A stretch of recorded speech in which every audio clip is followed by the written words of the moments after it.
What up, everybody? It's your boy, the Infinite Dragon here, and welcome back to Baldr Sky. Last time we got our ass kicked by some non-believers, and by non-believers I mean people who think that AI are just a bunch of aliens. Um, it wouldn't be a stretch to call them racist, but if you're watching this on YouTube, you're watching an archive stream. Be sure to check us out. Check us. It's just me. Check me out live. Link is always in the description down below. Can I skip this? Thank you. Link is always in the description down below, as well as a link to my Discord, in which I will let you know what I'm doing, uh, what I'm thinking about, why my controller just has decided not to work. It vibrated. That was odd. Can we work now? No. How odd. Why aren't you working? Hold on. It wouldn't be me if I didn't have technical difficulties at the beginning of the stream. Give me 2 seconds. Hold on. So now it's connected to my computer. Everything's working. The game didn't want to pick it up. Take two.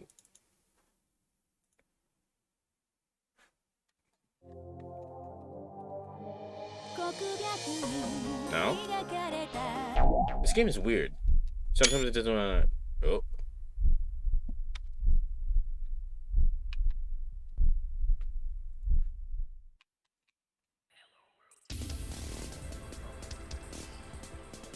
How odd. That's very strange. Alright, fine. I won't play with my controller then. I think we're on the... I think we're on a visual novel portion anyway, so it's fine. Alright, well. Continuing on. I exit the dorm and find out that it's raining cats and dogs outside. I stand there with my umbrella and take a deep breath of fresh air while looking out to the clouds above. Hot stuff, huh? I do when I have a good relationship with Shinatsu Nanoha and the girl on the internet. None of them hate me. In fact, it's quite the opposite, and I might be enjoying the attention a bit too much. If I stay this pathetic and unreliable, it'd make them look stupid for being so good to me. Of course, for all I know, they might just be messing with me too. Nah, I'm overthinking this. This is such a bad habit. I always overthink things and end up having to apologize and make excuses for myself. If you don't, you'll have to you'll have the rug swept out from under your feet. I hear a faint sneeze from behind the dorm. I timidly walk toward where the noise came from. I see a dripping wet girl crouched beneath an overhang, taking shelter from the rain. Isn't she the girl at the entrance ceremony? Whoa, okay. No, I didn't want that. She notices me and lets out a voice of surprise. Looks like she remembers me too. He said hi. Very formally, mind you. Not having my wits about me, I end up greeting her like a fool.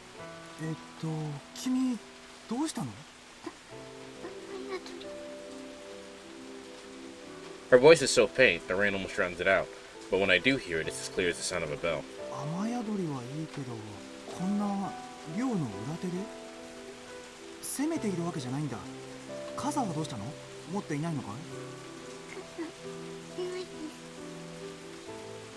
She came walking here without an umbrella in this heavy rain?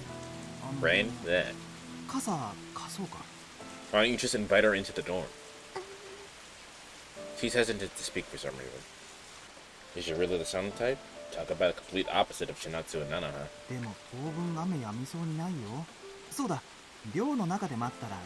There you go.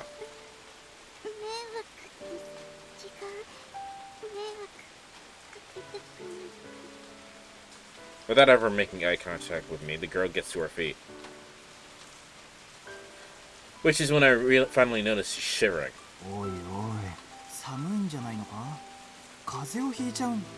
I realized how stupid I'm being before I finished.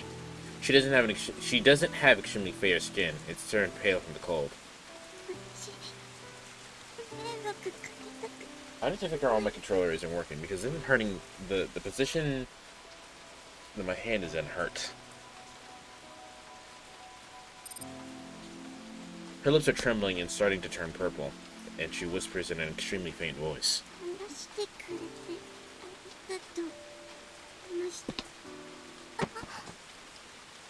She takes a step and tries to start walking away, but her leg suddenly gives way. In the nick of time, I managed to throw myself to the ground to catch her. I breathe a sigh of relief, but that doesn't last long. I break into a cold sweat the very next moment, because I realize I grabbed the girl that's body has grown unbelievably cold. I pick her up and run to the entrance.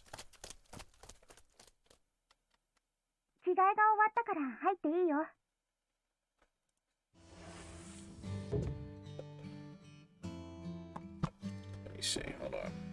There's a bed laid out in the living room, and the girl's sleeping peacefully in it.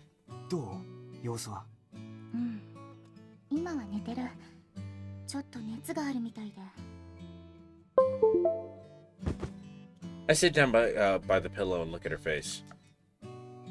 No? Still not taking my controller. Why? Why aren't you taking my controller? How dare you?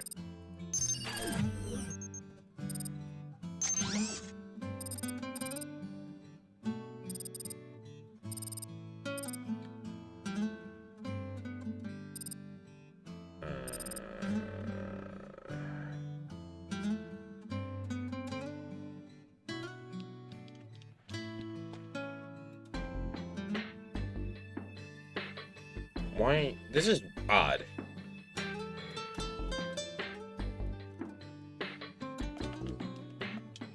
Here, I'm gonna save one more time.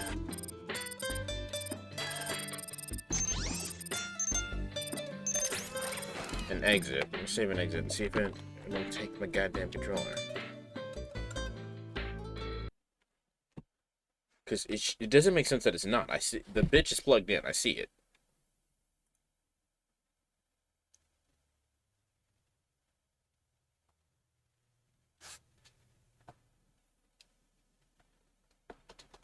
What if I plug both of them in? If I plug both of them in, one of them has to work.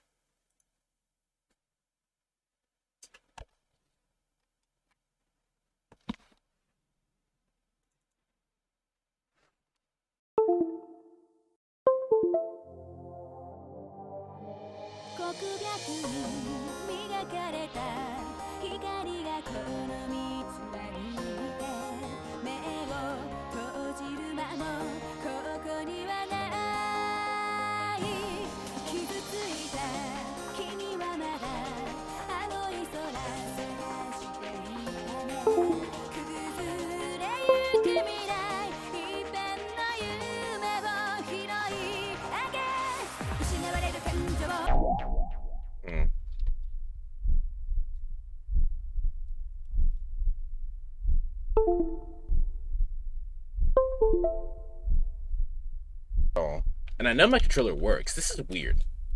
Alright, fine. I'll play without it.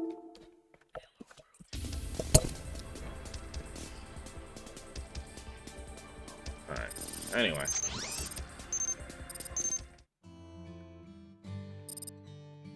I sit down by the pillow and look at her face. Her face is regaining color now, but it's a bit too flushed and her breathing seems labored. Her belongings are placed beside her, a lovely little purse, her student ID, and some candy. When I pick up her student ID, her holograph attached to it projects out and stares at me with a vacant expression.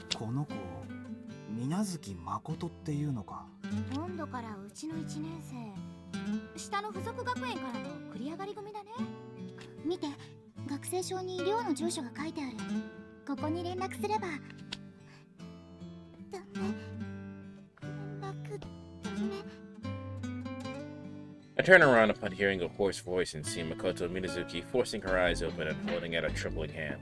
What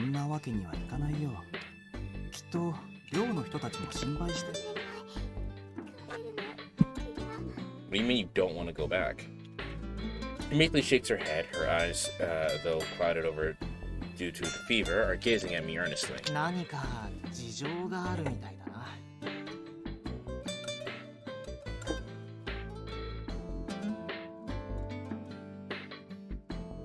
よかったら言ってみて。私らでよかったら相談に乗るよ。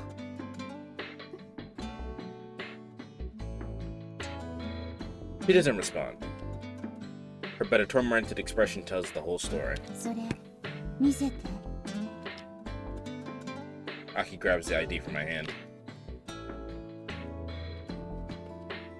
この子 It's ever so light, but Aki's eyes have whitened in surprise. That's not something you see very often. 何か気になることでも？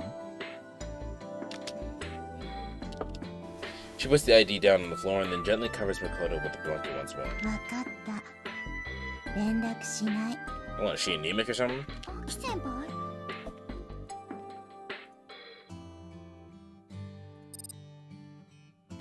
いつまでも泊まっていっていいから。ごめんなさい。 She lets out a sigh of relief and closes her eyes. I wonder if she fell asleep already. 姉さん、いいんですか？寮の人たちも探していたりしているんじゃ。わからないけど。でも、帰りたくないと言うなら、私は止めてあげる。 No room for arguments. 親族の方には連絡してみる。この子の姉、学園生だから。お知り合いなんすか？今、調べた。さすが、早いっすね。往診の依頼するから手伝って、マザー。あいよ、姉さん。 The rain finally lets up around sunset.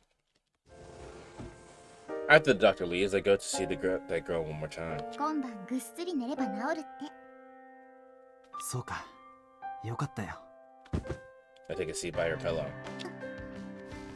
Our eyes meet. She shyly retreats back into the covers, all the way up to her nose. But seeing that her skin has regained a normal complexion makes me feel relieved. どう？気分は良くなった？ Her voice is still as tiny as a mosquito's. Her dark eyes seem to have somewhat apologetic look to them. 何も心配しなくていいからね。今晩は泊まっていっていいからさ。 Is that her way of saying okay? That's kind of cute. 無理に喋らなくてもいいからね。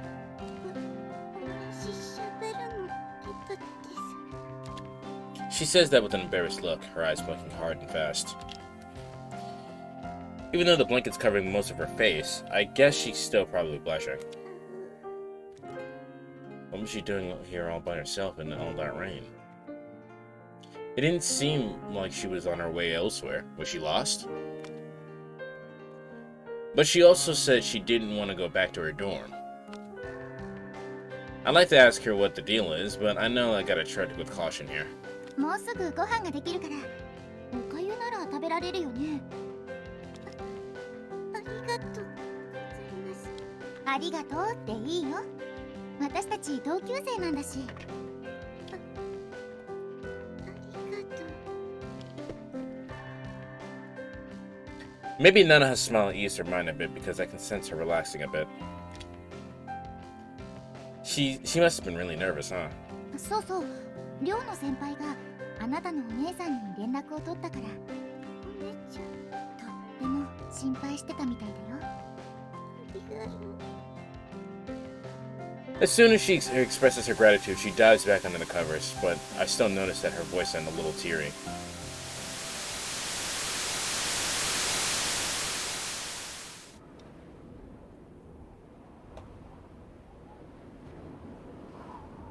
Where were they when Great Christmas happened? What were they doing? And what about Sora? Shit, why can't I remember something so important? I unconsciously stand up and stare into the wasteland. I want to see them, but how am I supposed to face them? そこから先は立ち入り禁止だ。 A commanding voice calls out to me. Ah! She's cool. There's a woman standing behind me. She's dressed roughly, and from her physique, I guess she's probably in her mid-20s. Her hair's been cut to almost shoulder length, and her smile looks somewhat brutish. She seems almost like a leopard. 入るのは簡単でも、出るのは難しいわ。パトロールに見つかれば、無警告で射殺され、亡骸はその場で焼却処分されてしまう。God damn. 失礼ですが、あなたは？聞いた話は本当だったようね。記憶喪失の門倉光中に。 How does she know about that? It's one thing to know who I am, but only Rain and Noise should know about the amnesia. 私たちはノイのお得意さんなのよ。ましてや保護者からの問い合わせなら事情を教えてくれないわけがない。保護者だと？あんた親父の仲間なのか？ Her lips curve up into a smile, and she sends her ID through the wireless. Shizel Steinbrecher. Steinbrecher? Shizel Steinbrecher, Chief of Special Processing and Cyber Service Department of Kodakura Transportation. 門倉ウィング。 The name makes it sound like your usual shipping company, but the truth is very different. ゲリラ戦専門の傭兵部隊。親父のやつ、まだ足を洗ってなかったんだな。傭兵ではない。統合の認可を得た正式な PMC よ。よく言うよ。 I think back to something I saw on the news when I was a kid. It was a report of a civilian massacre, and a PMC was suspected of being behind it. My old man's company, a notorious combat group that called themselves Fenrir. フェンリルの名前だといろいろ都合が悪い場合があるわ。入国を拒否されたり、いろいろとね。 PMC だろうが傭兵だろうが、どちらも戦争や。やってることに大差はないでしょ。 Ko, you realize that you're a mercenary at the moment, right? You do know that. そうね。それについてはこれから話をしましょう。1対1で邪魔が入らない方がいいな。 She says that with a rough, provocative smile. What do I do? Should I contact Rand? 保護者がいないと不安か、門倉君。 Your nanny? She walks off without waiting for me. I follow Shizel and start walking down the barren earth. こんなところに森があるなんて。 After a while, we reach a place that's overflowing with greenery, though it's a very small area. ここはもともと自然公園だったけれど、惨劇を過ぎても奇跡的に焼け残った場所よ。植林し直した箇所もあるようね。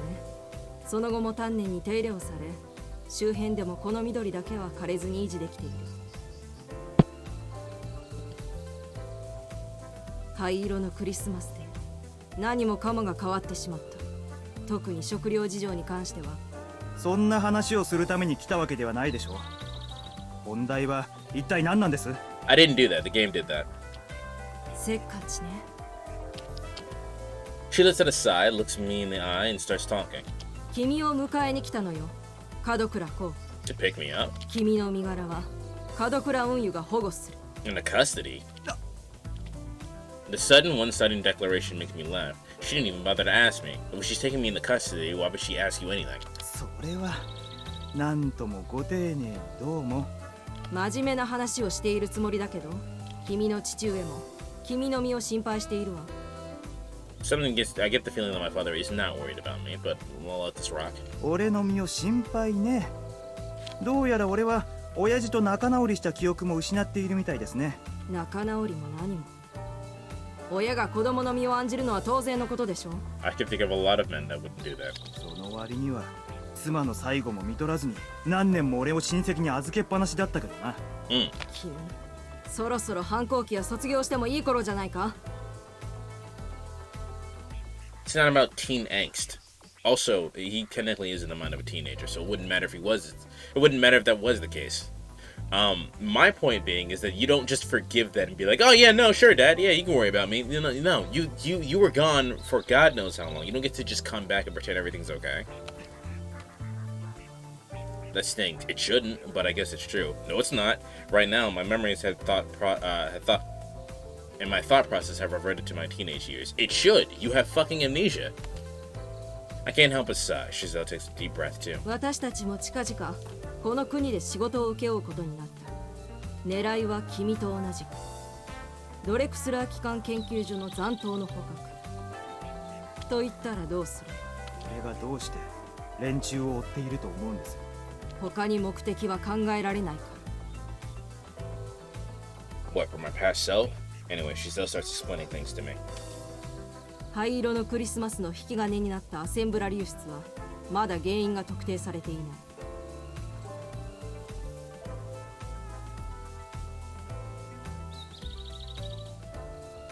研究者による恋の流出、予知できなかったアセンブラのバグ、または管理していた AI の暴走など諸説あるけれど、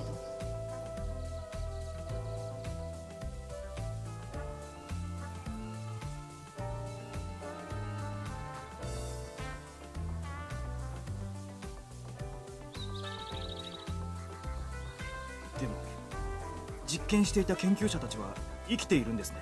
幾人かは生存しているわ。各種機関が彼らの行方を追っている。そう。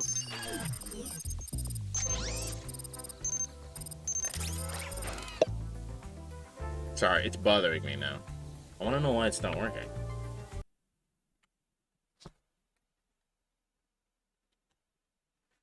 Hold on.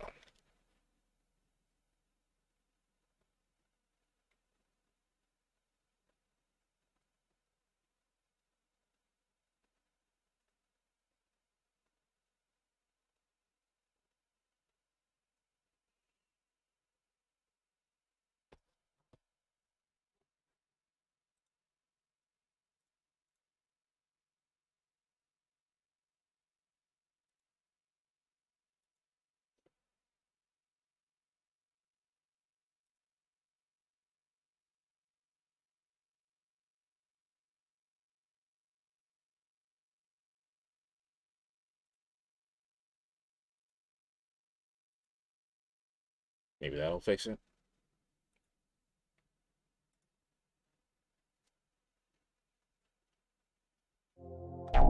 It did. Cool.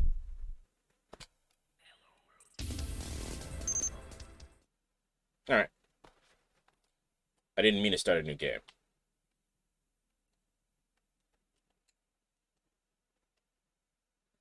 目覚めると俺は白い海に。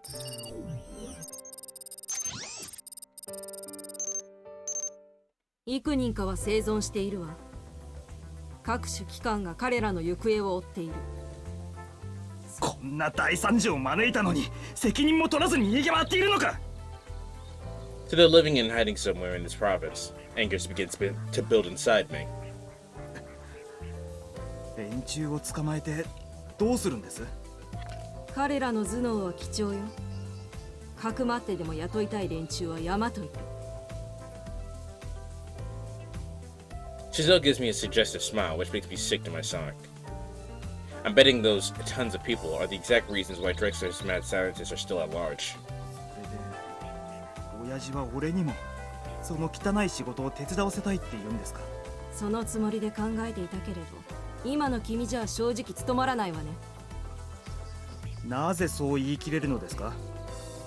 Feeling insulted, I shoot her an aggressive question. せめて追っている組織のことぐらい熟知しておくべきだと思うけど。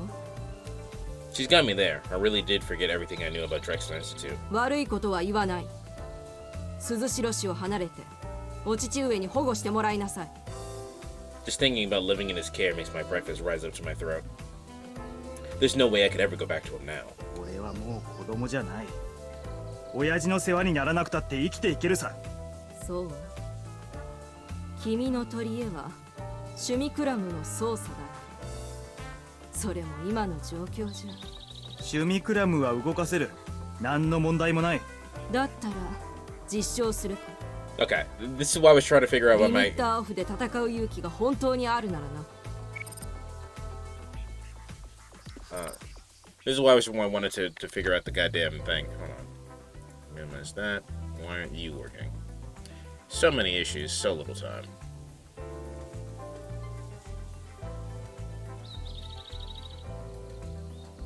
Check. It was working literally just fine before I started streaming. Now stream started. Now we have issues. Alright, we are gonna fight her. The choice is clear. やるさ。どうなっても知らないぞ、あんた。いい度胸ね。少なくともチキンじゃないのは認めてあげるわ。The music's going off. Hold on. Alright, let's look at my loadout.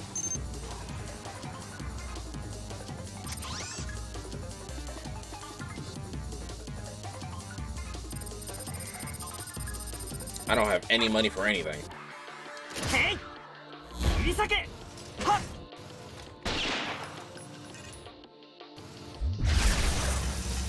それ。ほら。それ。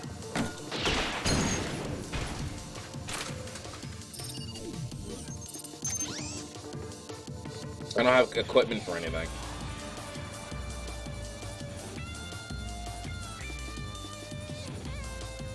Yeah, this is the best I can do right now. Do I have any more plugins?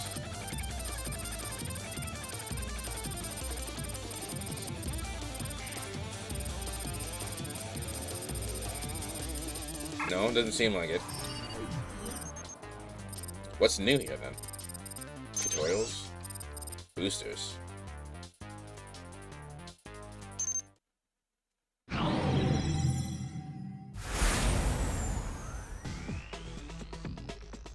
The D button allows you to make use of numerous special attacks you will gain as you progress. A booster is required in order to perform these maneuvers. The mark represents the number of boosters available. These will recover naturally when your heat gauge is at 0. Do note that they won't recover while in midair.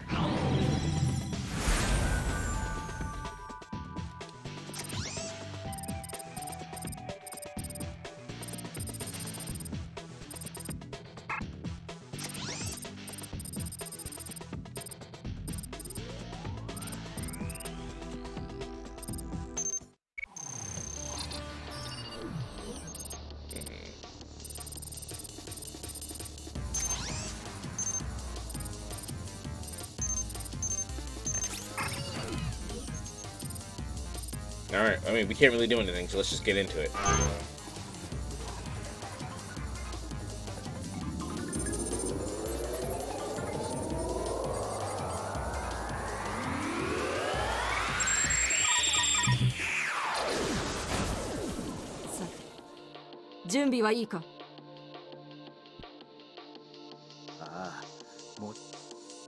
That said, there's no limiter here, so I might very well die if I lose. What's worse, I'm up against a veteran soldier. そんなに緊張しなくてもいい。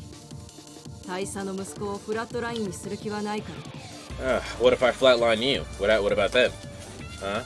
Did you ever think about that?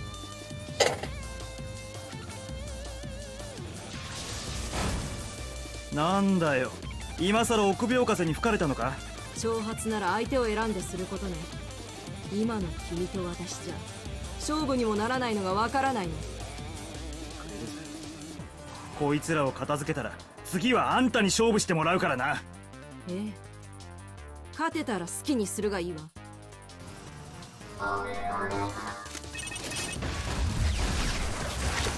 捕らえた。ほら。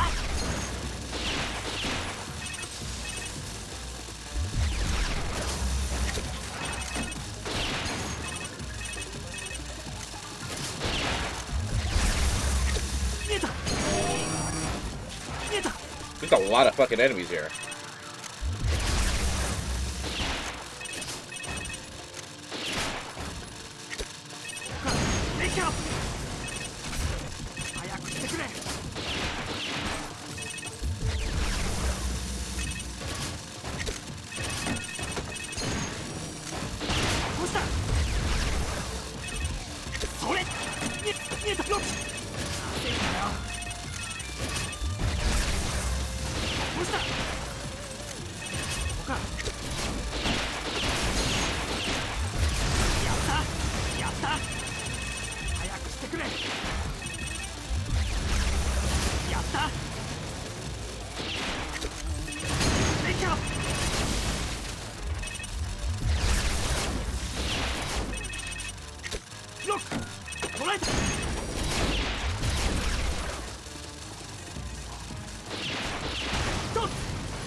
Can I attack, please? Thank you.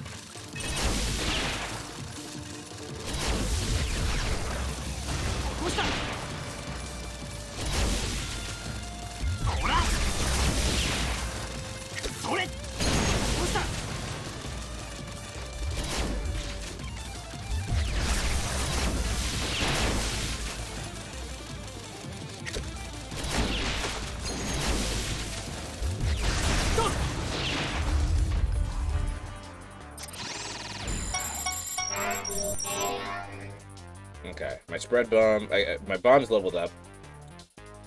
Hand grenade, it's going up there, and handgun is going up there. I kind of, fucking... Oh, what do you get? Cuts your partner's damage to 25. Bad partner. I didn't get it. I didn't get anything on top of that. He's very upset.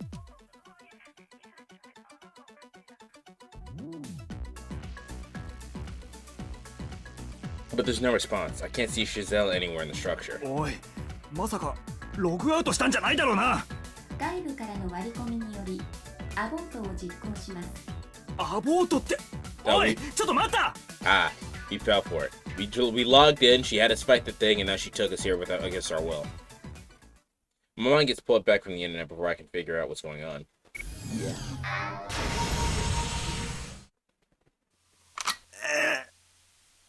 The first thing I see when I feel, first things I feel when I return to my body are the weight of the woman straddling me and the cold touch of a barrel sticking in my face. 己の未熟さを理解したか。 She whispers to me in a rough voice, still holding a gun gun in front of my face. 呆れたぞ。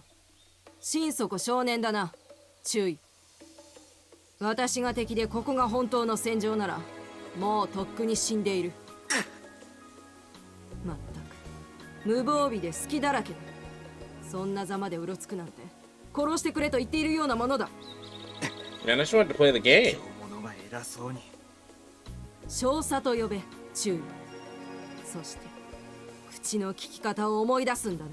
I don't remember anybody or who I am or for that matter. Hold on. What is going on? It appears that I'm still having fucking issues.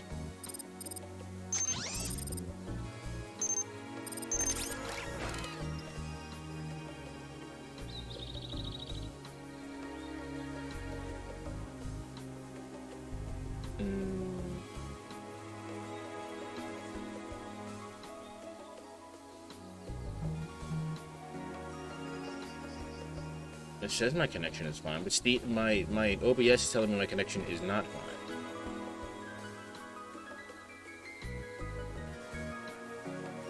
Weird.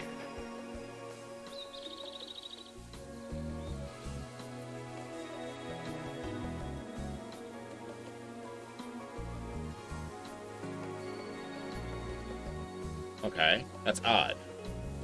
As long as there's no problems here. Sorry. My point is that I don't remember anything, so you may be a major, but you're not my major.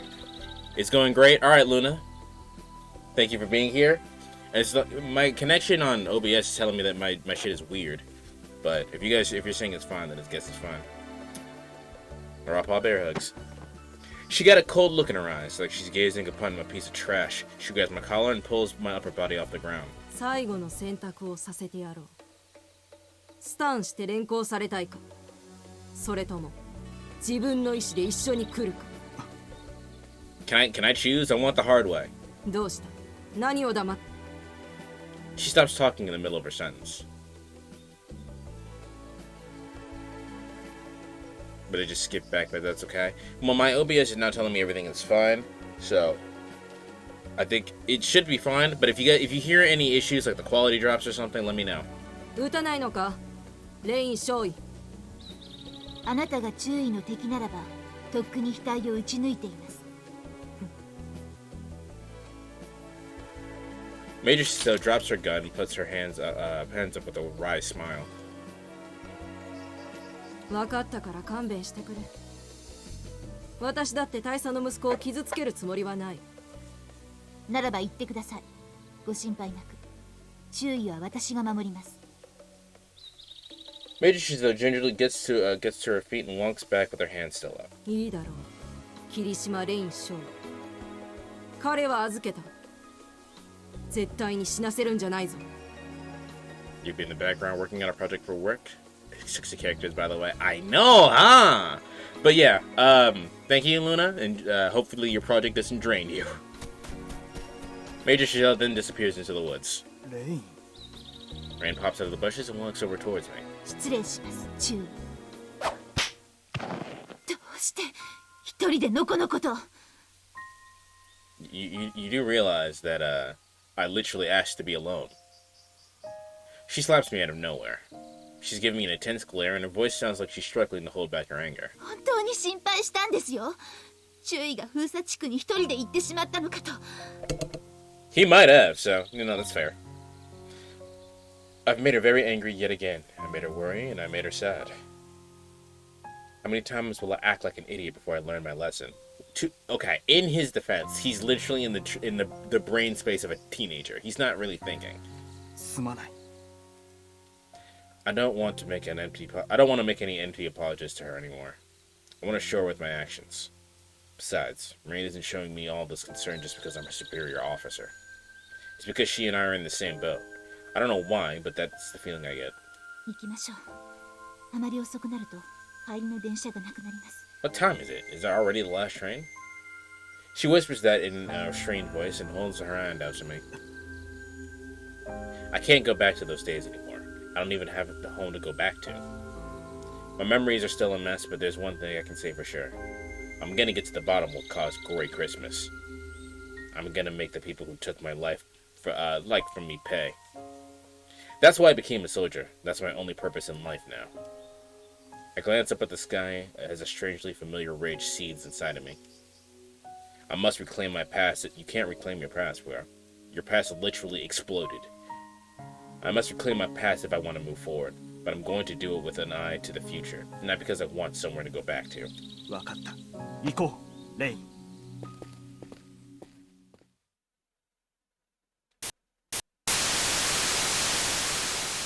Already having a flashback, huh? アキネ一体みんなよく聞いて。 She looks more serious than usual. ひょっとしてあの子の病気重いんですか。え一晩寝れば治るって医者が言ってたんじゃないのか。風邪は寝てれば治る。でもあの子 CBD I don't know what that is. CEBD なんだっけ。どこかで聞いたような。電脳性自我境界線喪失症。 Cybernetics ego boundary disorder? 電脳症。 AKA cyberbrain syndrome. What the fuck does that mean? 電脳症ってそんなあの子が Come to think of it, I kind of recall hearing that on the day of the entrance ceremony. Aki nods. Cyberbrain syndrome. It's an illness that I'm all too familiar with. When people connect to the internet, their brain chips become a part of the AI network. But some synchronize with an AI so well, the borderline between their chips and the network well and truly becomes blurred. That's cyberbrain syndrome. In this day and age, where nanotech has improved leaps and bounds and cloning has become a reality, nobody has even been able to identify its causes, let alone a cure.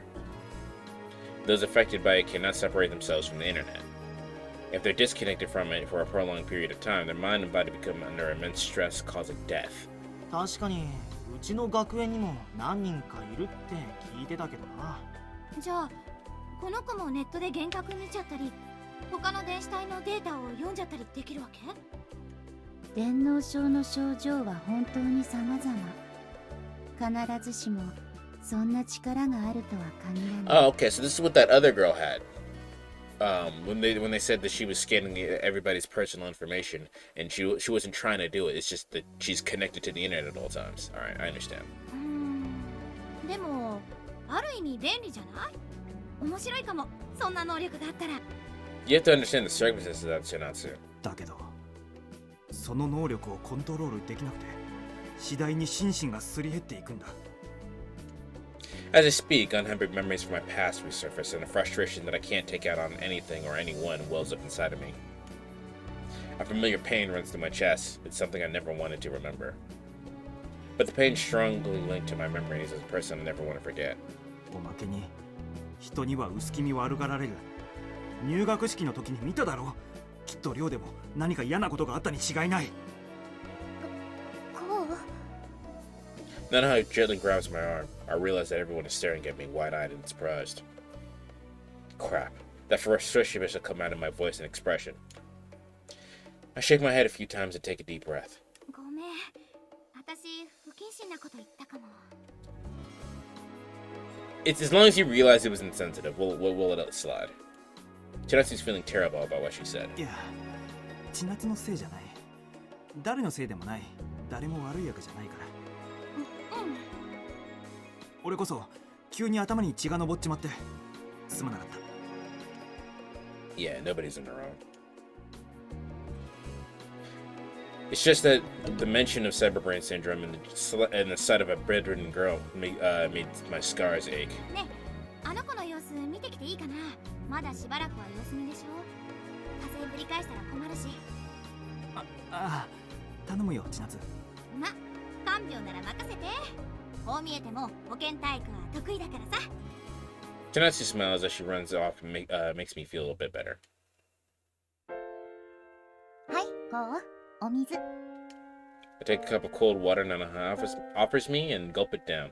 And that helps me calm down. 菜の葉もありがとうな。医者が来るまでずっとあの子の世話させちゃって。いいよ。千夏先輩や秋先輩も手伝ってくれたし。それとごめんな、さっきの。 If she hadn't stopped me, I might have taken it out on everyone. そんなのいいってば。謝らないでよ、こう。 She flashes me a gentle, considerate いい smile. んだよ、こう。電脳症って聞いて、こうが平気なわけがないもん。 Oh, so now my speculation is that Ko's mother had cyberbrain syndrome, which is why he's like...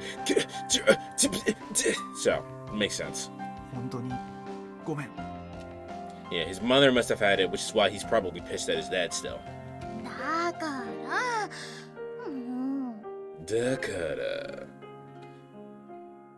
Even as she pouts, her eyes are smiling. 謝らなくてもいいよ。 Feeling somewhat awkward, I put the cup down and move to leave the room, only to remember. ああ、そうだ。そういや玄関を泥だらけにしたままだったな。 I was in such a rush to get that girl inside, I'd forgotten all about it until now. はいはい、もう謝らないで。お掃除は私に任せておいて。 Nanoha gives me a pat on the back with a smile on her face.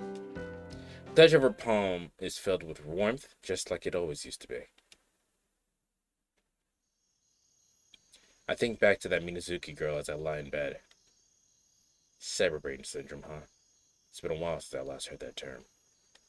こう。お母さんの具合はお父さんには連絡できたの？きっと来るよ。父さんは約束したんだ。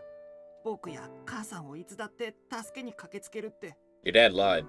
こう。父さんは正義の味方なんだ。だから絶対に来てくれるに決まってる。 Or perhaps he intended to, but something held him up. Couldn't tell you. Thinking about it still hurts. And now I can't sleep. I check the time to see it's 1 a.m. The dorm is so quiet, you can hear a pin drop. ネットに潜るか。 I read Drive and I was confused. As a second gen, I always choose going online over rolling around in bed. I close my eyes and let the familiar process take over me.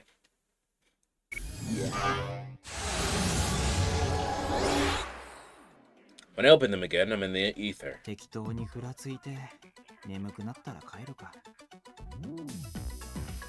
I open my bookmarks and go through my list of potential destinations. My favorite chat rooms, the arena, arcade, data arcade, and live music house. 自分のリストながら呆れるな。落ち着ける場所が一つもありゃしない。 Sure, I'm having trouble sleeping, but I don't want to do anything too tiring either. あそこに行ってみるか。I make up my mind and input a familiar address. We're gonna go see the homegirl. Yep. I get to Aiki's private space, but I don't see the girl anywhere. やっぱりいるわけないよな。 It's not like she lives here. There's no way she'd be online at this late hour. I'd seen it coming, but I'm still a bit disappointed.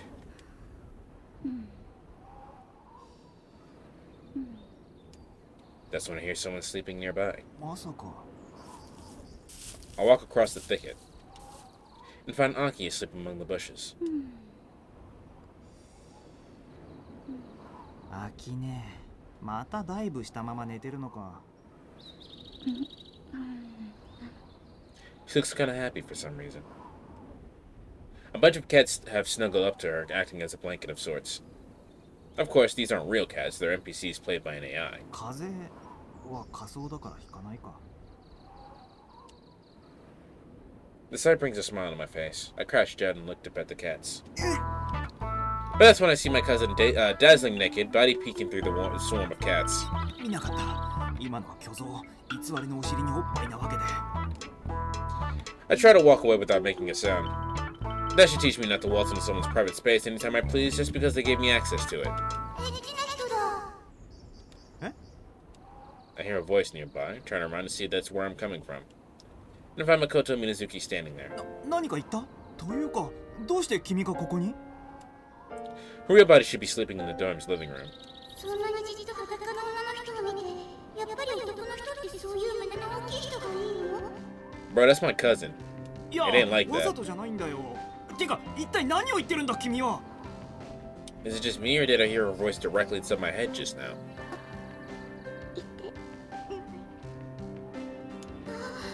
私の声が聞こえる。この人に私の心が聞こえるの？え？嬉しい。先輩、この思いが聞こえますか？うん、聞こえる。これは君の電脳症の症状ってことか。 That's kinda cool. ネットの中だったら私、意識が外に漏れちゃうんです。 That's interesting. 誰にも聞こえるわけじゃなくて。 That's a little concerning too. You don't have if you don't have your own thoughts, you don't really have any privacy. That's a little concerning, but that's cool that she can do that. 相性とかあるのかな？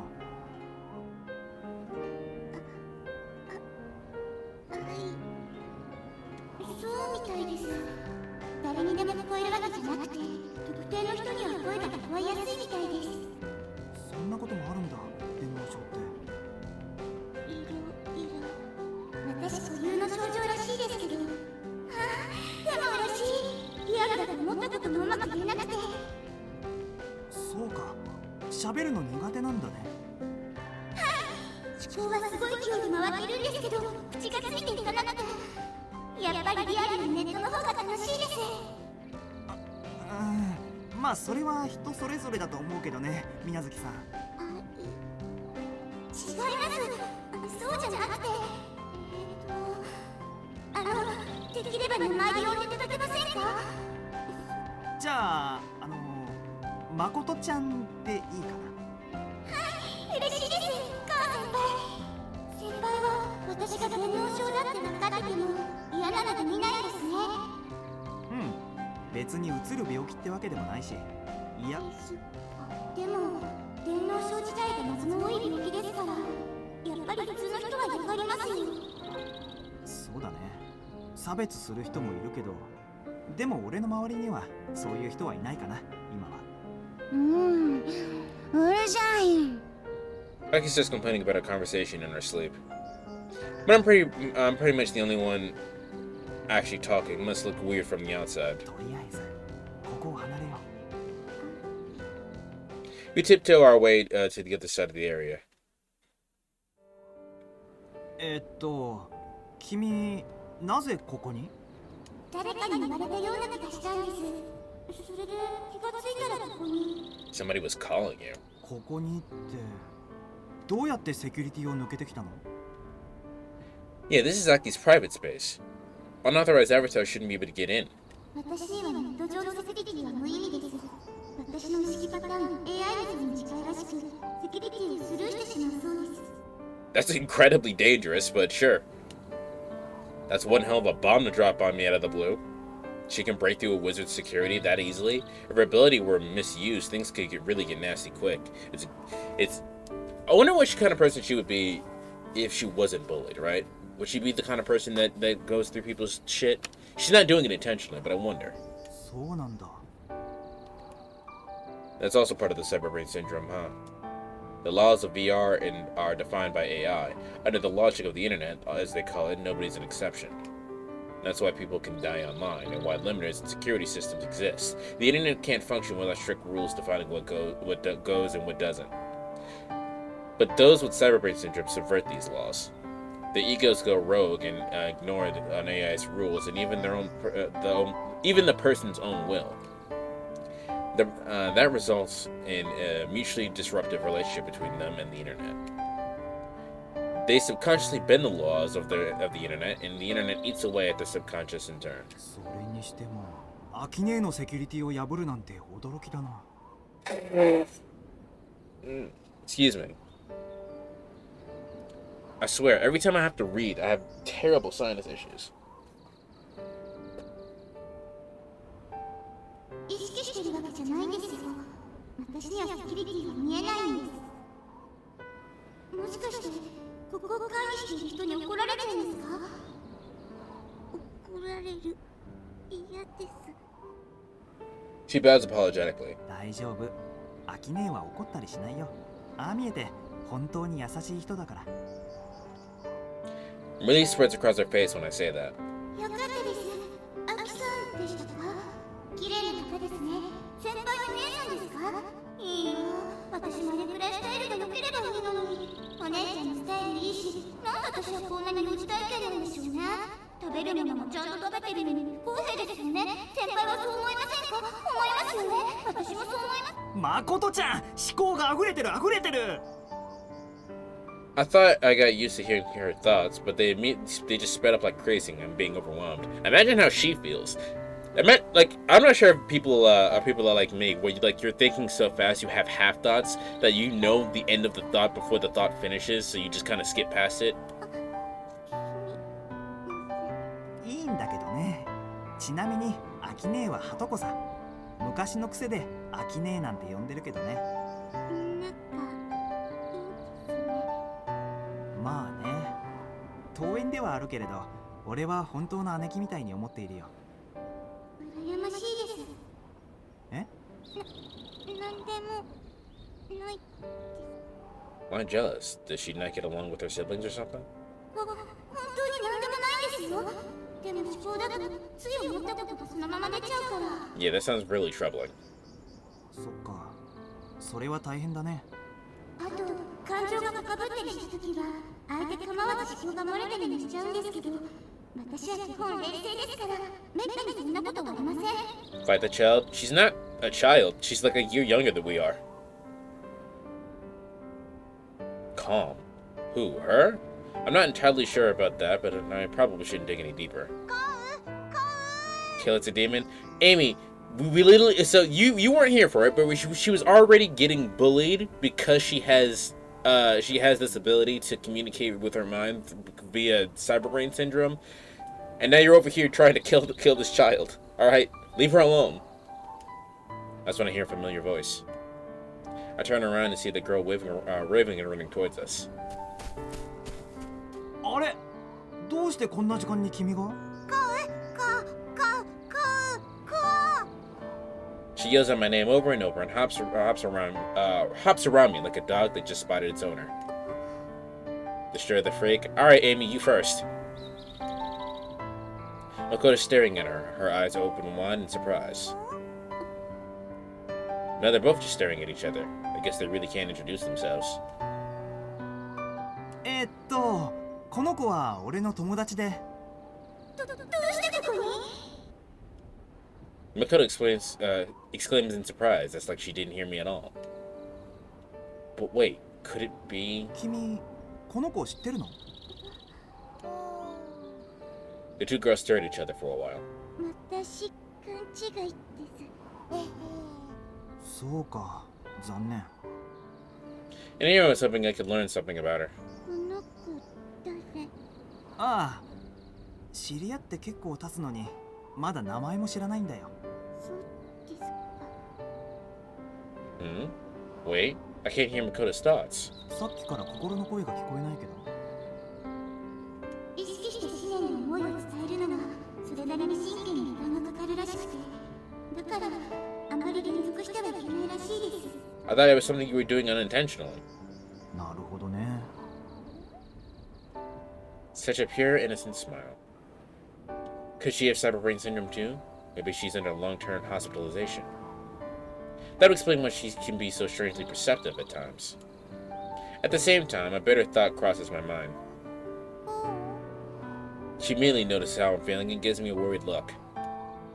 I'm overthinking this. まあ名前なんかわからなくてもそれなりに仲良くできているんだけどね。先輩気づいていない？気づいていないって何のこと？何にも言ってないで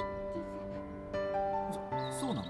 No, you can't let shit like that slide. You very clearly heard her. I responded to her thoughts. What the fuck else are you supposed to do? Pretend you didn't just hear that? She did say they leak out by themselves. I was seeing it as some kind of cool, mysterious superpower, but I guess it might have nothing to do, might be nothing but a burden for her. I mean, it's all well and good, but good that that not everybody can hear her thoughts, but it must be a real annoyance that she can't hide anything from people that can hear them. That's what I said. 言ってないけど、ただ。ただ？ She's trying to choose her words wisely. After a while, she looks up at me with a serious look. あ？質問。質問？ She's trying to make a request. She's having trouble expressing something, and I wonder what it is. Sometime later, she shakes her head as if to say she's giving up on trying to say it out loud. 一つ質問があります。うん、いいけど、何？この人のこと、先輩は好きなんですか？ It takes me a moment to understand her question. 先輩はこの人に対して恋愛感情を持っているですか？ When I realize what she's asking, my heart starts racing. 俺は別にそういうわけじゃ、まだ知り合って間もないし。そうですか。すみません、ぶしつけに質問して。いや、気にはしてないけど。でもそれでは、もしかしたら好きになるかもしれないですね。ああ、そういうこともあるかもしれないね。An awkward silence falls upon us. 好きになる。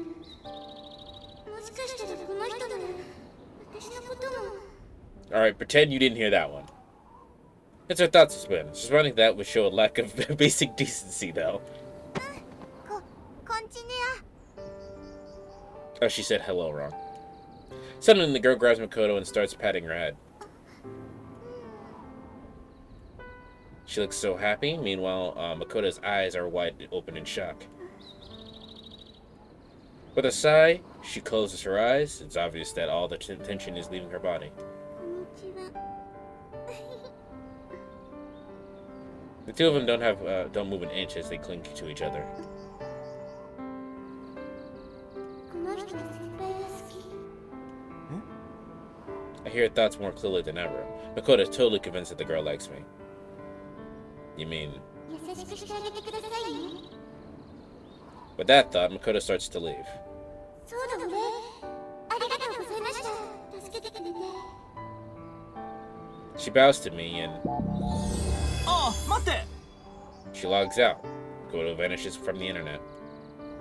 行っちゃったか。いたった。ねえ、君は感じなかった？あの子の感じてることが伝わってこなかった？そうか。いや。 Wait a second. If she really does like me, as Makoto believed, and she heard Makoto think it out loud. 君。 She flashes the same old innocent smile at me. Just that is enough to get my pulse racing. I want to make sure. I want to hear straight from her mouth. I want to know how she feels about me.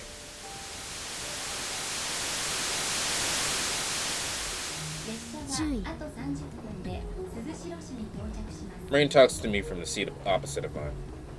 Looks like I fell asleep. I think I was having another dream about my school days. 今ノイ先生と通話中です。周囲にも中継しますので何か一言言ってやってください。ノイにか。 At first, I have no clue what she's talking about, but I soon remember what happened with Major Shizel. というわけで30分後にはそちらに着きますから釈明を聞かせてもらいます。悪かったと言っているではないか。親御さんからの問い合わせではしらばっくれるわけにもいかないだろう。 She starts making excuses over the phone. We're both talking to her using the same channel. 他にも俺たちのことを誰かに漏らしていないだろうな。I try poking at Noi's avatar, but it doesn't work, unsurprisingly. もちろんだ。そもそも君が私のところにいるのを国つけたのは門倉大佐の方だからな。親父がどうして俺の居場所が分かったんだろう。さあな。愛する息子の状況を調べるうちに偽装に気づいたとかじゃないのか。まさか。 I was gunning for the Drexler Institute, and nanomachines are a goose that lays golden eggs. Meanwhile, my old man's a total war dog and a money grubber. シゼル少佐がこの州で仕事が控えていると言っていたそうです。ああ、連中もドレクスラー機関の残党に興味があるらしい。興味があるのはドレクスラー機関だけではないかもしれません。 Rain starts thinking aloud on her finger on her chin. 以前の作戦コウさんが記憶を失った時のことですが俺が記憶を失った時の作戦。 She immediately sends me some data. I spot my own signature on it.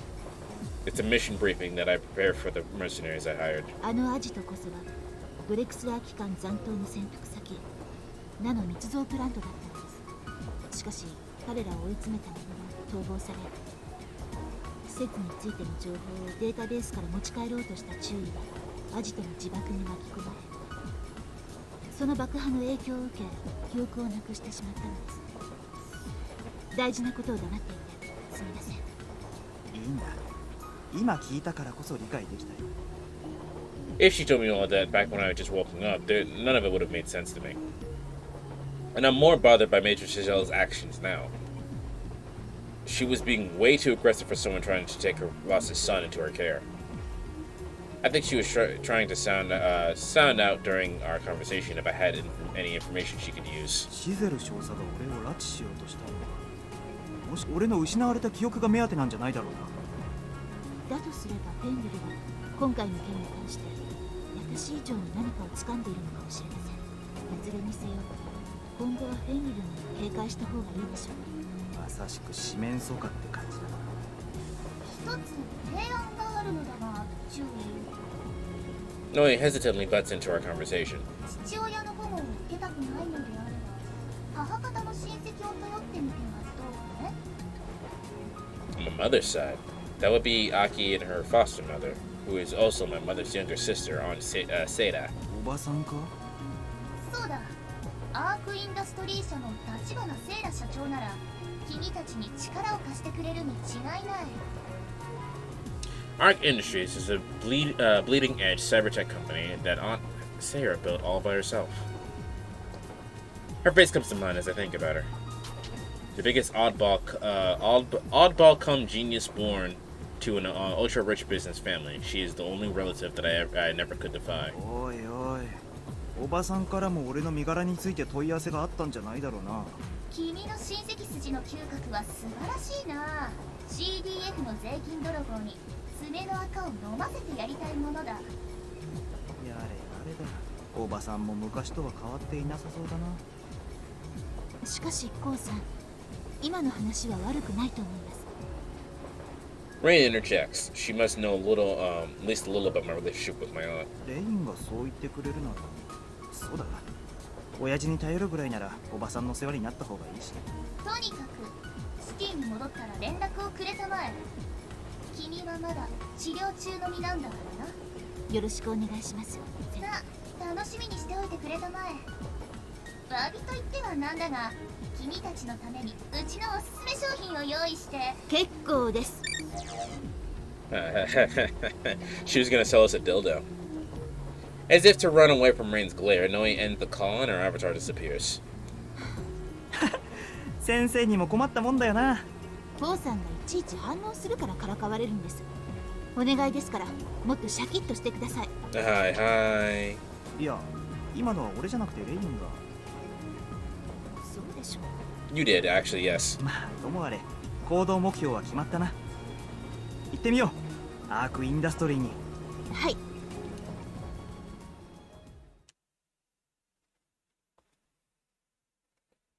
Ground Zero End. Yes, save the game, please.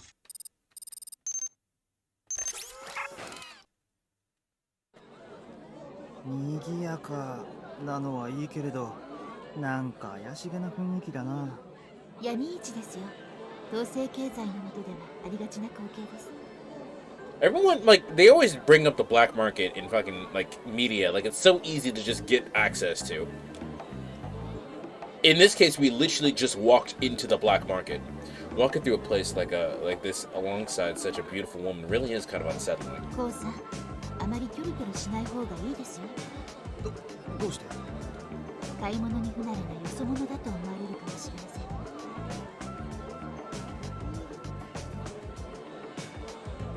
せん。 Oh, her words are polite, and she looks out for me with great care. But I still feel a distance between us, like she's keeping me at arm's length. And now I'm used to her pretty smile. I'm pretty bothered by how cold it is. 注意！ Suddenly, Rain yells out and grabs a man's arm. His hand holding the somewhat familiar wallet.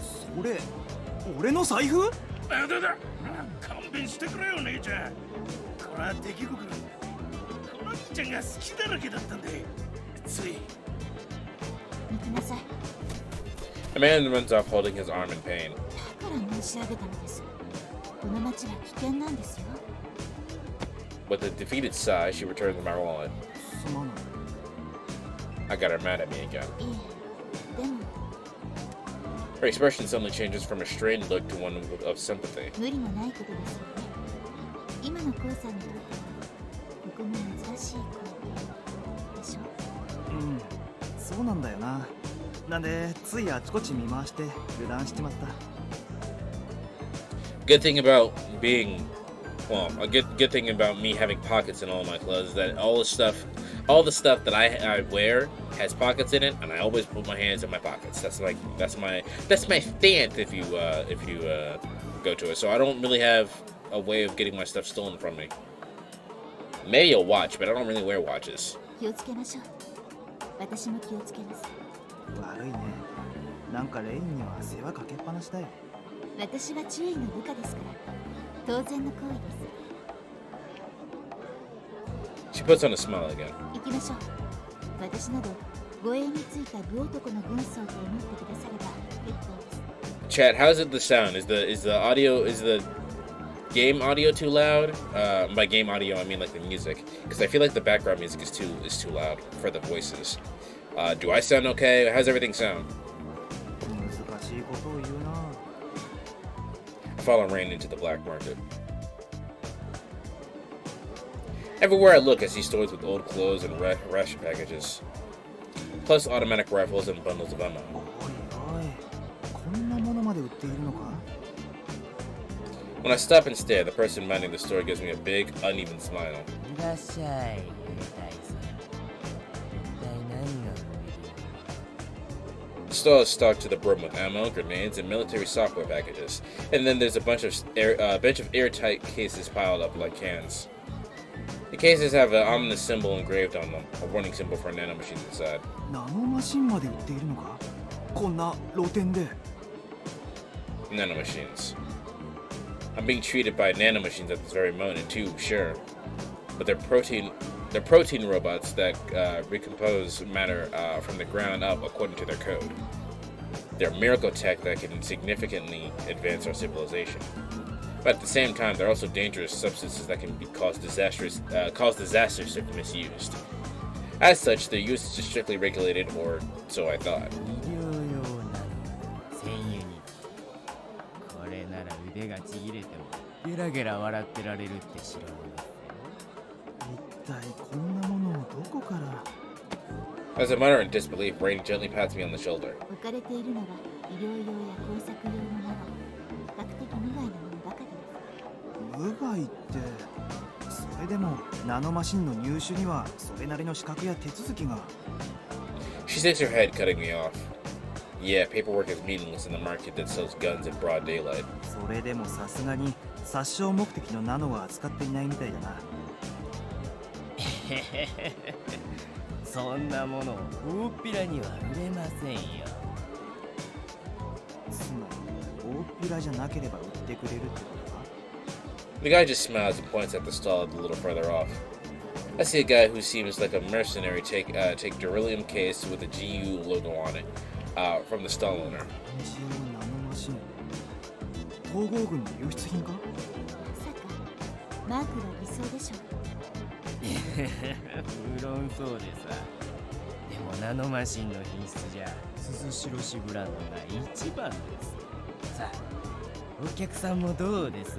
興味ありません。行きましょう。Rain tugs at my sleeve. I noticed that a CDF constable walking towards us. CDF is a military police organization that the municipality runs to maintain law and order in the city. After we pass the constable, I turn around and see him exchange pleasantries with the guy we were just talking to. なんだかな、あの店員巡査に金を握らせていたぞ。見せしめに逮捕されないために小遣いを渡しているのでしょう。要するに賄賂じゃないか。 CDF は街の治安を回復する気がないのか。 No. The thing about crime is that crime is actually necessary in the economy. It's very weird to think about because it's a duality of the police fight crime, right? But without the crime, there's no police force. Also, there's crime vacuums, like if like a big boss gets taken out. Actually, we saw it in Yakuza when I was playing that. Fucking one of the head chairmen got taken out, right? And then we needed to fill that vacuum. So we filled the vacuum. Or in the case of Kiryu backing out, we had to fill that vacuum again with what's his face. So yeah, the crime is a really weird and interesting area in the sense that crime is absolutely necessary for an economy to be an economy. 闇市が存在しなければどこの町の経済が成り立ちません。 See? She ends that conversation there and starts walking toward another stall. 本当にここって俺の生まれた国なのか。 I follow after written at a brisk pace. It's not that not that stuff was not always there. It's that you just didn't know it was there. So it's not like it changed. Chapter 5, NPC.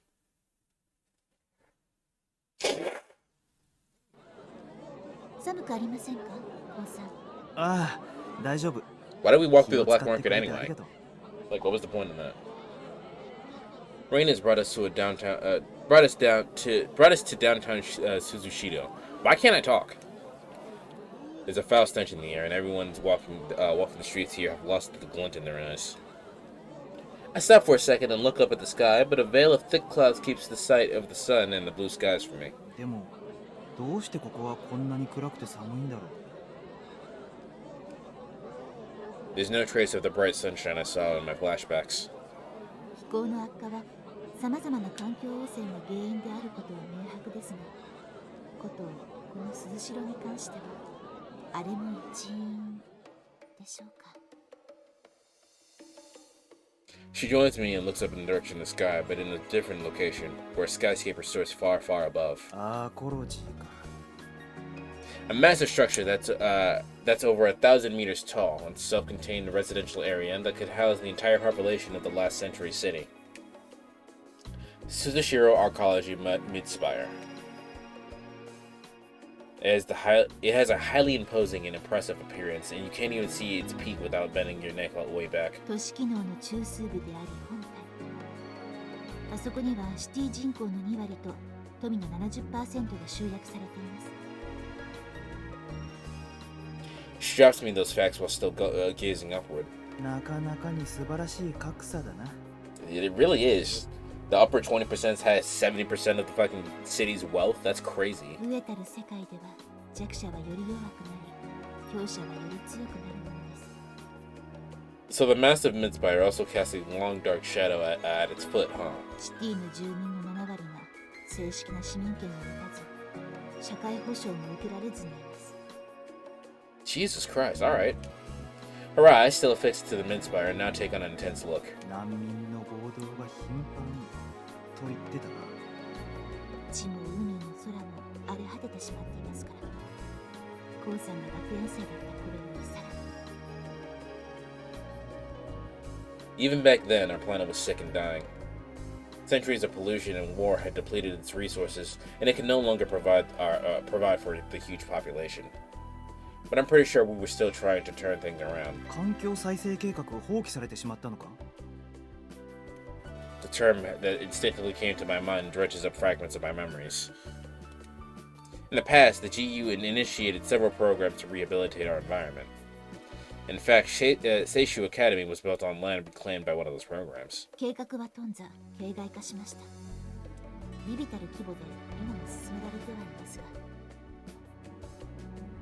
末期の病人に薬を投与し、無理に延命しているようなものです。末期の病人か。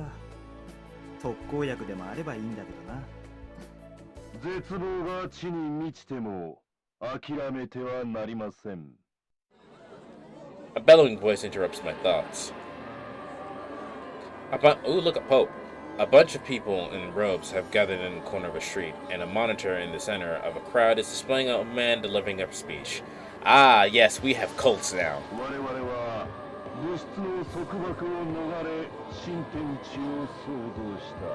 This is the same thing. This is that same thing that happened in Cowboy Bebop. その計画は我らの遺伝子にプログラムされていた偉大なるソフィアを悪しき偽りの世界に降臨させるため。 Sophia? The man throws up his arms and preaches in an entranced voice, and his madly passionate speech continues. It catches the pedestrians' attention and brings them to a halt. That's when I finally noticed the banner that they're holding up. 逆十字のシンボル。連中はサタニストか何かなのか？違いますが、似たようなものかもしれません。彼らはサイバーグノーシス主義と称する教義を崇める狂信的な宗教カルト団体です。Cyber Gnosticism? 演説を行っているのは、現在彼らを率いているグレゴリー神父ですね。ドミニオン、狂信カルトか。教祖は救世主の生まれ変わりとか？それとも無ビューの預言者様だったりするわけか？彼らの教義によれば、この世は悪意ある存在により作られたバーチャルらしいですよ。We get even more simulation theory. そして AI こそは思考の女神ソフィアの化身であり、その導きに従い、人は量子的生命に進化すべきなのだとか。 Okay, so this is what I was talking about the last time, right? There were people on our side of the field that are probably fucking fanatics as well, and here they are. They believe the AI is the supreme goddess, and have quote unquote shed their mortal form in order to become, well, as she says, quantum beings or some shit. この世は仮想、AI が神様か。現実逃避にも程があるな。ドミニオンに関する詳細なデータをネットから見つけてきましたね。見せてもらえるかな？いや。Immediately receive a whole bunch of data, including a broad outline of Dominion, pictures of their father, etc.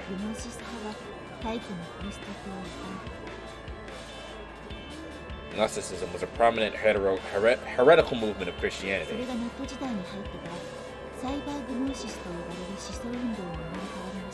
Alright, hold on. It's time to do some actual research, ladies and gentlemen.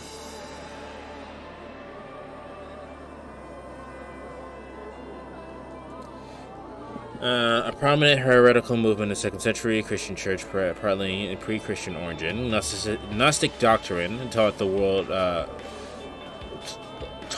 the world was created and ruled by a lesser divinity, that demiurge, and that Christ was the emissary of the remote supreme divine being, esoteric knowledge, gnosis, of whom enabled the redemption of the human spirit. So basically, Gnostics believe the material world is associated with error and suffering. Moreover, they believe that the divine figure that created the material world is not supremely good or transcendent. When are you gonna do a Type Moon visual novel? When Type Moon releases some shit in English? I can't play Tsukihime on stream, but I did play Tsukihime for myself, and goddamn, it's good. 元来サイバーグノーシス派は信仰者も少なく活動も至って奇跡的で平和な存在だったのです。十数年前、グレゴリー氏、あのモニターに映っている人物ですよ。彼ら教義に独自の解釈を加え、現在のドミニオンの母体となる教団を立ち上げました。ドミニオンは信者を集め、勢力を急速に。しかし当局の介入を招き、教団は解体。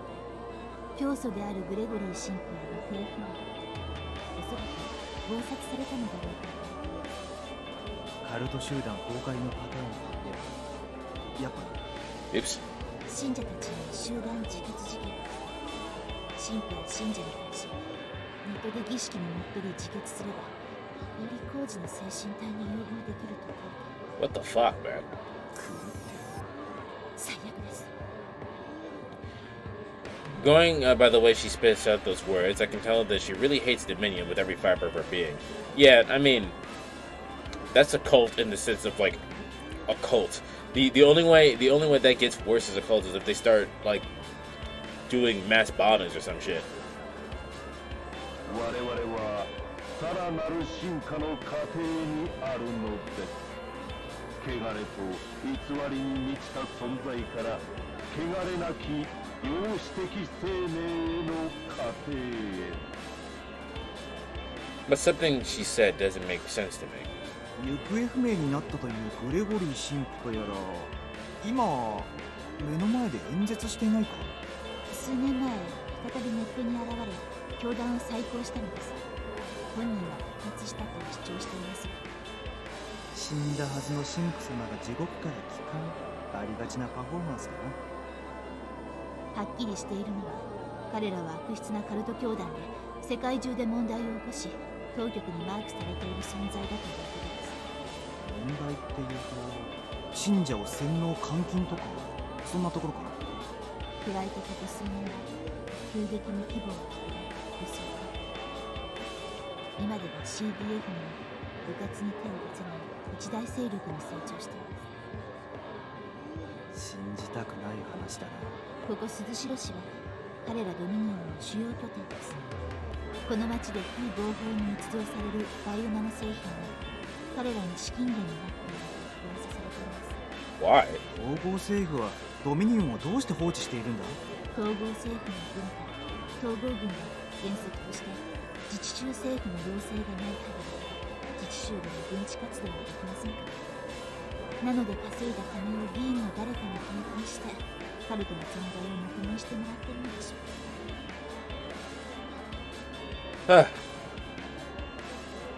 死と汚れに満ちた偽りの歴史を思い返すのです。我々は常に騙されている。悪しき陰謀にとらわれている。 The speech reaches a fever pitch, and the priest on the monitor wildly swings his arms about as he appeals to his audience. I'm forced to look away from the monitor because listening to this guy makes me sick. 行きましょう。 Rain motions that we should leave. And that's when I hear footsteps rumbling behind me. Some masked men make their entrance and shove me out of the way. They're holding glossy black abbot mats in their hands. Oh boy. Oh, okay. Alright then. I recognize that slogan. They're anti-AI activists. Gunfire rings out in the streets and people scream as the cultists fall over like hot bowling pins. We hastily leave the street, which is now filled with angry roars and terrified screams. Okay, well, that was fun. おばさんの会社、俺が覚えている時よりはるかに大きくなっているな。I mean, what a hell of a thing to do. We just watched a bunch of cultists get gunned down in the middle of broad daylight. We just have to ignore that. アークはこの州で最も大きな企業の一つ。ネット関連では世界的に有名な H 企業ですから。灰色のクリスマスでなくなったものばかりじゃないってことだ。Arc Industries. The company that the government entrusted with Mother, the AI that governs this province following the end of the war, cementing its position at the top of the cybersecurity. It dabbles in a wide range of services, ranging from the main AI business to building virtual spaces, NPC, brain chips, and simulacrums. You could say that they cover practically everything in an online sphere. 灰色のクリスマスのこの週の情勢は大きく変化しました。I'll ask again, is the background music too loud for the voices to come through? Because I feel like it's too loud. 今ではアークも自社開発の趣味クラブで PMC を組織しています。Oops. それは知らなかったな。いや、思い出せないだけか。The building is deathly silent, with human presence few and far between. Looking at the seemingly endless hallways with the glowing walls makes me feel like I'm online. まるで迷路だな。糸巻きでも持参すればよかったよ。門倉光様、前方の通路を右にお曲がりください。Bro, you don't even gotta think for yourself. And if they're talking, they're whispering to me? Huh? Okay.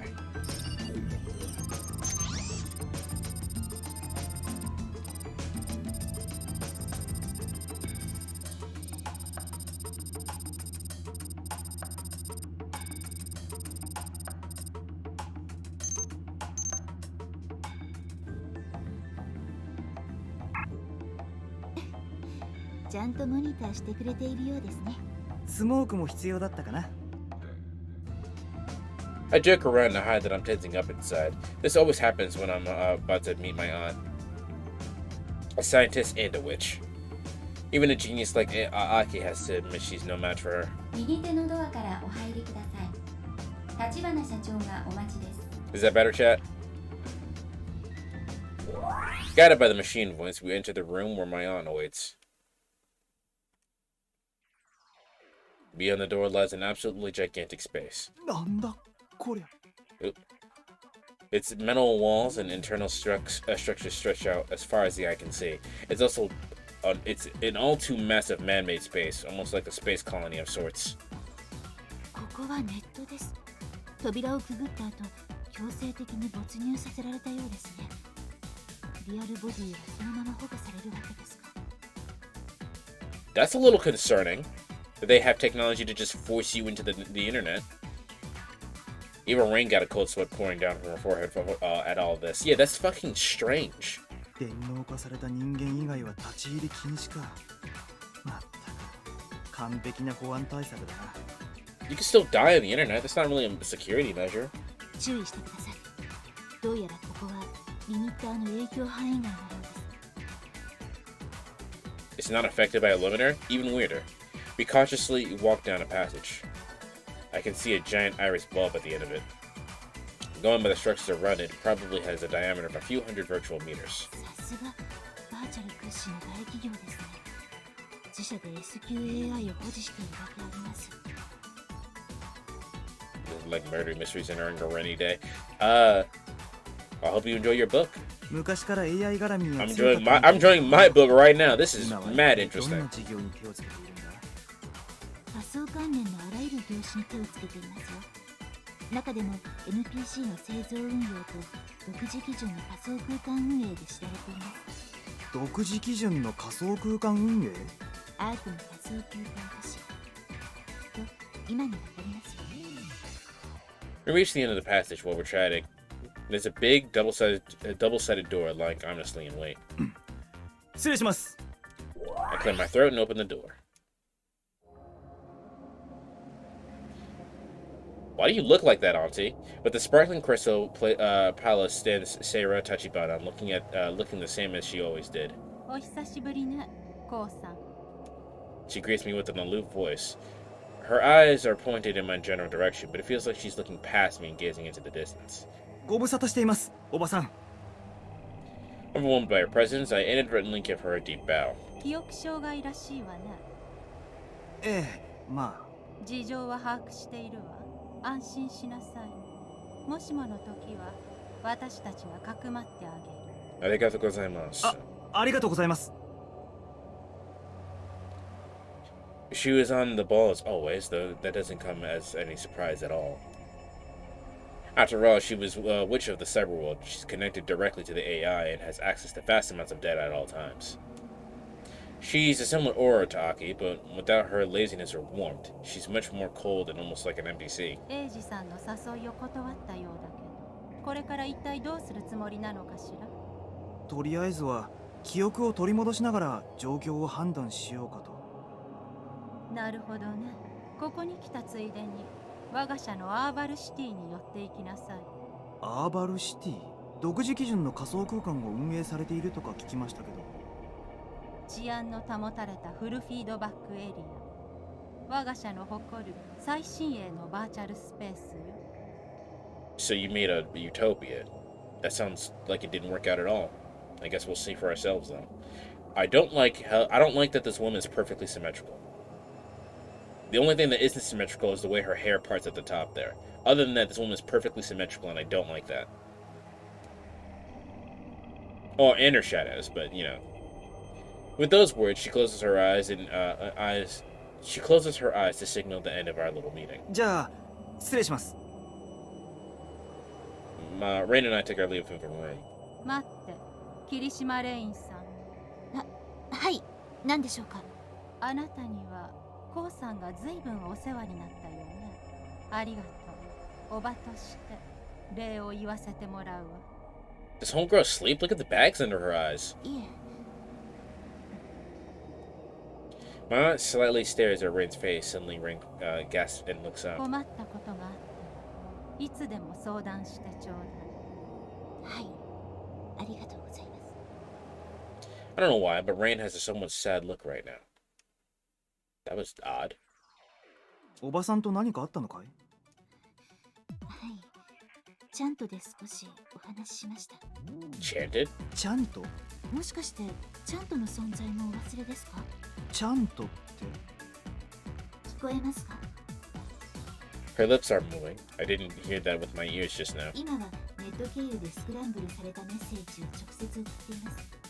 これがちゃんとです。Her words partly lift the veil covering my memories. 思い出せそうな気もするけど。唇を動かさないで。ニューロジャックでささやくように言葉をイメージしてください。I'm still confused, but I try to do as she says. こうか。これで内緒話ができるわね。I hear my own voice ringing clearly in my head. これならまず第三者に傍受されません。Gee, that's convenient. It's almost like a telepathy of sorts. ちゃんとの使い方を思い出したところで、せっかくですからアーバルシティに行っていきませんか？ That's kind of cool, though. そうだな。いいかもしれない。ここが仮想空間か。Blue skies, white clouds, and greenery everywhere. This is all too much for my eyes, which have grown used to Suzushiro's dreariness. The place is also one with buildings that exist in perfect harmony with their surroundings. As eccentric as the designs are, they're just as neatly maintained. ガキの頃、こんな光景をホロで見たことがある気がするよ。I'm actually gonna get そう rid of 未 something 来 real 都市 quick. 予想図とかそんな感じで。I'm gonna get rid of this. I feel like it's in the way.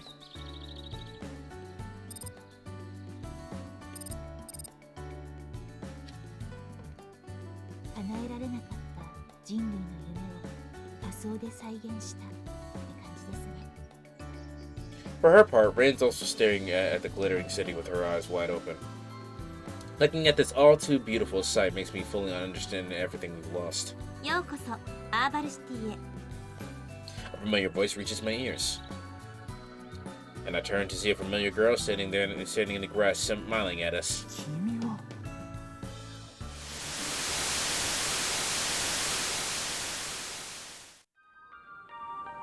I want to know how she feels about me. ねえ、あのさ、変なことを聞くけど。君、もしかして俺のこと。こ Do you like me? They're just 4 words, but I can't get them out. This is too hard. Besides, I'm not exactly thinking straight right now. ああ、そろそろ俺も戻るよ。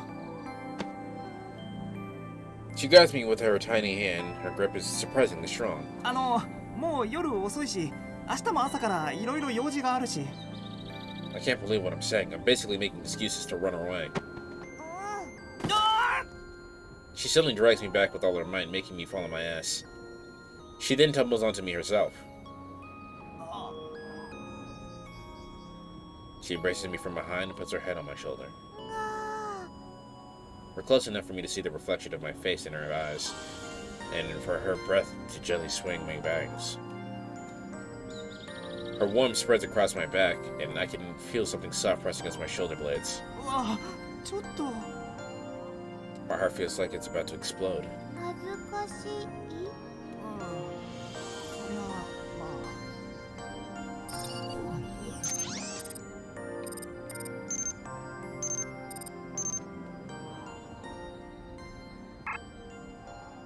She then pulls me closer. As her chest sticks even closer to my back, I can feel my heart racing too. 恥ずかしい。 She's feeling just as conscious of me as I am of her. The moment I realize that, both my chest and my heart nearly blow up. She gives me a happy smile. Her face is all red. I'm going crazy here, but hearing her innocent laughter calms me down. That's because I found out what I wanted to know. Words weren't necessary at all. Whether we say it out loud or not, we're both feeling the same way right now. So I don't mind if she notices these unspoken feelings of mine. In fact, that'd be perfect.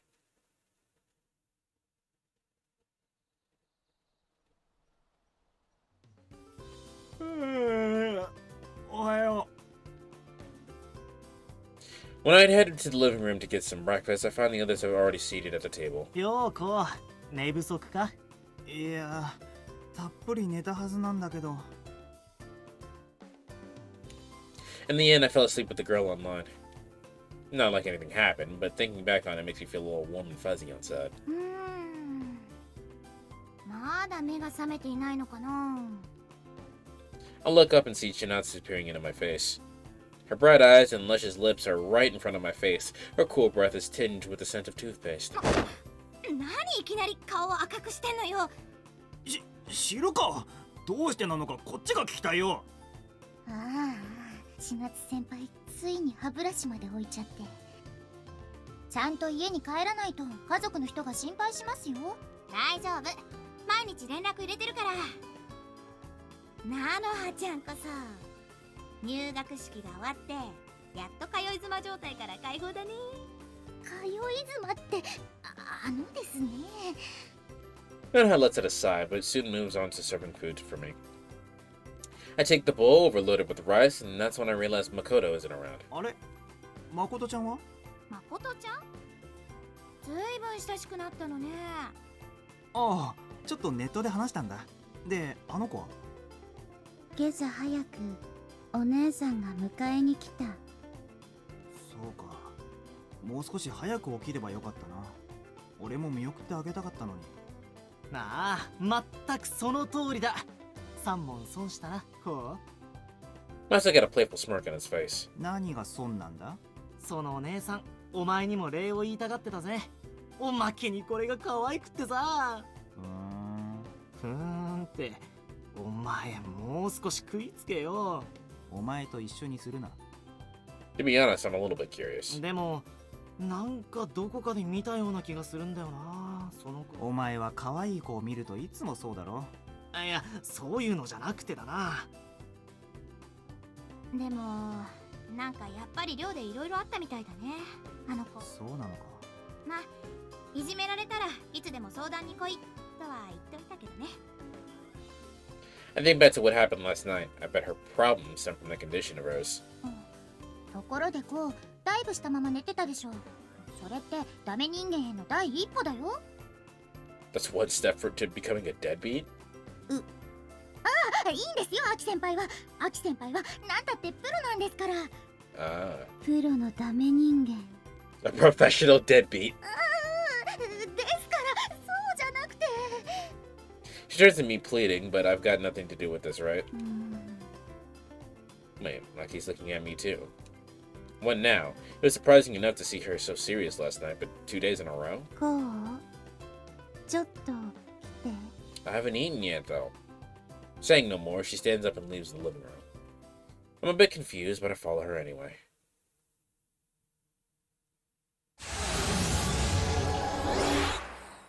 Less than a minute later, we're both sitting in a private space. Aki's completely silent. It's like she's struggling to find the words she wants to say. アキネ、何か話があるんだろ？ うん。 She takes a deep breath and looks at me like she's made up her mind. こうゆうべここに入ったよね。 She points at the door leading to the meadow again. うん、入ったけど。 Crap, did she realize I was I saw her sleeping naked? あのね、アキネ、見たと言っても、ちらっと隙間から見えた程度で。何のこと？あれ？ No, that's not it. Then why did she ask me about last night? ゆうべもあの子に会ったでしょ？あの子って、ここによく来てる子のことだよね。あったけど、それが？変だと思わなかった？確かに。まさかあんな時間にまで来てるとは思わなかったけどね。What is she trying to say? こうあの子のことどう思う？ Why is this so important? どう思うって。 Is she asking me if I like her? First Makoto and now Aki? I don't know why, but I find myself wavering.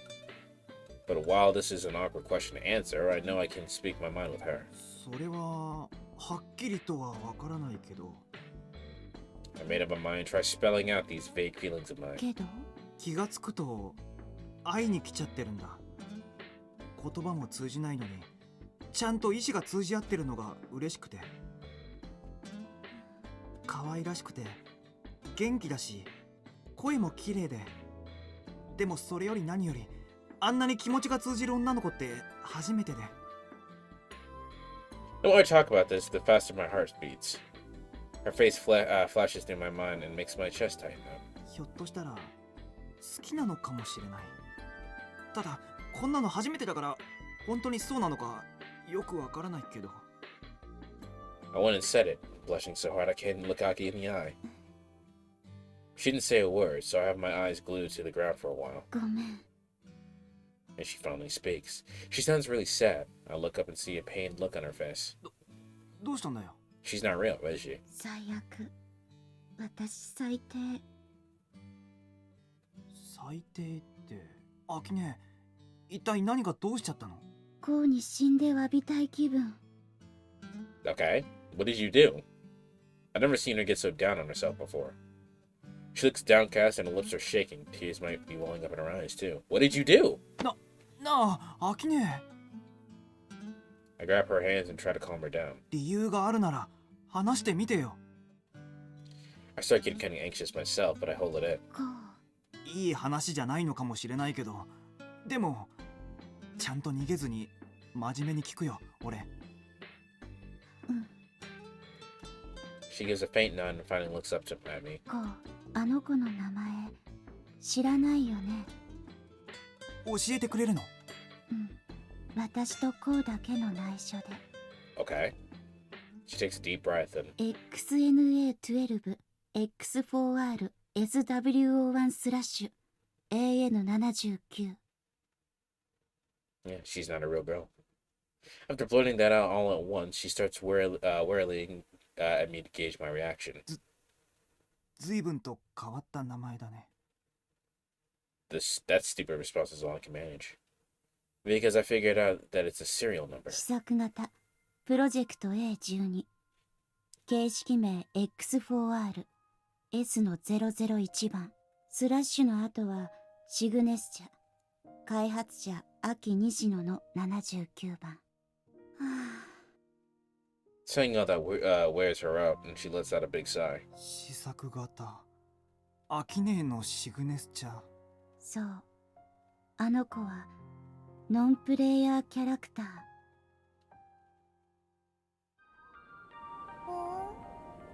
The NPC girl is standing right in front of me. She's staring at my face full of worry. But I don't know what to say to her. We've stayed like this for nearly an hour. 君が NPC だったなんてね。 NPC She's not an avatar of an actual human being, but an AI-run program that imitates a person. In other words, she's not at all that different from the cats that were around Aki last night. Of course, there are NPCs everywhere online. They look just like people and act as receptionists and guides and stuff. But no matter how realistic those NPCs look, they're easily identifiable from their stiff speech patterns and fake expressions. There's no way anyone would mistake one for a human's avatar, and yet here I am. At this point, everything about her, from her vibrant gestures and adorable expressions, feels artificial to me. And that makes me a little sad. She hasn't changed at all, obviously. It's all just a matter of my perception. Here I was, thinking I was in love with her and stuff, and all it took was learning the truth about her to turn me into a mess. 変だよな。NPC に罪悪感を抱くなんて。君の人格は AI が演じているだけなのにさ。罪悪感。But does her AI feel the emotions it acts out? AIs are completely unlike human beings. They're a collective intelligence that are formed by their self-evolving logic and have a very frail sense of individuality. I know that they have a will of their own, but what lies at its foundation is very different from what drives us.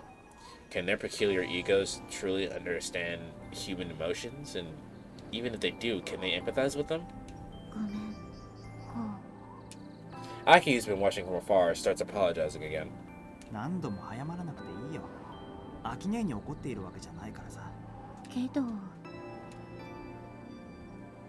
I can tell just by looking at her that she's worried about me.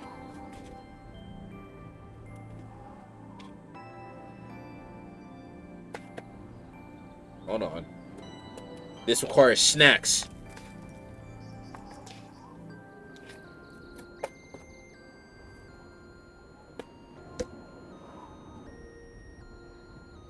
I don't feel like getting mad at her at all. But there's something I want to ask her. アキ姉、どうして最初に彼女が NPC って言ってくれなかったのさ。 A Turing test, probably, yeah? 本当はすぐに教えるつもりだった。俺がこの子を気に入っちゃったから。それで言い出しづらくなったのかい。それもあるけど、それだけじゃない。嬉しかった。 She glances at me as she speaks. こうがあの子を普通の女の子みたいに扱ってくれるのが嬉しくて、つい。そりゃだって。 I'm a Seishu student and a second gen too. I'm completely familiar with NPCs and wouldn't normally mistake one for an avatar. This one didn't seem to be anything but an ordinary girl. 本当にすごいよ、アキ姉は。こんな NPC を作れるなんて見直したよ。けど、だからこそちょっぴり恨むけどね。本当にごめん。 With an apologetic look, she places her hand on top of the girl's head. アキ。 And the girl looks at her worriedly. Her expression makes it seem like she's connected from the bottom of her heart. この子は私の憧れ。私より優しくて普通の女の子らしい。明るく誰にでも好かれる子。そうあってほしかったから。 That is the saddest thing I've ever heard. An avatar of Aki's desire. Maybe that's also why she couldn't tell me about the NPC thing. That actually makes me feel a little bit sorry for her. アキ姉だって容姿は悪くないんだし、物臭が収まれば誰にだって好かれるさ。優しいね。 After gently stroking the NPC's hair one time, Aki changes gears and looks at me seriously. こう、一つだけ覚えておいて。この子は単なる NPC じゃない。特別に思い入れのある作品って以外の意味でかい？そう。正確に言えば私の作品とも言えない。 I can tell she's choosing her words carefully. She might be about to reveal a part of the girl's secret. I just had to listen carefully to what she says. この子はユニーク。複製不能な存在。そんなに強力なプロテクトが仕掛けられているの？そうじゃない。プロテクトなんて気休め。この子は原理的に複製不能。その原理は呆れるほど単純。こうには教えてあげられないけど。 What do you mean you can't tell me? じゃあコピーは作れない。コピーを作ったとしても別の存在になってしまう。量産して生まれるものはそれはすでにこの子じゃない。 So that, for all intents and purposes, that's a person. She decides it's time to take a break and waits to see how I react. ユニークな存在か。 That's a person. You made a person, Aki. The only one of her kind in the world, so if her body is lost, I'll never be able to see her again. I'm even more confused now. Where do humans and NPCs begin? その子を嫌わないであげて。こうがいないとき、その子本当に寂しそうだから。 Saying that, she starts to log out. No, don't run! 嫌いになんて。 That's when I realized something. Aki said the girl seemed lonely. Does that mean she thinks she has emotions? ねえ、もう一つだけ教えて。この子には本当に感情があるの？自分の感情を理解しているの？中国語の部屋の問題ね。 Ah, we're back at the Chinese room argument. Even if they can't hold a conversation, they can't perform tasks, do a job. AI にもクオリアがあるが私の立場。 But if they don't have a heart, they're not capable of forming emotional bonds. そしてその子は人の感情を学習している。それがこの子が単なる NPC じゃないということ？ Right. Aki gives me a vague nod and disappears. 人の感情を学習しているか。ねえ、君は何を考えているの？さ The sad little cheat begins to speak.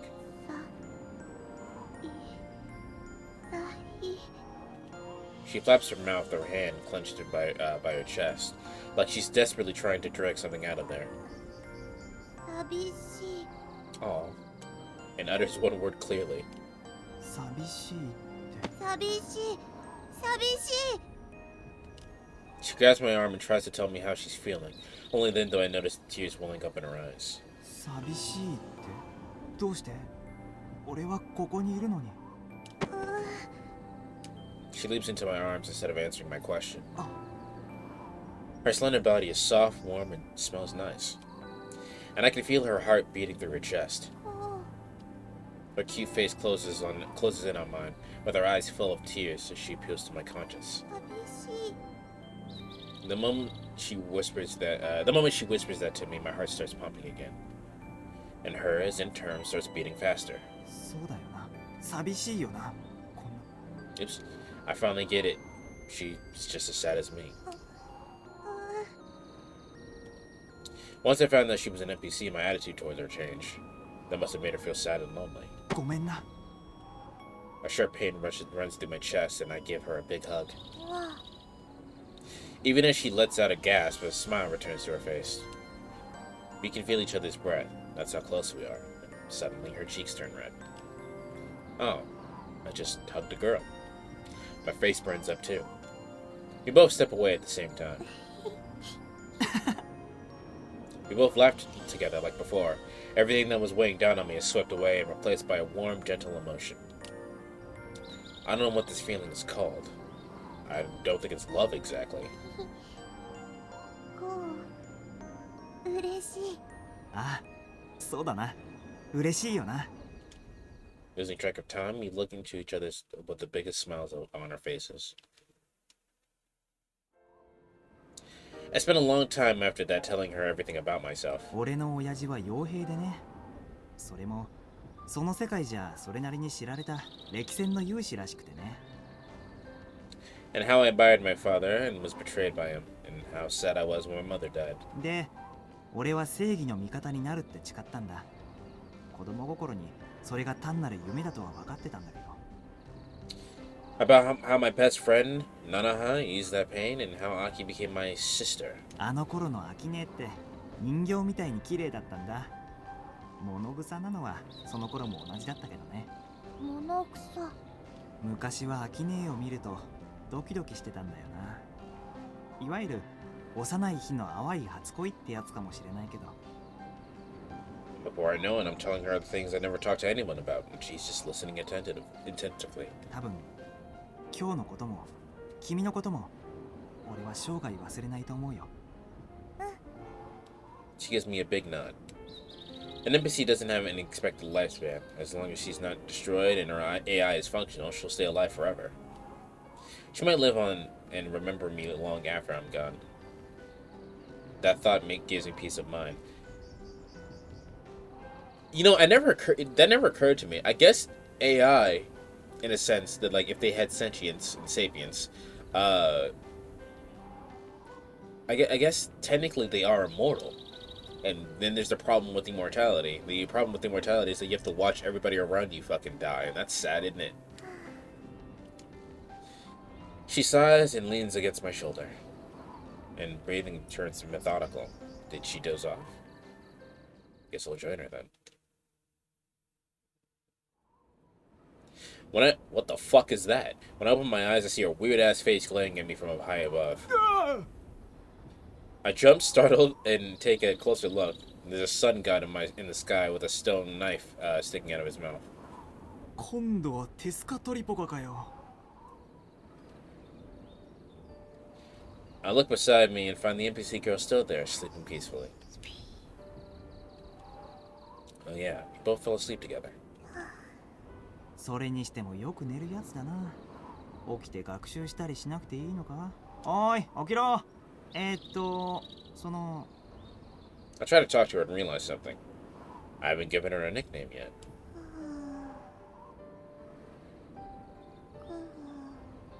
よし、わかった。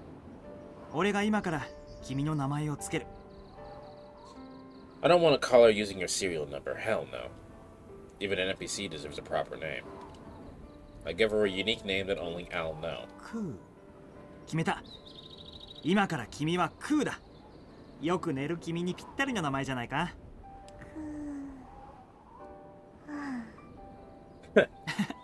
返事してる。ってそんなわけないか。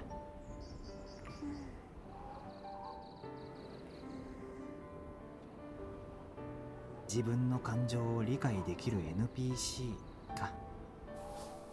I gently stroke her hair. Her silky hair slips through my fingers.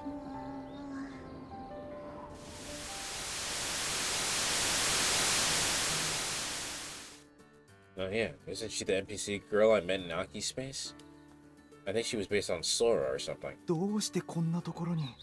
クー、また会えるなんて思わなかった。なあ、俺覚えているだろ？はい、存じ上げております。門倉光様、この都市への来訪は初めてですね。She sounds way more plastic in the way she talks. She maintains her smile and answers me in a clear voice. そうじゃなくて、まさか俺がわからないのか？ほら、アキネーの仮想空間で一緒に。This is not the same girl. 申し訳ありません。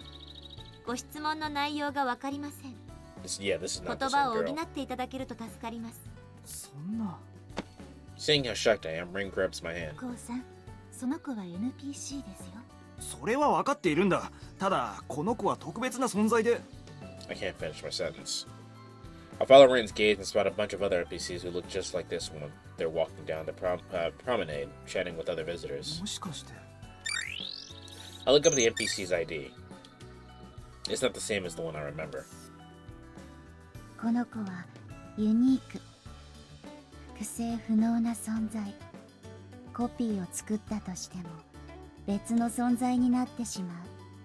量産して生まれるものはそれはすでにこの子じゃない。ああ、そうか。君は量産型なんだね。はい、私はモデル S4R タイプの P165 番アーク社の接客用 NPC です。He replies with a dull-like smile. She's not cool, huh? All my excitement dies down in an instant. There are a bunch of replicas here. I wonder what happened to the original. 私はお客様を案内するように指示されています。よろしければどうぞついてきてくださいませ。She walks off ahead of us. I start to follow her and notice Rain's expression. She's staring at the NPC with a complicated look. It's like she's sad and happy to see her at the same time. どうしたんだレイン？いえ、別に。ちょっと考え事をしていただけです。ハーバルシティはお客様に現実世界で失われた平穏で豊かな暮らしを満喫していただけるように設計されております。With the NPC guiding us, we take a tour around this virtual world. なんだかこの光景懐かしいな。A gentle breeze is filled with the scent of spring, and I can hear birds chirping somewhere in the distance. リアルですね。おまけにリミッターがないおかげか、感覚も本当に自然で。はい。それがアーバルシティの特徴です。専用 AI によるリアルなシミュレーション。リミッターなしでも安全を保証する保安システム。いや、リアルなのもそうだけど、なんとなく光景そのものにデジャビュを覚えるような。そうかもしれませんね。青春や褒章のあった学園都市地区はアーバルシティに似た雰囲気がありましたから。They were academy cities that were built to harmonize with the land reclaimed by the environmental project. That thought process does closely resemble the concept of Avril City. そういや、レインは青春だったの？褒章だったの？私は褒章出身です。そうか。一緒の学園ならよかったのにな。ええ。私も本当は青春に行きたかったのですが、父親に反対されてしまいまして。Her face clouds over. She comes to a halt and looks up at the sky. 正直、褒章という学園は好きではありませんでした。それでも、あの学園都市の雰囲気は好きでした。気持ちはわかるよ。Standing here reminds me of the path I took every day from the dorm to the school. To me, it feels like it existed until just yesterday. But it's all gone now. My eyes wander to a patch of grass next to the path. I don't know if it's just me, but this is way too similar to the spot where Masa and I died from back then. どうされました、コウさん？ああ、ちょっと。I walk out to the grass and sit down. I get a clear view of the familiar field from there. 似ているんじゃない。これって全く同じなんだ。え？ここは学園生時代の通学路にそっくりなんだ。まさか、もしかして。No way. It can't be, but I run down the path anyway. コウさん、待ってください。But no matter how much I run, everything looks the same as I remember it. All too familiar signposts and cherry blossom tree. And when I take the turn past the tree, キサラギ漁だ。 my legs freeze. Why is this in the Ark's virtual space? My hand trembles as I grab the door. I take off my shoes and step into the nostalgic hallway. And when I slide open the door to the living room, I see a familiar face lying there. I can't speak.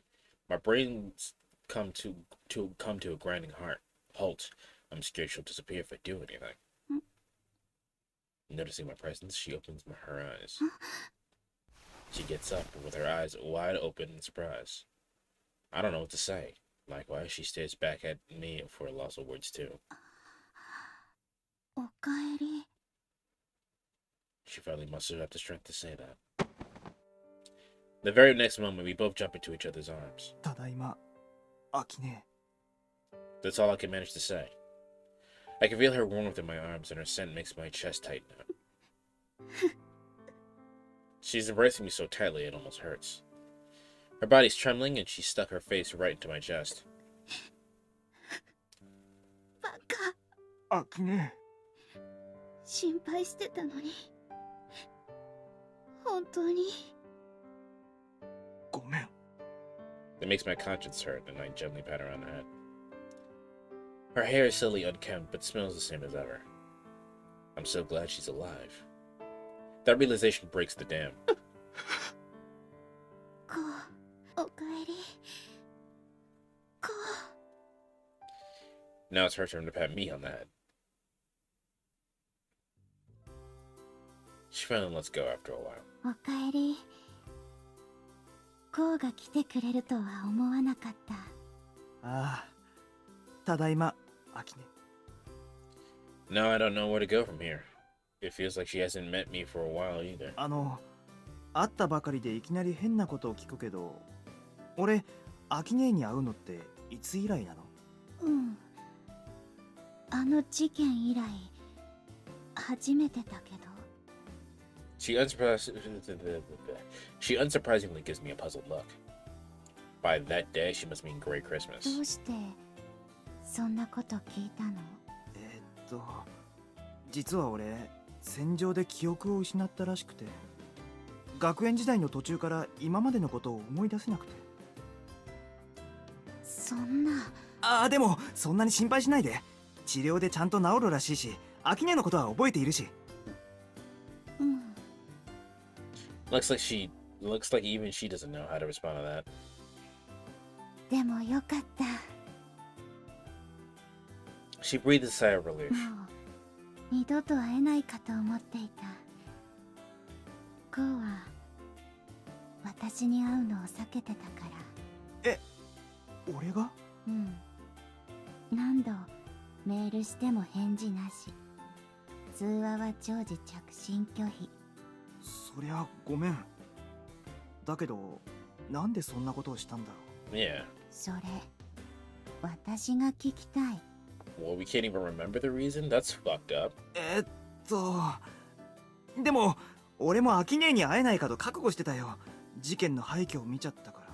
事件のことも覚えていないの？何も思い出せないんだ。ぼんやりとした悲しみは残っているみたいだけ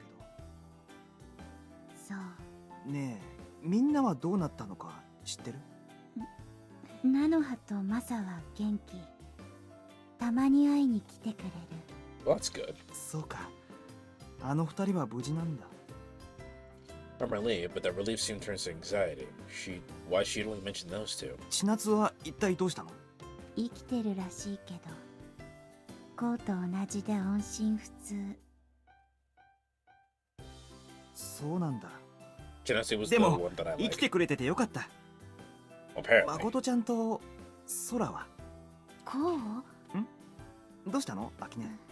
変なこと聞くけど、学園のことどれくらい覚えている？ So Makoto must be dead. I don't remember which one was Sora. 曖昧なんだ。覚えていたり覚えていなかったり。そう。でも大丈夫。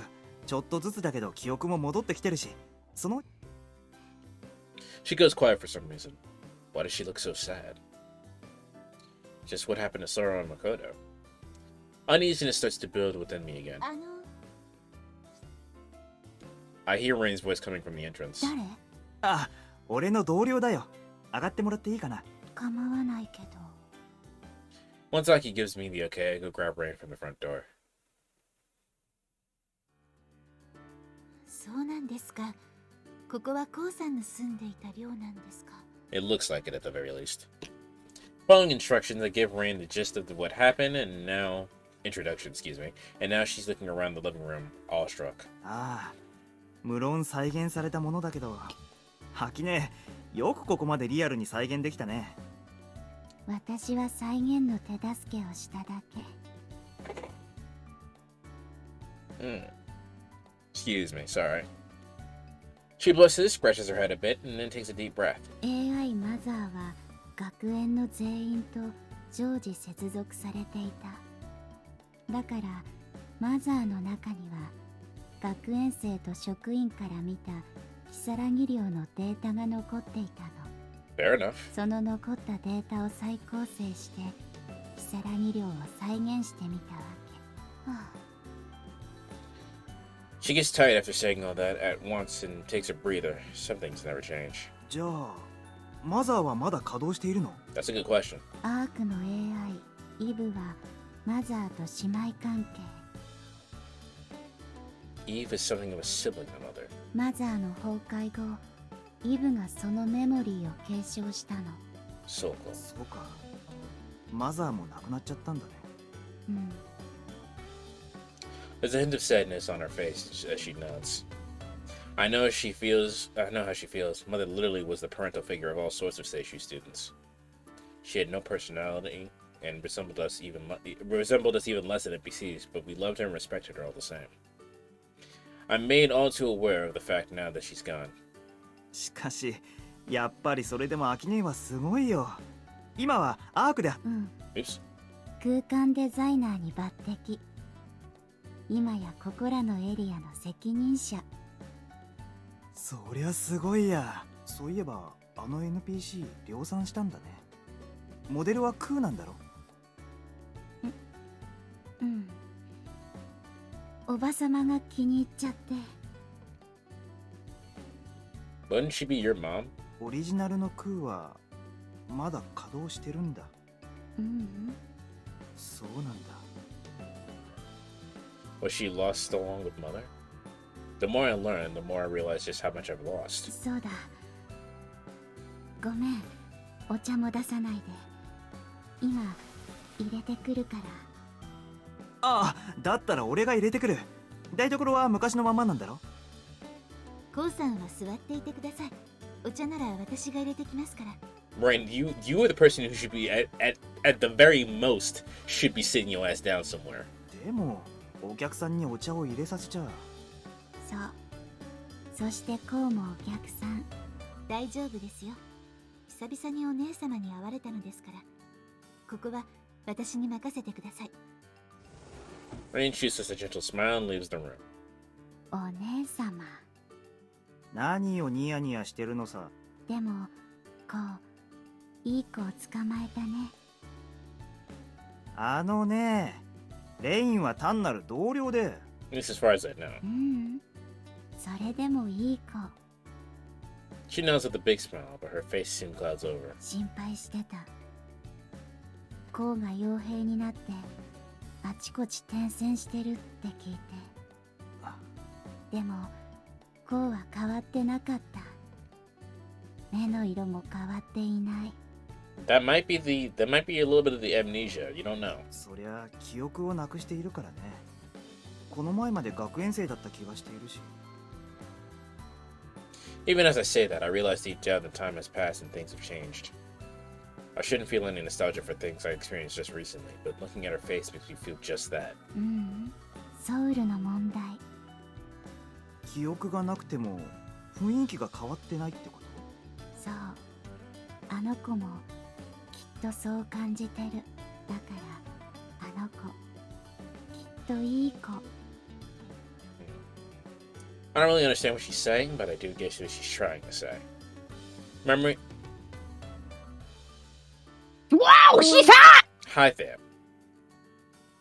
Memories or no memories, the stuff deep down, my foundation, what makes me who I am, won't go anywhere.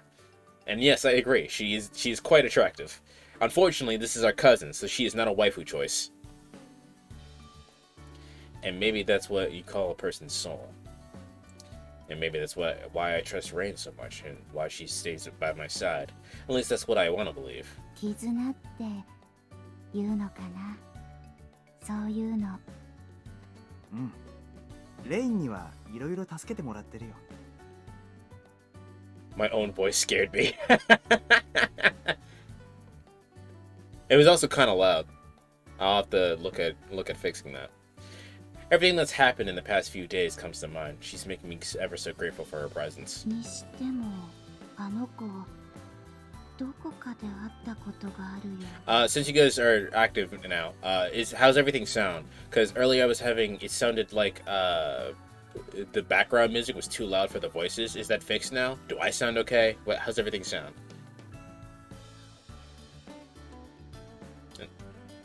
Insistent games, though, well, taking us back to Egypt. I've seen many enter, but not many come out. She's not a waifu choice. 一体どこで？学園時代にあったような気がするけど。But besides, even though Aki's top tier, I have someone who is an actual waifu choice I have my eye on.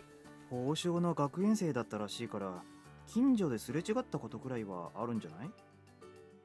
Goku's about to beat up these guys and then jump scared. And then jump scared. You sound good. The game's good too. Cool. Amy, you're at my favorite part of that saga, with the exception of what happens significantly later. Shane top joke. I don't know what that is. Looks like her brain's gone into overdrive. She won't be coming back anytime soon. Amy, that is the coolest part Goku is ever in his base form. From a certain fight onwards, it's always about powering up. This is the last time you get to see Goku just be cool as Goku. お茶を入れてきました。ああ、ありがとう。 Her tea is a bit too strong, but even that bitter taste feels familiar. It seems Avril City follows the same cycle as the real world, and night falls after a while. We decide to stay the night in the dorm. ごめん。まだコウの部屋は構成中。今度来る時までには作っておくから。うん、ありがとう。布団が2組しかないんだけど。じゃあ、私は自分の部屋で寝るから。ごゆっくり。ごゆっくりってあのね。She walks off before I can stop her. ここは仮想なんだよな。Doesn't mean anything. You still have sex online. I turn around grumbling and find Rain looking awfully upbeat. 畳の部屋で布団に寝るなんて新鮮な感じで嬉しいです。I imagine it's similar sleeping on the floor. そうなんだ。Her 1000-watt smile makes my heart skip a beat. I don't think I've ever seen her look so unguarded. さあ、骨休みをしましょう。明日からもやることはたくさんあるでしょう。Oh, hi. Lying in a warm bed in a nostalgic room, I feel at peace as I close my eyes. But I have trouble sleeping. Whenever I start to fade, the sight of that wasteland comes to mind and wakes me up again. Anxiety, it freaks me out. I can sense my neighbor tossing and turning too. As time passes meaninglessly on by. 眠れないみたいだな。ええ。コウさんもですか？あの荒野が目に焼き付いちゃったみたいでね。レインはどうなんだ？私は悩んでいます。悩みって？傭兵時代、注意はずっと彼らを追いかけ戦っていました。ドレクスラー機関のことだな。はい。私もずっとそれにお供をして、そしてついにはシティにたどり着きました。だから記憶を取り戻させ、注意の意志を完遂することが私の務めと思っていました。I know what you meant, Amy. でも、それでいいのか悩んでいます。Her voice sounds agonized. I glance her way and realize she's gotten out of her bed and is staring at me. どうして悩むんだよ。I'd rather not make her worry about me anymore. 今なら全てをやり直せます。何も思い出さないままなら戦いから身を引いて平和な暮らしを送ることもできるかもしれません。We cannot. Eventually, my memories will come back and I'll remember why I was fighting in the first place. Not saying that we don't know now. We clearly do, but we're going to remember at some point, and we're going to feel the exact same way we did the first time we felt that way. それもまた選択の一つだと気づいて、その方が注意のためなんじゃないかと。She pauses and stares at me. I guess she wants to know what I think. 難しいね、それは。As much as I think about it, I clearly don't have the means to make that decision. 俺はまだいろいろなことを忘れているんだろうな。ええ、それは間違いありません。ただ、もし何か大切なことを忘れていたとして、それを思い出すことで余計に苦しみを味わうのだとすれば、その記憶は忘れていた方がいいんじゃないでしょうか。Ignorance is not always bliss. 知らない方が幸せなこともある。I probably lost a bunch of painful memories, and I used to be scared to find out what they were. But 青春が壊滅したのは正直答えたよ。辛かった。けれど、はっきりと事実を知って、すっきりした一面があるのも否定できないんだ。知っちゃった以上は、もう忘れることはできないし、受け止めようと思ってる。それに、知らないままでいれば、それはそれで得体の知れないトラウマを抱えたまま過ごすことになったんだろうし。Yeah, I agree. 俺はもうそんなのは嫌なんだ。そうでしょうね。すみません。変な話をしてしまいまして。いや、いいんだ。She apologizes. Huh. I must be making her carry a heavy burden so I can live blissfully in ignorance like this. 注意。コウさんが戦いに赴くというのであれば、少しでも生き残る可能性を高めなくてはいけません。ああ。明日からコウさんが覚えていたスキルを取り戻すために訓練をします。そうだな。俺も今のままじゃ拙ないと思うよ。とりあえずは格闘からですね。I just pictured myself being sent flying by her, and I feel pathetic. Seeing me depressed, Rain smiles a little and tries to cheer me up. よかったら別の話をしませんか？ああ。じゃあ、アキ姉はどうだった？いいお姉さんですね。言っただろ。アキ姉はハトコだって。でもお姉さんなんですよね、コウさんにとっては。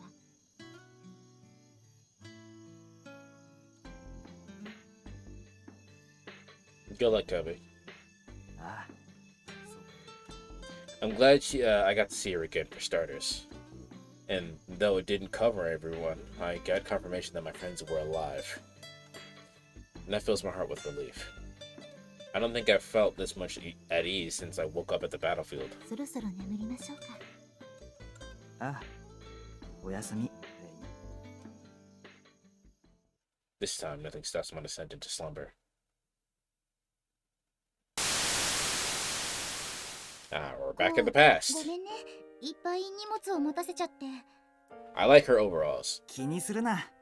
全部持つって俺が言い出したことなんだからさ。ありがとう。じゃあ今度は私が頑張る番だね。お前のお祝いなのに料理させちゃって悪いな。That's fucked up, yeah. 大丈夫。お料理は私の数少ない得意分野なんだから。Nana smiles gently and takes the shopping bags off my hands. Bathed in twilight, she looks a lot more mature than before. A reserved voice. I turn to see where it's coming from and find a somewhat petite girl standing there, looking somewhat apologetic. She struggles to speak with her frail voice before settling into a big bow. みなずきさん、こんばんは。はい。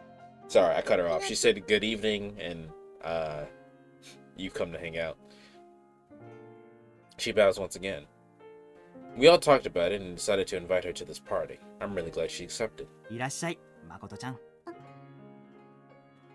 She keeps bowing for no reason. She must be really nervous. 立ち話もなんだから上がってよ。今腕によりをかけて美味しいご飯を作るから。ありがとうございます。だからございますなんていいよ。はい。ありがとう。Nana's smile must have calmed her down some because she finally smiles. じゃあ先に入ってるね。Nanaha runs off inside, satisfied with making Makoto smile. じゃあ俺たちも。I try to walk through the front door, but my sleeve gets caught in something. Huh? Turns out Makoto grabbed onto it. どうしたの？いいよ、無理に話さなくても。なんなら後でネットで会えばいいしね。ん？ Looks like she still has something to say. ごめんなさい。お姉ちゃん。She starts bowing so deeply that her upper and lower body form a right angle. 前にも謝ってくれたじゃないか。もういいって、本当に気にしないで。To be honest, I'm not completely over being slapped out of nowhere for no reason. But I can't stay mad when I see how bad Makoto feels about it. 全く気にしてないよ、本当に。That finally makes her raise her head. きっと君の姉さんは君が泣いているのを見て誤解したんだろ。姉、そそくしい。でも妹思いのいい姉さんじゃないか。お姉ちゃん、大変。大変なんだ。Disaster. 大変。She makes a troubled face and blushes. It's the most natural expression I've ever seen. I've seen her make. That. I really want to ask her to explain the disaster thing, though. The girl's panic yells ring out in the air. I eventually spot a girl staggering toward the dorm with a ton of stuff in her arms. Makoto bows to me again before rushing over to her sister's side.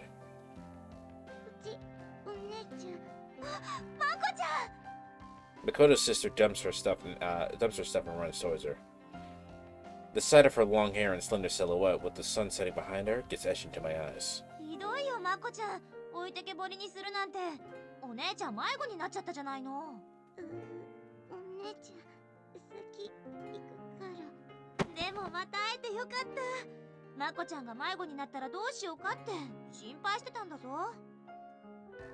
Says the guilty sister who got lost as she embraces Makoto tightly.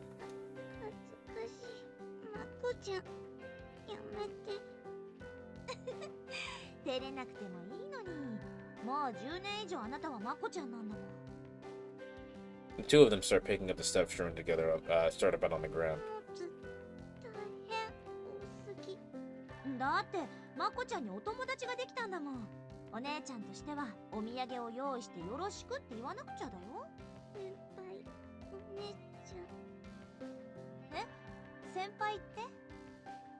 With a cheerful smile, she turns to face me. I wasn't seeing things. She looks unbelievably beautiful with the sunset behind her. And my chest is about to explode out of shock and indescribable feeling. Because the girl's standing right in front of me. Looks exactly like Ku.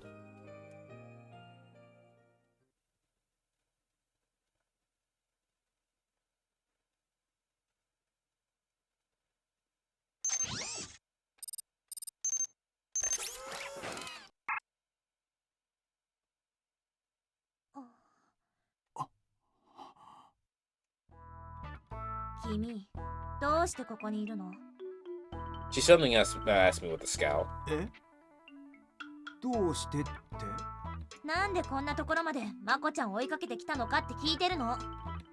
She glares at me with a hand on her hip. I have no idea what she's talking about.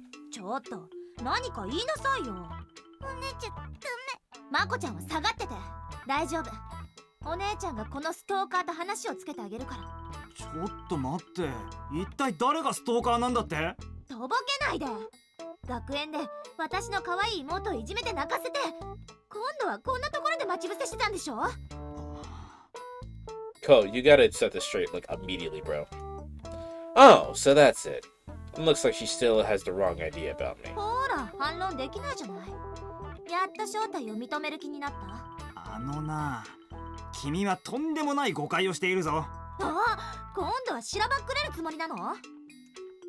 This girl. I didn't know how to react when I realized she looked just like Ku, but their personalities are nothing alike.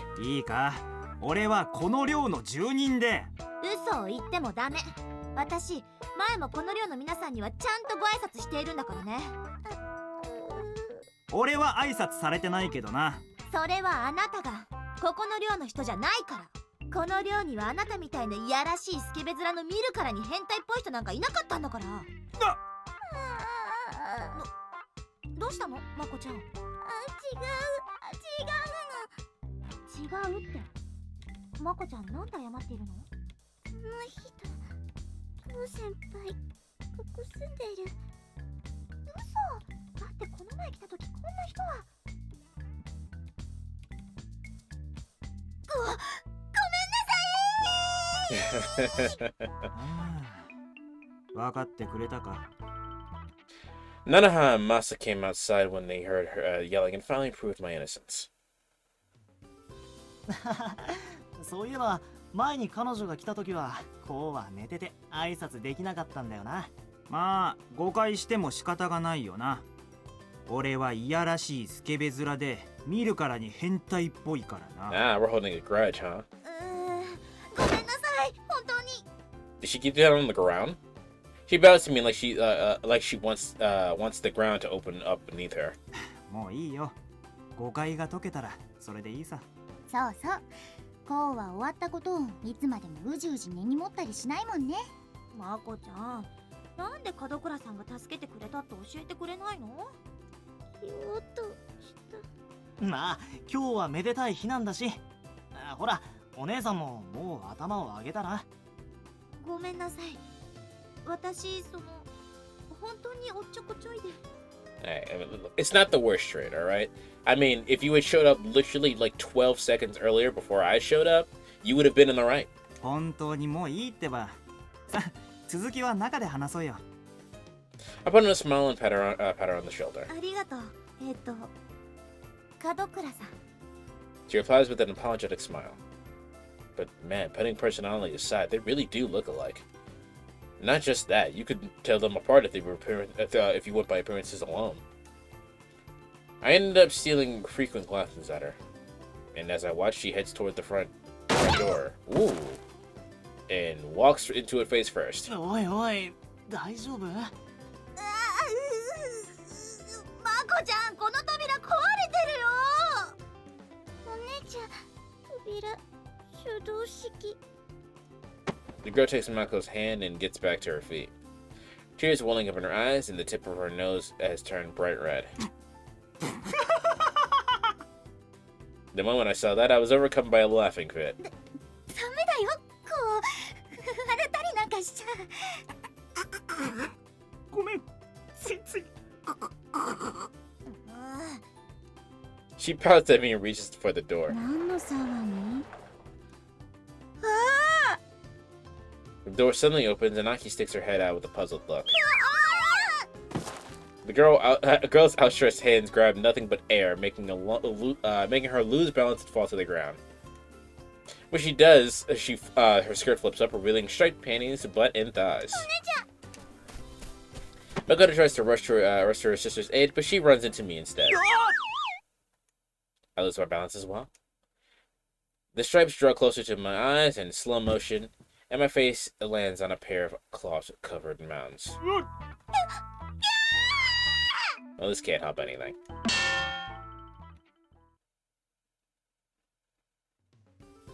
After carrying the stuff inside and sorting things out, Makoto's sister and I step outside. Now that things have calmed down, we finally have a conversation. ごめんね。この前は事情もわからず叩いたりして。いいよ。誤解が解けて幸いだった。それだけじゃなくて、つい私思いっきり蹴りつけちゃったりして。まあ、潰れなくて幸いだった。Damn. 俺も君のスカートに顔突っ込んじゃったわけだし。あれは事故だから、Her face turns as red as the setting sun. She's not entirely without issues, but she doesn't seem to be a bad person. でも、誠ちゃんも俺のことを説明してなかったのかな？それは全くもって私が聞いてなかっただけみたいで。I imagine a girl trying to clear things up while her sister refuses to listen and promises she'll take care of her bully. I wonder why I can picture that so clearly when I only just met her today. とにかく、本当にごめんなさい。何度も謝らなくていいってば。俺はもう気にしていないからさ。君が良くても、私が気になるよ。Saying that, she takes a quick look around. 今ならいいよ。は？だから一発だけ叩いていいよ。それでおあいこ。叩きっぱなしじゃ私の気も済まないし。あのな、女の子の方なんか叩けるかよ。あ、男女差別は良くない。それに目には歯を、歯には目をだよ。That's not how that saying goes. それ、言葉も意味合いも違うと思うんだけど。I've watched too much anime. いいから一思いにやっちゃって。さあ、もう覚悟は決めてきたんだから。She closes her eyes tight without bothering to wait for my response. 叩けって困ったな。My eyes wander to her plump cheeks. They look nice and soft. Maybe I should give her a kiss instead of slapping her. She might not get mad at me right now. 頬にキスなんかしたら、今度はグーで殴るからね。するか。Damn, she's perceptive. You wouldn't expect that, given her usual airheadedness. This doesn't really sit right with me, but fine, I'll grant her request. 仕方がないな。言い出したのはそっちだから覚悟しろよ。I clench my fist and start swinging my arm around. ちょっとまさかグーなわけ？目には歯を、歯には目をなんだろ。 I take a big wind up. 行くぞ。 She closes her eyes even tighter. And I slightly lower my arm and ding her on the forehead. いた。 She yelps in surprise. これでおあいこだな。 She lets out a big sigh and sinks to the ground. おいおい、大丈夫か？だって男の子にパンチされるのなんて初めてだもん。はあ、もう死んじゃうかと思ったよ。ごめん、やりすぎた。No, I say you're even. I'm amazed she didn't run when she was that scared. Maybe she has a lot more guts or, well, bona fides than the average person. 立てるか？ごめん、そういえばまだ自己紹介もしていなかったんだよね。She takes the hand I offer her with a shy smile. Her hand is tiny and soft, and her smile is really is exactly like Koo's. 私の名前はソラ。Ah, 水無月ソラって言うんだよ。that's why I don't know who she is. So we don't know where they are in the future. Sora Minazuki. Mm.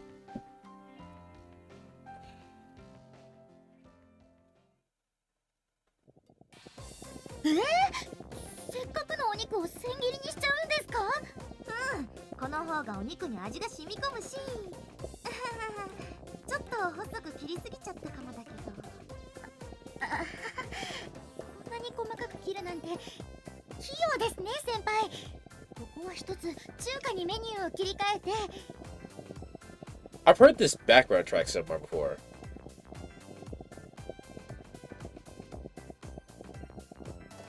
I think this is in Doki Doki Literature Club. Someone will correct me. Anyway, we can use this to cook some Chinese, so we should switch. それいいアイデア。さすがなっちゃんナイスホラー。どうも。なっちゃんって私のことでしょうか？ I'm not sure I like the translation, but fair enough. Nanny will work in this situation. ナッパちゃんの方がいいかな。 Nappa! なっちゃん、なのちゃん。可愛い子には可愛いニックネームをつけないと。どうもありがとう。先輩それ砂糖じゃなくてお塩。わかってるってば。これは隠し味って。全然隠れてないよ。はいだな、あの空って子。 She's incredibly airheaded as well. 脳内物質、きっと分泌型。今のうちに私ジュース買ってくるよ。マサもお願い。はいはい、千夏女王様。 Shinatsu gets tired of waiting and leaves, taking Masa with her. 楽しそう。だけど、お腹すいた。And besides me is a girl who's grown even more tired of waiting. 二人とも頑張ってるから、もう少し待ってあげて。頑張る。手伝う、私。 Makoto stands up and heads for the kitchen. I guess she figured she had something she could do. お姉ちゃん、私、やる。いいから休んでいて。まこちゃんもなっちゃんも祝われる立場なんだから。歓迎してくれた寮の皆さんのためにも、大事なところを蹴っ飛ばしちゃったこうくんのためにも、お願い、私にフォローのチャンスをちょうだい。ダメ。貴重なお肉が、美味しいおナスが。 It seems she's really bad at cooking. ごめんなさい、なのちゃん。いいよ、まことちゃん。そんなに気を使わないでね。 Sora's not a bad person, she's all cheery, and it's clear that she's doing her best. It's just, she seems really oblivious to everything. She's talking about contrasting sisters. 眠いのに空腹が邪魔。 That's the worst. なのに空腹でさらに眠い。 No, I know exactly that feeling. Alright, nearly forgot. ねえ、アキネ、聞きたいことが。質問は食べてからに。なあ、どうしてなんだ？クーとあの空って子、全く同じ顔してるんだけど。企業秘密。そんなこと言わないで。誰にも何も言わないから。ごめん。ご飯できたら起こして寝る。あ、ちょっと待って、アキネ。My attempt to stop her is in vain as Aki escapes into dreamland. But yeah, they're kind of taking too long. They started cooking ages ago, and I can't just sit around and wait forever. I guess I could go see Ku. There's something I'd like to ask her too.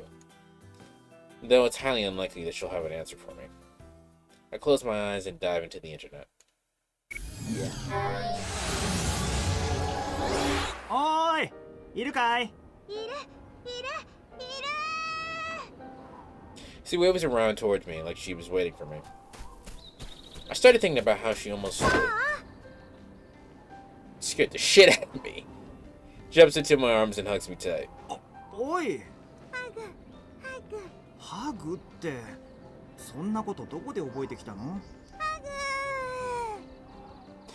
Looking absolutely delighted, she rubs her cheeks with me. Virtual NPC or not, I still feel soft and warm. I'm happy it feels good, but it's still embarrassing. Even with a closer look, she really does resemble Sora Minazuki. No, she looks the same. Though she wouldn't get all clingy with me, obviously. あの子とこんなことしたら、グーで殴られちゃいそうだよな。I pull myself away from her as casually as possible. She's giving me a big, pure smile as always.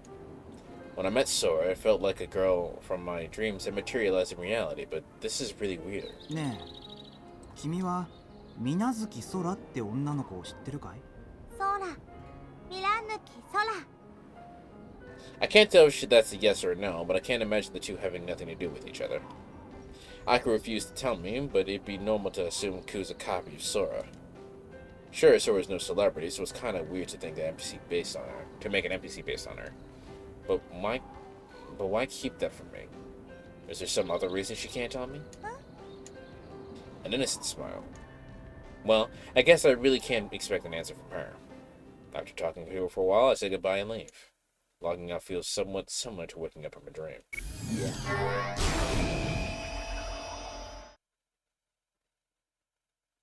You shift from the virtual to the real world and remember that you have a real body. It makes you feel kind of sad, like you're leaving your home behind. The weight of the world falls on my belly, the pain of making me cough and open my eyes in a panic. おはよ All I can see is this lovely smile right in front of me, and it turns out that Ku's sitting on my stomach. ああ、おはよう。あ？ちょっと待て。I'm not online, this is the real world. Which means this isn't Ku, but Sora Minazuki. Almost out of reflex, I shove her to her side and get to my feet. びっくりした。ちょっといきなり何なのよ。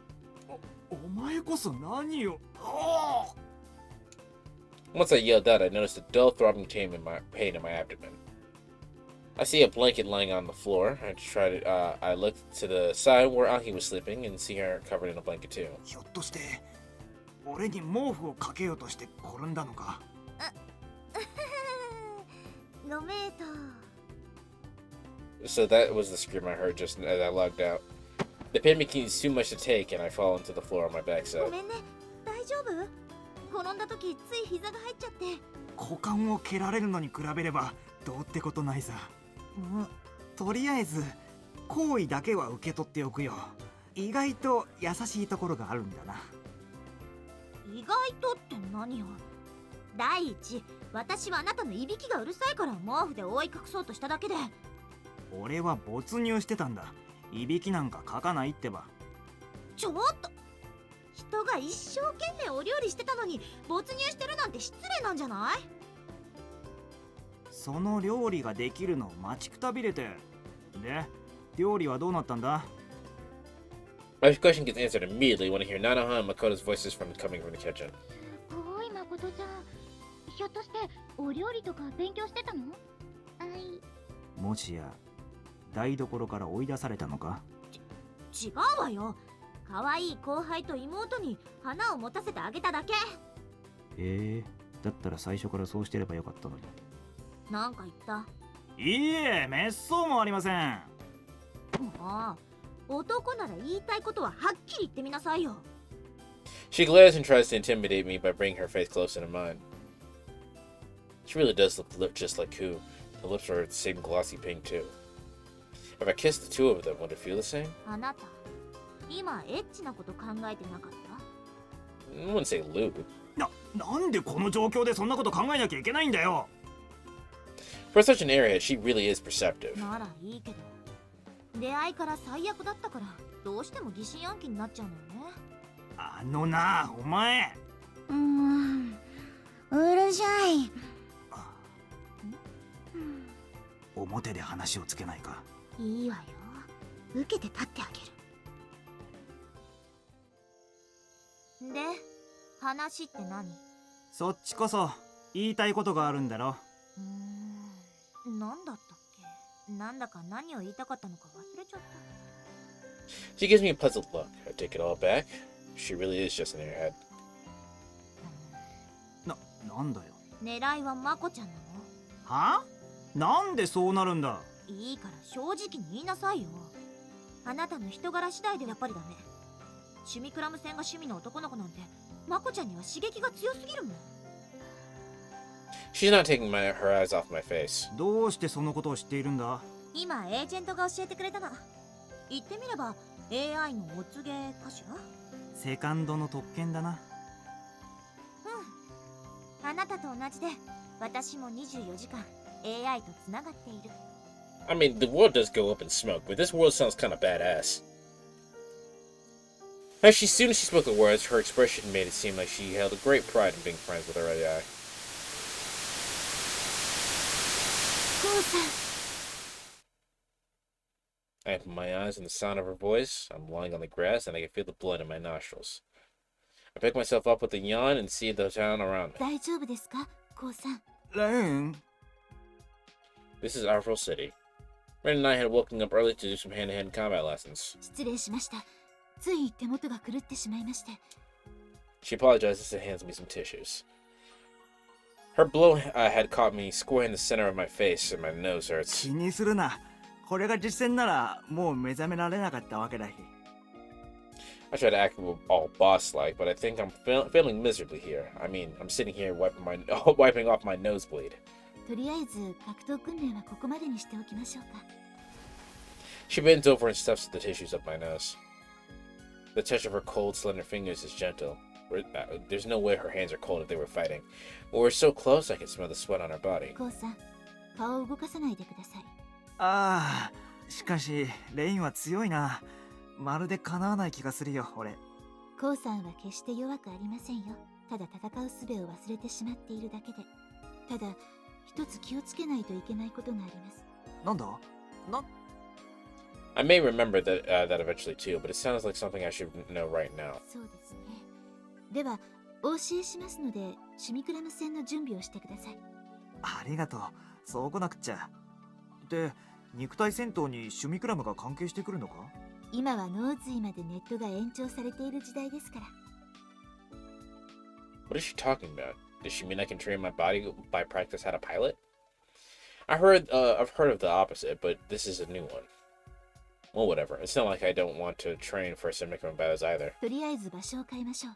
アーバルシティ内ではシュミクラムへのシフトが禁止されていますので。じゃあ、飛び先はアリーナでいいのかい？いえ、一旦アークを離脱しましょう。今日は特別なレッスンをしますから。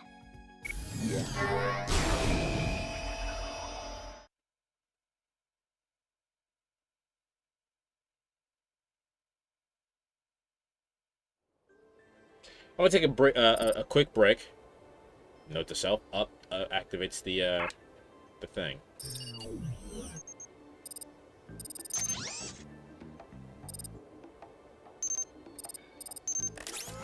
I'm taking a quick break. I have to use the bathroom. Probably better for me to get up and stretch my legs and whatnot. So, be right back. Alright, let's get back into it. When we log out and leave ARC's HQ, we're greeted by the city of polluted air. ちゃんとリアルボディを保管してくれていたんだな。I think we spent quite some time on long after being forced to dive back there. 不思議な感覚ですよね。まるでアーク本社から異次元に行っていたような気分です。 She stretches as it says that. As she says that, excuse me. I do the same and take a deep breath. Unlike the air in Ark, the real world's air reeks. で、特別なレッスンって一体何をしてくれるんだい？それは後のお楽しみですよ。 You should probably eat, shouldn't you? We reached the love hotel we stayed in a few days ago. こんなところで訓練をするのか？ええ。なるべくなら邪魔の入らない場所で行いたいので。邪魔の入らない場所で特別なレッスンって。Hey, yo. The game has been autosaved? That's nice. Must be training in a special environment. We've already confirmed that this hotel is kind of isolated from the outside and thus secure. We probably won't have any unwanted visitors here. I keep my mouth shut and listen to what Rain is saying. コウさんはアクセスポイントという概念を覚えていらっしゃいますか？ああ、一応は覚えているけれど。I imagine that was a chance to get us romantically closer to Rain, but I'm not really interested in her romantically. We second gens are always connected to the internet, even without needing to dive. If you look at it from the cyberspace POV, an individual's brain chip is an internet-enabled device that always opens a data portal. We call those portals access points. As one might expect, they're guarded by several layers of encryption. In normal VRs, one wouldn't even be able to find them. そのアクセスポイントが大きなウィークポイントになる場合があります。ウィークポイントって？この脆弱性をつく攻撃が存在するってことか？はい。アクセスポイント経由で直に個人の脳チップをハッキングする。それをマインドハックと呼びます。脳チップをハッキング。それがさっき言っていた気をつけること？はい。こちらが使えば強力な武器ですが、敵に使われたら恐るべき攻撃になります。As far as I know, this stuff only existed in fiction back in my school 隠 days. 蔽されているアクセスポイントを解析できれば可能です。無論そのためには高度な専門知識と技術が必要ですが、通常脳チップに干渉が行われた時点で安全装置が接続を遮断、遮蔽モードに移行し、ハッキングから身を守る仕組みになっています。しかしそんなセキュリティをかいくぐるものが今の時代時折存在するのです。怖い。大昔、原始的なネット空間が成立した時、同様の問題が発生したそうです。家庭や企業のコンピューターが無防備なままネットに接続され、ハッキングやウイルスの標的にされたそうで。Ah, that's kind of what happens with like open source Wi-Fi. I believe it's called a Pineapple. Is a device that does something similar to that.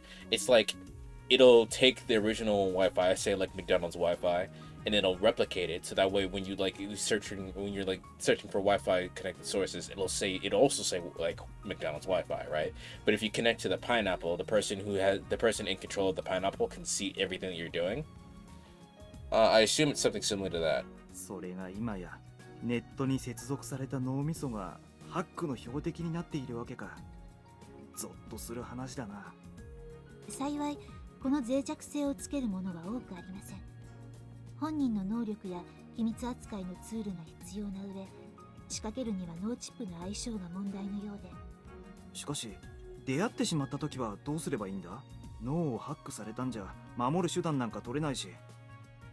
それに俺たちセカンドは24時間ネットから攻撃される可能性があるってことじゃないのか？ Not necessarily. 盾と矛ですね。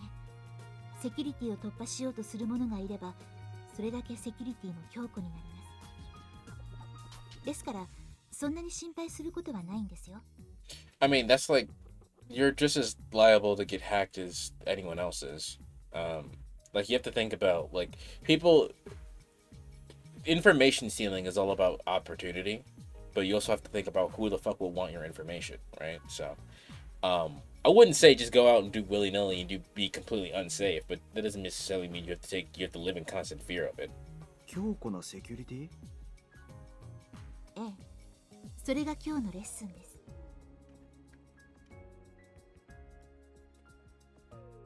Rain's eyes suddenly lose focus. Is she accessing the internet? 脳チップへの不正アクセス探知。インタターセプトモードを起動しますか？ An alarm rings out in my head. あ、なんだ I don't really get what's going on, but I feel like I should do something at インターセ once. プトモード起動 When I yell that out, my body is overcome by a familiar sensation of diving.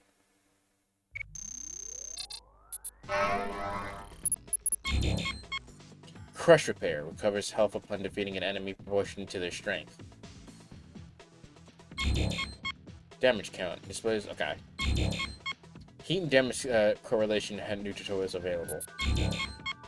Missile launcher cannot be developed. Landmine cannot be developed.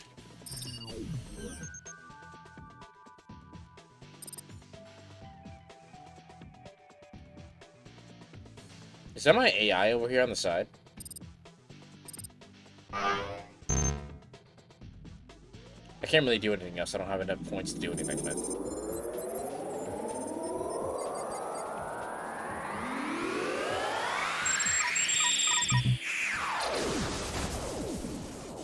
The familiar set of the ether with its shining grid. The only familiar thing about it is that when the grid above has caved upward with no end in インタ sight. ーセプトモードの起動についてご存知だったんですか、コウさん。いや、なんかやばいと思って気がついたら勝手に口走ってたよ。念のため復習させてほしいな。インターセプトモードを起動すれば即座にこの場所にダイブすることができます。頭上の円錐が見えますか？あれがコウさんのアクセスポイント。ネットと脳をつなぐ心の扉です。つまりここで侵入者を撃退し自分の脳チップを死守しろってことか。さすがコウさん、理解が早いです。いつもの期待じゃないんだな、レイン。ええ、今回は私がコウさんの相手をしますので、演習とはいえ普段の私のサポート機体のままでは意味がありませんから。ハッキングを仕掛ける仮想敵の役目をレインがやってみせてくれるわけか。ええ、そうです。さて、せっかくですから実際に注意の脳チップにアクセスを試みてみましょうか。おいおい、冗談だろ。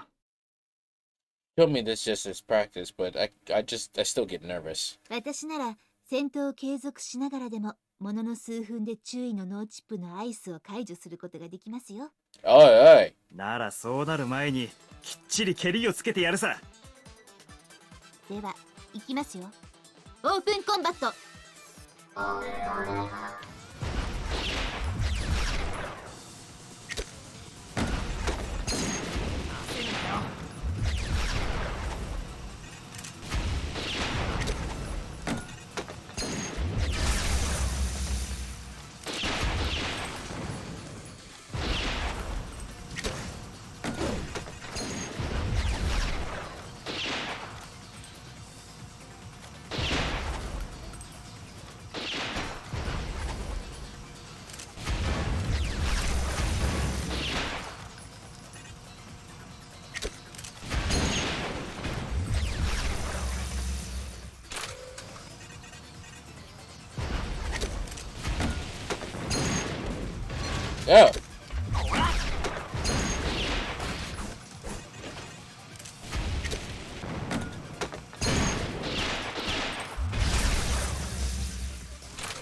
Interesting that there's layers on here.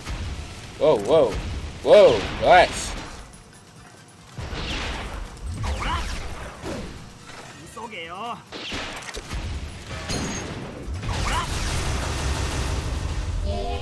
Yay.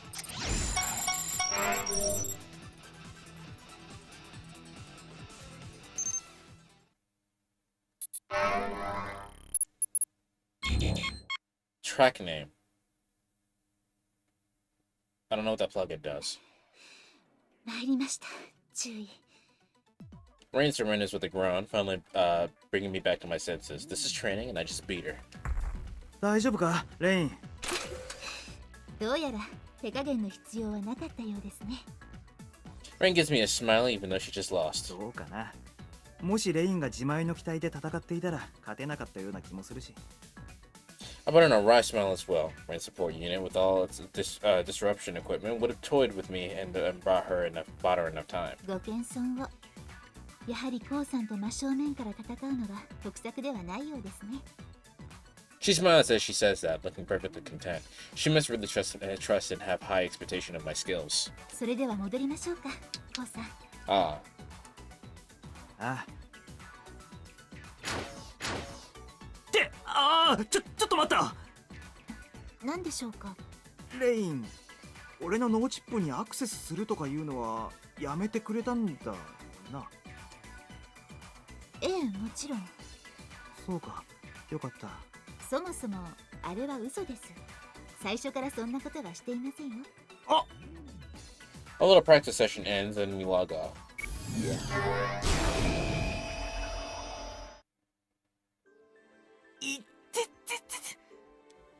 An intense pain shoots through my body when I return to reality, and I collapse on the bed. How weird is that? Not a scratch on my body, but I still feel the dull, throbbing pain of hits I took in battle. 失礼します、コウさん。I guess Rain's in the same boat. She groans a little and lies down too. 今日のレッスンはこれでおしまいかい？お疲れ様でした。I just realized the fucking bed has stains on it. That's gross. 訓練の前に奥の手とか言ってたけど、つまり俺にもマインドハックってのを仕掛ける能力があるってことか？ええ。術を思い出せば、いざという時に奥の手として役立てることができるでしょう。奥の手か。目の前に立たれたら使えない必殺技だな。奇襲攻撃は戦いのセオリーの一つですから。しかしこんな方法で戦闘ができるんなら、昔ながらのネット戦は時代遅れになっていそうなもんだけどな。マインドハックは危険と隣り合わせの戦闘方法です。相手を探知する手間もかかりますし、多用するような代物ではありません。マインドハックをかければ、同時に相手に自分のウィークポイントをさらけ出すことになりますから。勝ち目のない相手に仕掛ければ、下手をすれば逆探知を食らう。ええ。だから日常的にマインドハックに怯えて暮らす必要はありませんよ。それを聞いてほっとしたよ。安心してください、コウさん。Raises her upper body and peers into my face. Her pretty eyes stare back at me without blinking. Her blonde locks gently brush my face. レイン、私は熟練のサポートです。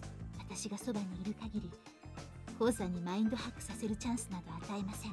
Rain has had our back this whole fucking game. She looks so serious that I don't know how to respond. She suddenly extends her hand and caresses my cheek. Her soft fingers crawl across my skin, giving me goosebumps. My eyes get drawn to her lips, and I... 訓練、本当にお疲れ様でした。これからも頑張ってくださいませ。ああ。come back to my senses. I jump off the bed. さあ、食事にしましょう。と言っても例のものしかありませんけど。I assume she means rations, but that's a good way to get a wrong impression. そうするか。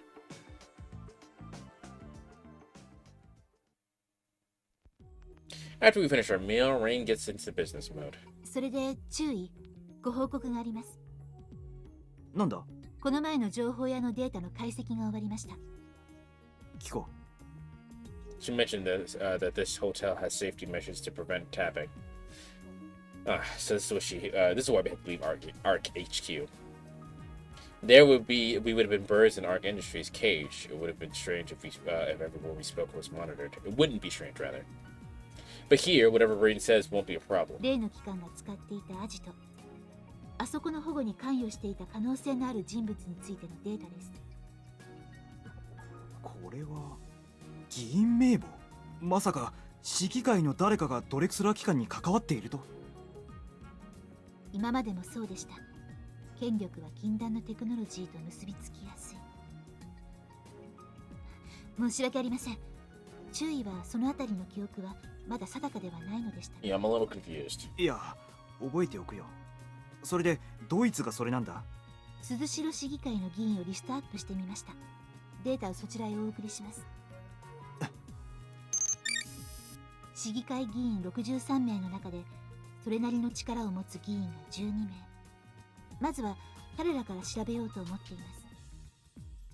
I start going through the 12 names one by one, only to stop at 2 names on the list. 議会で最も力のある2名ですね。彼らは思想も支持基盤も対立するライバルですから。Rain points at the same name, Yoshio Adam. 現在の市長です。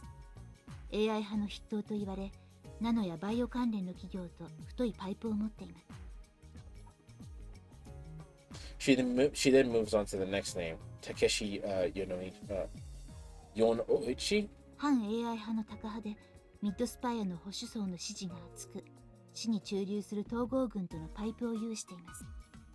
AI 派と反 AI 派の対立は議会にまで及んでいるんだな。イデオロギーの面だけではなく、アナンは前自治防衛担当大臣で CDF に強い影響力を持っています。それに対し米内は外務官僚出身、統合軍の傀儡とも呼ばれています。いかにも犬猿の中って感じだな。ええ、CDF と統合軍は立場上対立していますから。で、この中で例のアジトにつながりがありそうな議員は？それはこれから調べていかねばなりません。He replies with a sigh. すまないな。頼んだよ、レイン。お気になさらずに。情報収集は私の得意分野ですから。You have a lot of specialties. とりあえず Everybody gets you a Rain. Everyone needs someone like あそ Rain. こは今一応安全な場所のはずだしな。Someone that just has your back no matter what. Everyone needs a Rain. Get yourself a Rain. はい、注意。Rain and I leave the hotel and start walking down the path to RHQ. 認証しました。アーバルシティへのログインを許可します。ありがとう。付き合わせて悪いな、レイン。いいえ、お気になさらないでください。ゴーさんがいなければ私にはアカウントが与えられなかったでしょうから。She gazes at the peaceful scenery around and smiles. ねえ、ちゃんと相談に乗ってってば。Hmm? A familiar voice rings out. いかがされました？あ、うん。ちょっと。Lured by the voice, I heard in the direction it came from. Was that Nanaha? In there? かしこまりました。身の上相談用のエージェントをロードします。There's a girl chatting with an NPC. She's got her back turned to me, I can see her hair tied up in the hair. I can see her tied up hair sway gently. Jesus Christ. じゃあ聞くけど、私、キサラギ寮に行くべきなのかな？ Yeah, I never mistake this voice. な。I try to call out to her, but I don't know what to say. So she put your name? How've you been? Nothing feels right. 行くべきだって分かってる。だって会いたいんだもん。その前に一つ。お客様はどのようなお楽しみを求めておられますか？お楽しみって。Diversion? Yeah, what the fuck? やっぱりあなたに相談しても無駄かも。励ましや慰め、息抜きの娯楽など、様々な相談の解決法をご用意しております。どれをお選びしましょう？もういいよ。The girl turns around and... Well, she kept the same haircut. The side ponytail I'm not the biggest fan of, but I understand the look that they were going for. A familiar face from right out of my memories opens her eyes wide when she sees me. なのはだよな。こうだよね。I still don't know what to say. Nanaha doesn't say anything either. But when the realization sets in that it really is her, tears start welling up in my eyes. Even though my vision's blurred, I can see my dear childhood friend's face twist into an unnatural expression.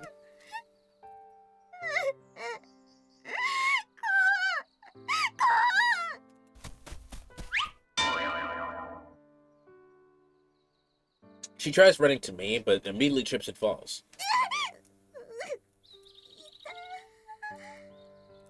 おいおい、大丈夫か？ I rush to her side and offer my hand. Oops, sorry.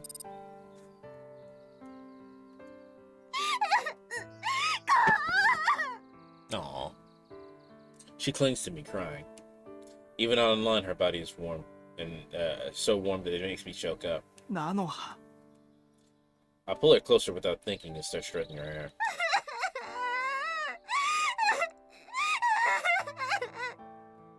She hasn't changed. She's still the same old crybaby.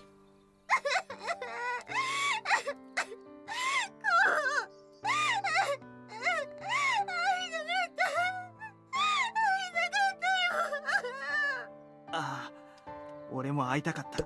元気だったか、ナノハ。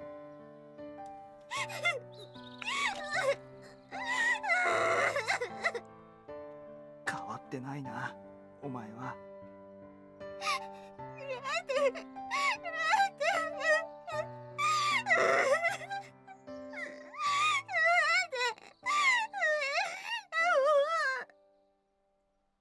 I start crying as well, so I place my chin on top of Nana's head.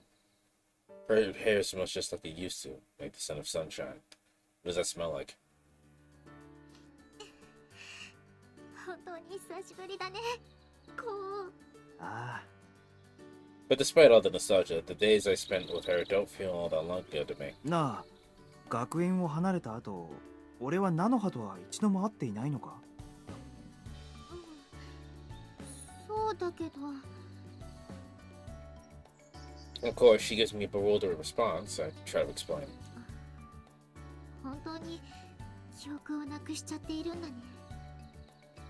But she cuts me off. 知っていたのか？うん。アキ先輩が教えてくれたの。そうか。アキ姉からナノハに連絡が行ったのか？うん。そんな心配そうな顔をするなよ。大丈夫。いずれ記憶は戻るだろうからさ。もちろんだよ。絶対に戻るに決まってるよ。She tries to encourage me, but her expression clouds over even more. What's up with her? Rain reservedly calls out to us. ああ、ごめんレイン。つい二人で話し込んじゃって。こう、その人は？ああ、彼女は。はじめまして。門倉中尉の部下で霧島レインと申します。Before I can introduce her, Rain offers Nanaha her hand with a smile. はじめまして。若草菜の葉です。Nanaha looks timidly at Rain and nervously shakes her hand. An awkward silence falls between the two of them. どうしたんだ、二人とも。いえ、別に。こう、とりあえず寮に行かない？ They must have chanted to each other. ああ、そうするか。That or is really awkward. We started walking down the path to our old home.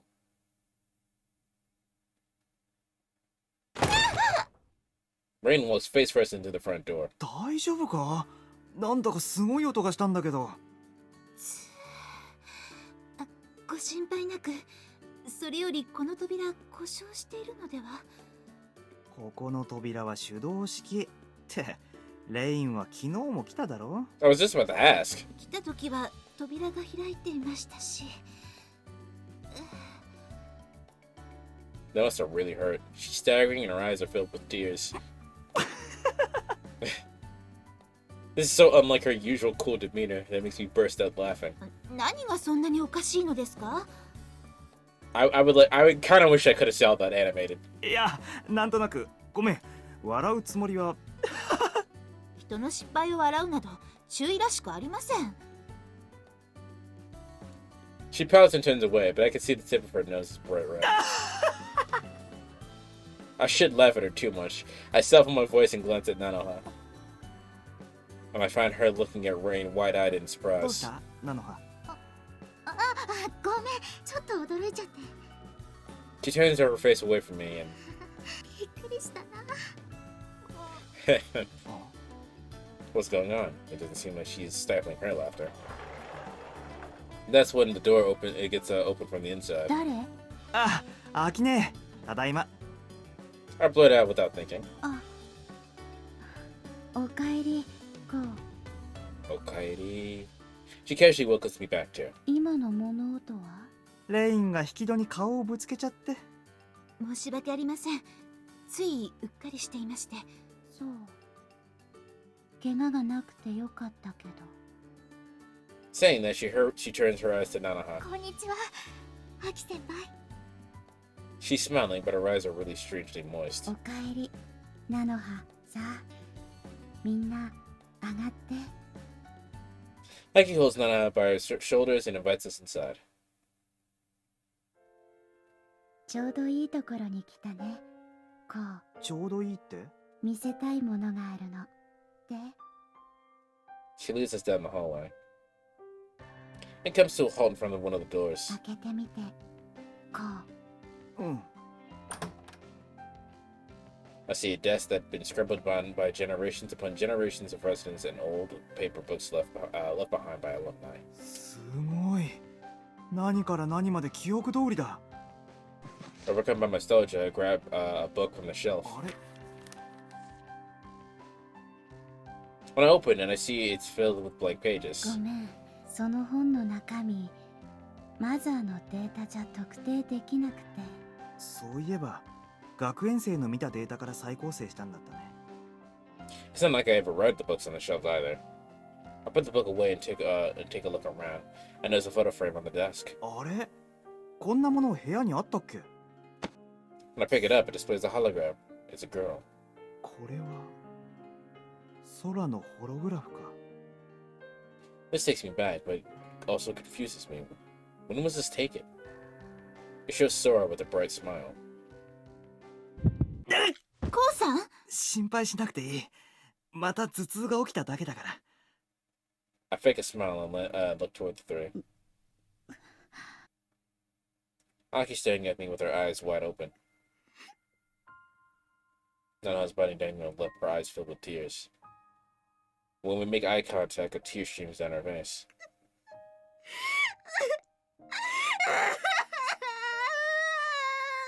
どうしたナノハ？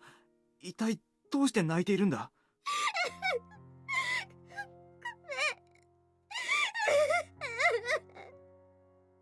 Her tears kept flowing down her face and I hit the floor. こう、ナノハとお話ししてあげて。ああ、もちろんだ。ナノハ、表で話をするか。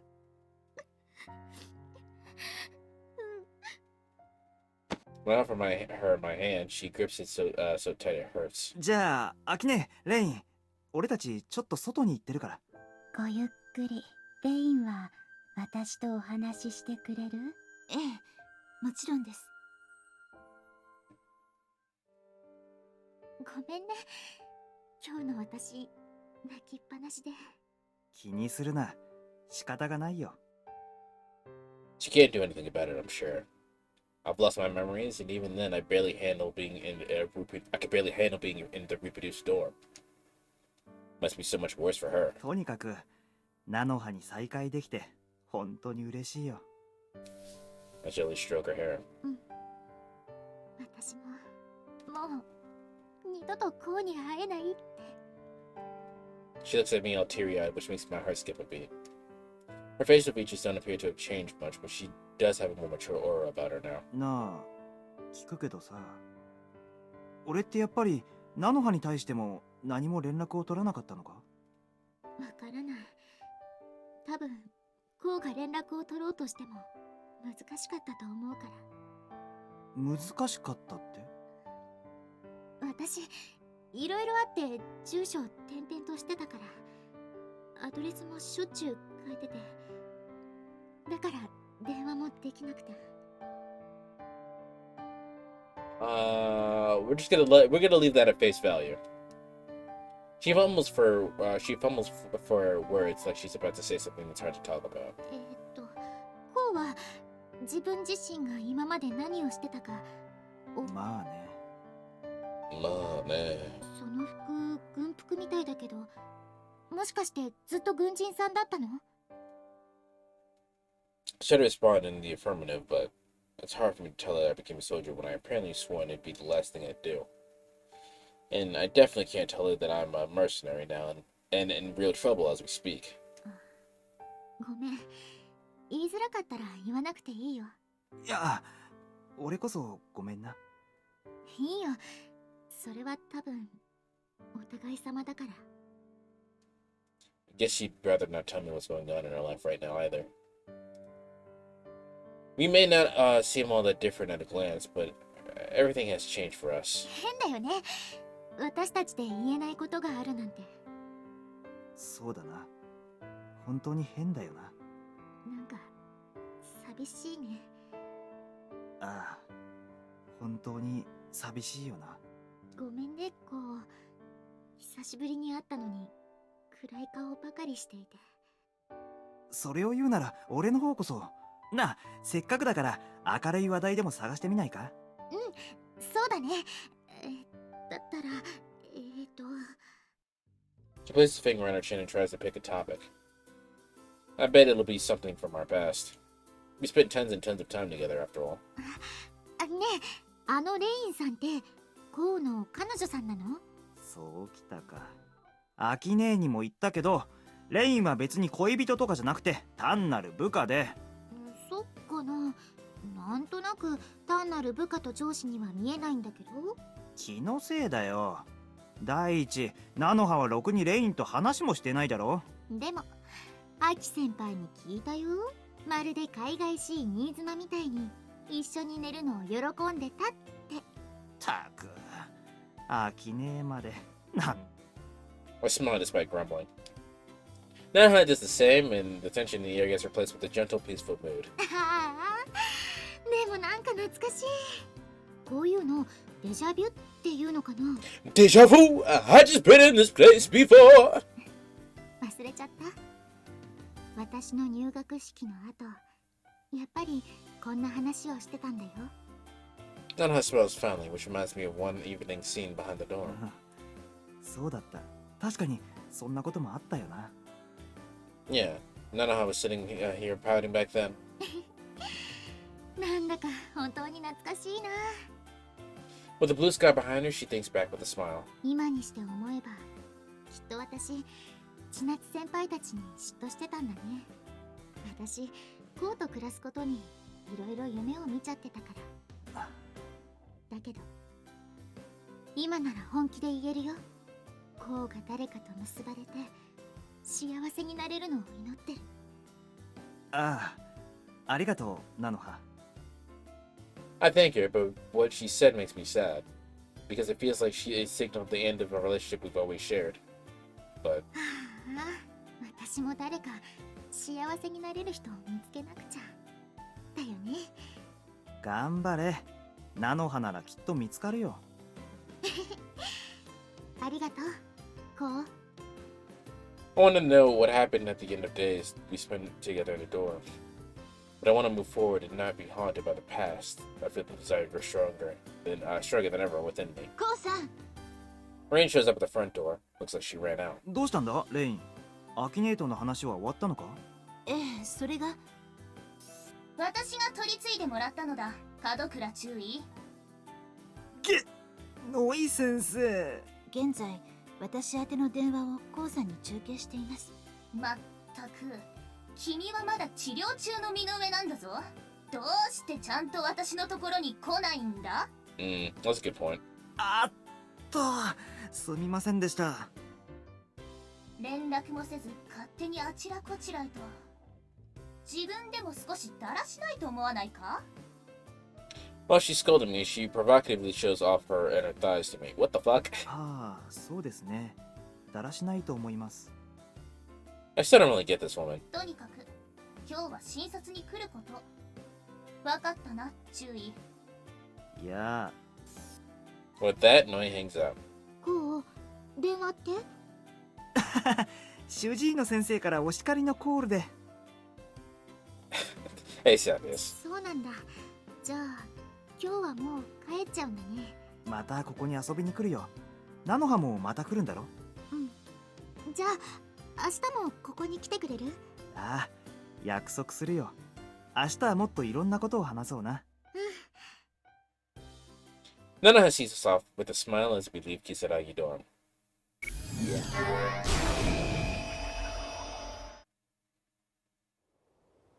急ぎましょう。先生がお待ちかねです。そうだな。あの人を待たせるのはゾッとしない。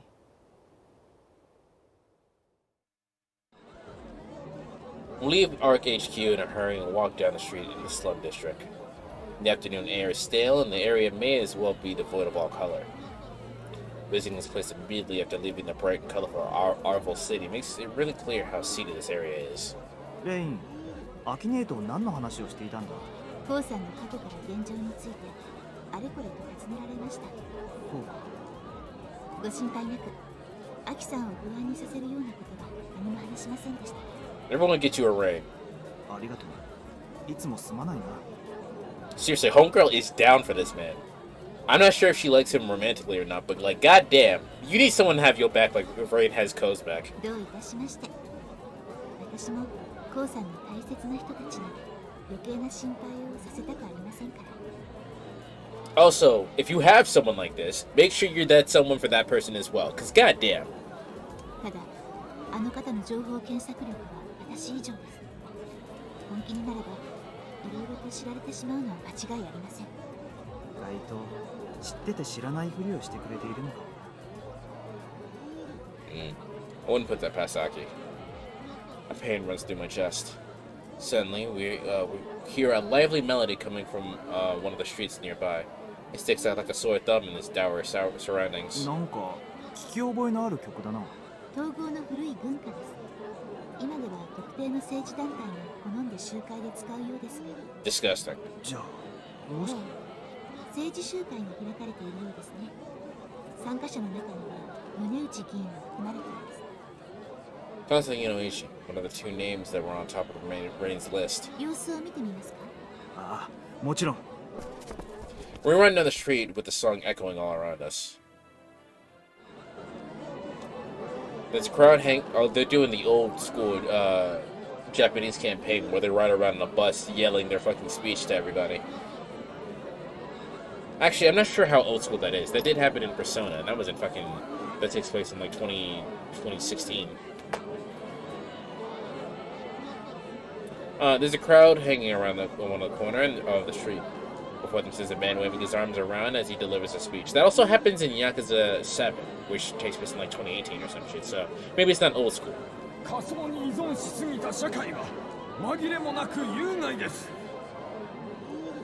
He addresses the crowd passionately. I can see a bunch of other counselors standing behind him. And they are all surrounded by several bodyguards. They are fully armed and cautiously scanning the crowd. なのはいいけれど、わざわざこんなところで演説か？おそらく難民へのアピールでしょう。反 AI 派の支持層をミッドスパイア外部に広げようと。そういえば、反 AI 派の支持基盤はミッドスパイアの保守層だったな。衣食住、さらには人と人の関係に至るまで、その喜びを仮想現実に求め、現実はみすぼらしい現状で良しとする。このような逃避的な生き方を続ける限り、この荒れ果てた地球を立て直すことなどできません。Tears and boos ring out from the same time, neither side overpowering the other. まあ、言ってることに正しい一面もあるのかもしれないな。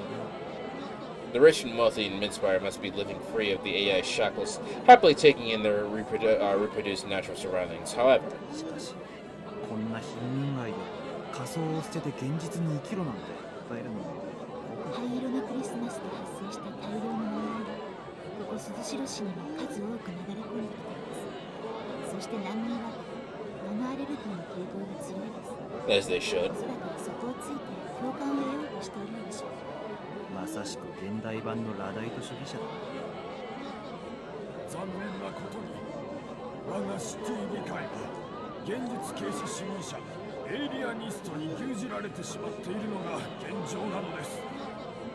彼らは現実を軽視するがゆえに現実に無責任であり、例えばナノ物質の危険性にも便利だからいいではないかと耳を塞ぎ、彼らはあのドレクスラー機関研究所の教訓、制御不能のテクノロジーがもたらした大惨事から何ら教訓を学んでいないのです。かような無責任な指導者が市議会を掌握している限り、貧困にあえぐ難民の皆さんに救済はありえません。 This time there are more cheers and boos. The man's voice grows even more passionate. 彼らは言うでしょう。パンが食べられなければ仮想で水菓子を食え。そして現実の肉体は粗末な代用食品で維持せよと。だが我々が生きるべき世界は現実。我々は一時的な貧しさを恐れず、AI 依存症となった世界の主導権を人間の手に取り戻さねばなりません。 Loud cheers ring out, and the man smiles and waves from his podium. That must be real easy to say with all that money you're setting out. But we second gents can see right through him. He's urging people to throw away the internet as a member of an anti-AI brigade, but... Yep, there it is.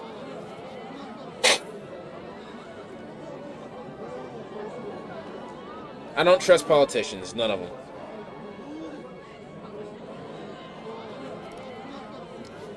One look at his eyes reveals that he's checking the data projected in his vision. Jesus Christ, really? He's probably reading a copy of his speech while checking the data his staff is sending him about the crowd response.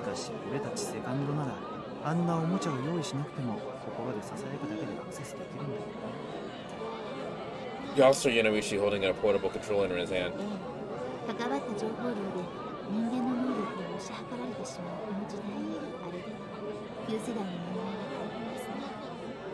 No, you don't. You shouldn't feel sorry for them. Even as he waves to the crowd with one hand, the other is constantly using the wire controller, which is connected to a neurojack in his arm. I get irritated just watching him, and at the same time, I feel ever so grateful to the second-gen functions that I've been using without any real thought.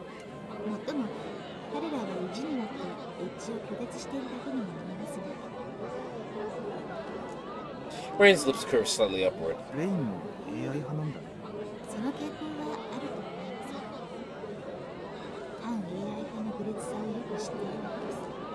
Sure. Like I said, the people... Yeah, she did go to the other school. The people on our side are kind of crazy too, so you really have to approach this on a middle ground. Yeah, she went to Hosho Academy, an educational stronghold of the anti-AI faction. Why did her dad force her to go there?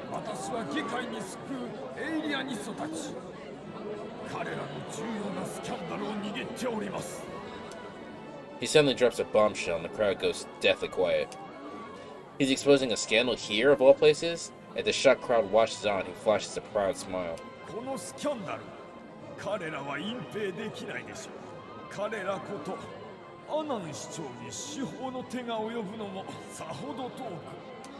The speech abruptly stops there. The audience silently awaits his next word, but he remains silent for some strange reason. Did he just die? 5 seconds. 10. The counselor is simply staring blankly at the sky. The Rain closes her eyes to check something, and in the very next moment, the counselor starts wailing on the podium.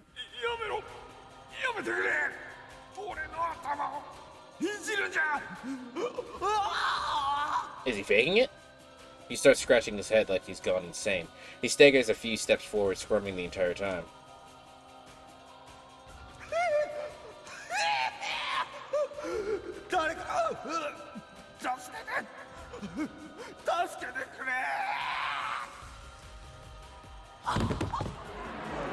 The counselor collapses on stage and the crowd breaks into loud screams and roars. I see a tiny bit of smoke rising from his arm.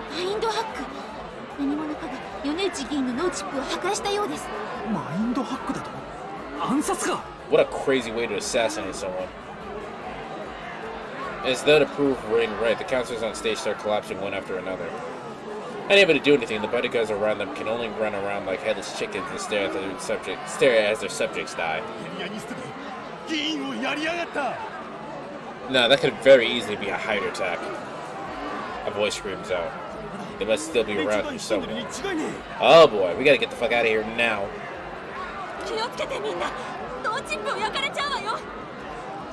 Baseless speculation starts springing up and spreading like wildfire. The mood of the crowd changes instantly. Scuffles break out all over the place, and the bodyguards angrily take aim with their guns. They run through the crowd and head towards a back alley.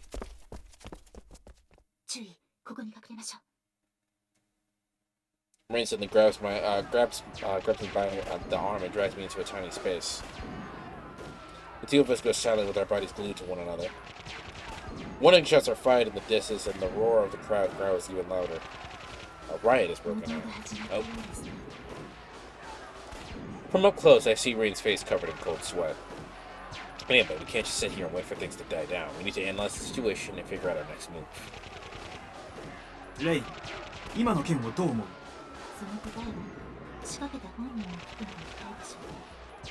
It seems to me that she suggested something with her eyes. そいつはまだネットに潜んでいるのか?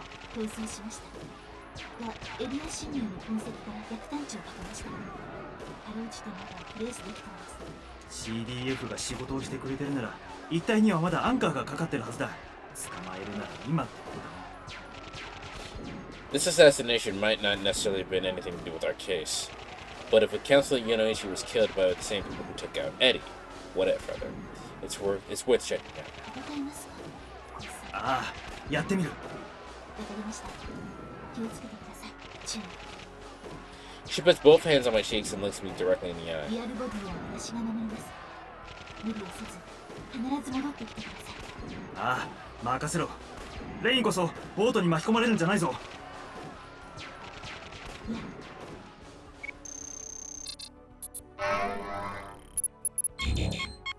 2 blocks.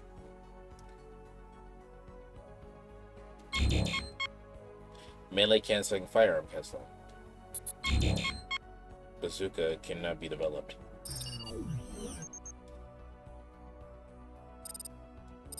I will save.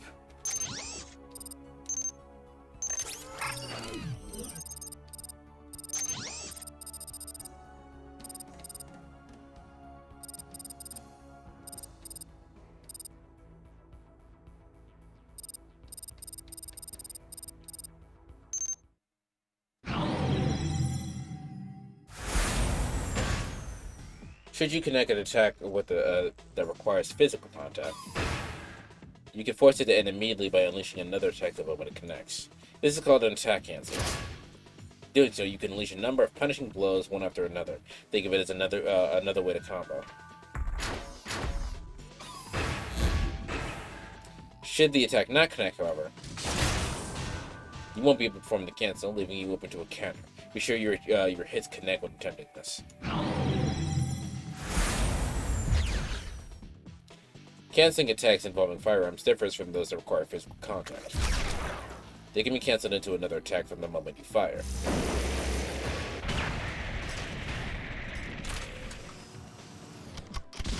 In the case of attacks that fire repeatedly, well, the quicker you cancel, the fewer shots fired. As such, planning out the most effective time to cancel will yield better results.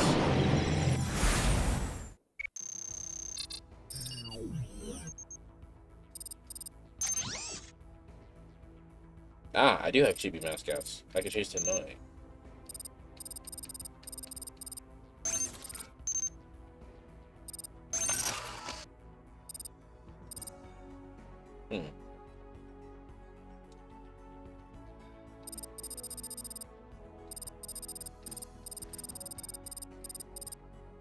I can't use this.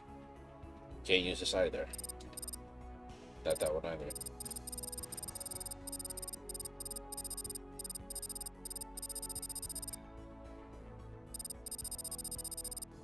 I have enough to get something, but I'm gonna save. I'm gonna save my points.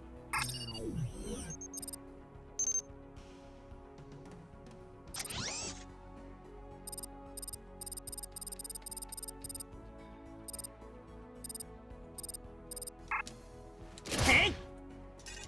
Misake! Misake! Hey! Hey! Misake! それ! Hey! Misake! Ha! Hey! Ha! Misake!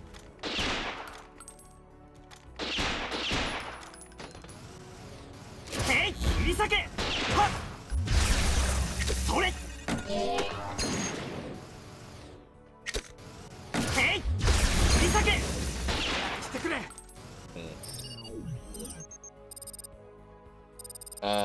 I just saved. I don't really have anything to upgrade my equipment, so let's just go into the dive.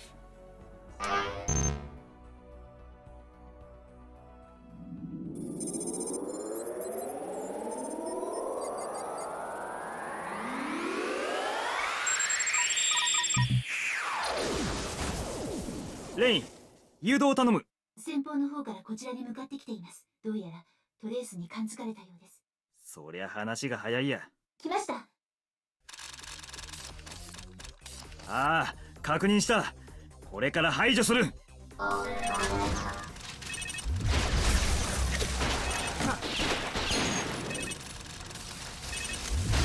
た。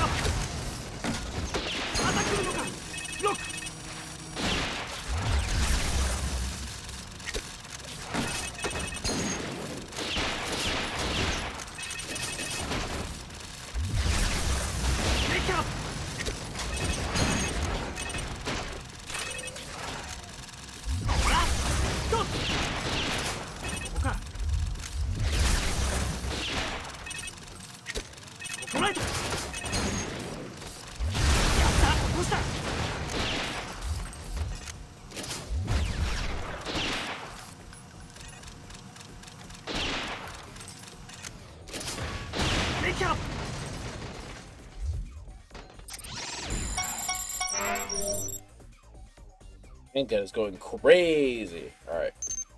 Easy. 前期破壊。こいつらは雑魚。まだ本命のトレースはできているか？もちろん。今アドレスを送ります。金一帯にはアンカー展開なし。敵部隊は別の階層にいます。Immediately after that, I received the enemy's address.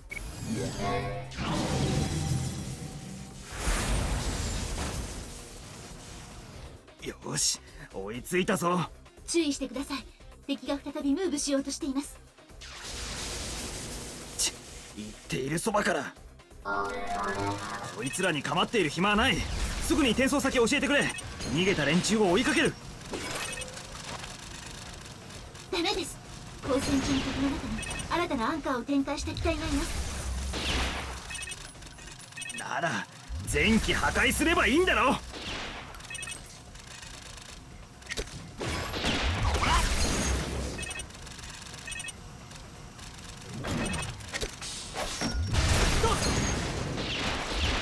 見えた。ほらほら、やった。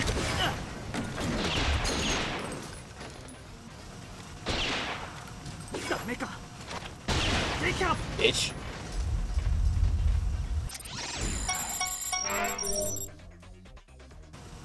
Who's next?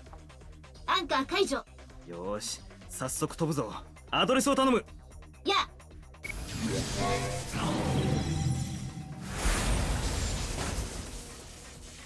I found myself in an anonymous city once again. こんなところに逃げ込みやがったのか。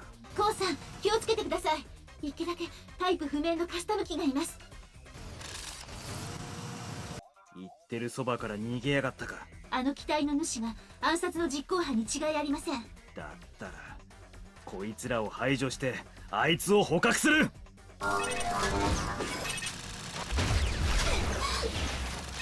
You okay? どうした？そっちで何か起こったのか？気にしないでください。今は完全に敵に集中して。分かった。今すぐこいつらを片付けて戻るからな。オーバーヒートか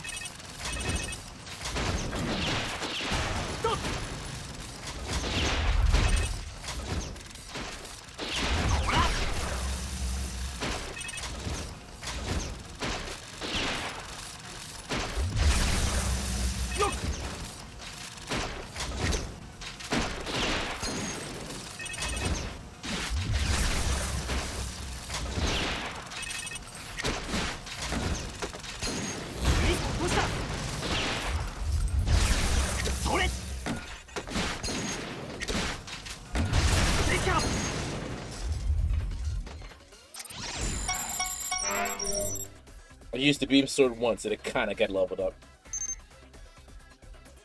レイン、大丈夫か？コウさん、申し訳ありませんがサポートを中断します。 What's なる wrong? べく早くログアウトしてください。分かった、待ってろ。What is happening there? Just when I begin to log out, the custom unit shows up again. こんな時にどういうつもりだ？ I get him in my その crosshairs. 機体まさかと思っていた。やはり貴様か。Ah, this bitch. I hear a familiar voice in the face window shows up on my vision. It displays an almost unnaturally immaculate Caucasian face. I recognize this face. It's the guy who ruined my first date with Janatsu, and I think that wasn't all. I think back to when I learned his name. It was during our qualifiers at for Newbies Impact.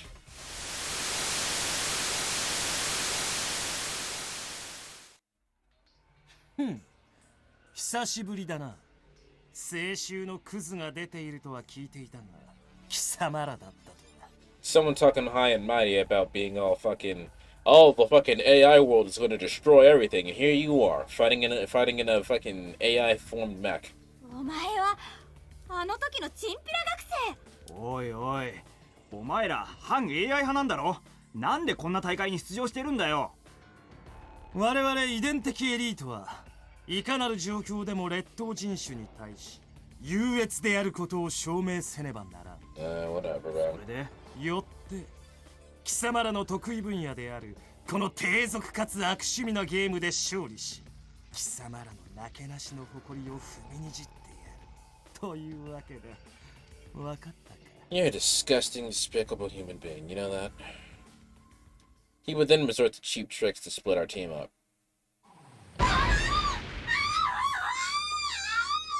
千夏どうした？あんなことなど心配してる場合じゃないぞ。大丈夫。私はまだ戦えるから。 Despite being split up, we somehow held out and drove these guys from Hosho into a corner. But さあ、これで残るはお前だけだ。我々の才をもってしてもやはりゲスのゲームではゲスには勝てぬか。 as the superior life form, I'm gonna show my superiority to further prove I'm superior, right? Like, calm down, bro. どうせ卑怯な AI がお前らに有利なようにひいきしている。 And now you can't even admit defeat? What a little bitch. 言いたいことはそれだけか。こいつの扱いは才能だけじゃどうしようもないぜ。努力もせずに策を浪するやつに負けるかよ。肝心の才能も俺に分があるみたいだけどな。 I may sound confident, but as much as I hate to admit it, I'm kind of overawed here. These guys are anti-AI. They're probably not used to piloting Sumikroms. But they defeated our participants and nearly took out Shinatsu too.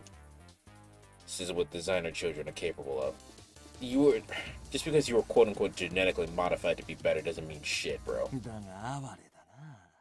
お前が人に誇れる唯一の才能をこれから俺に踏みにじられてしまうのだからな。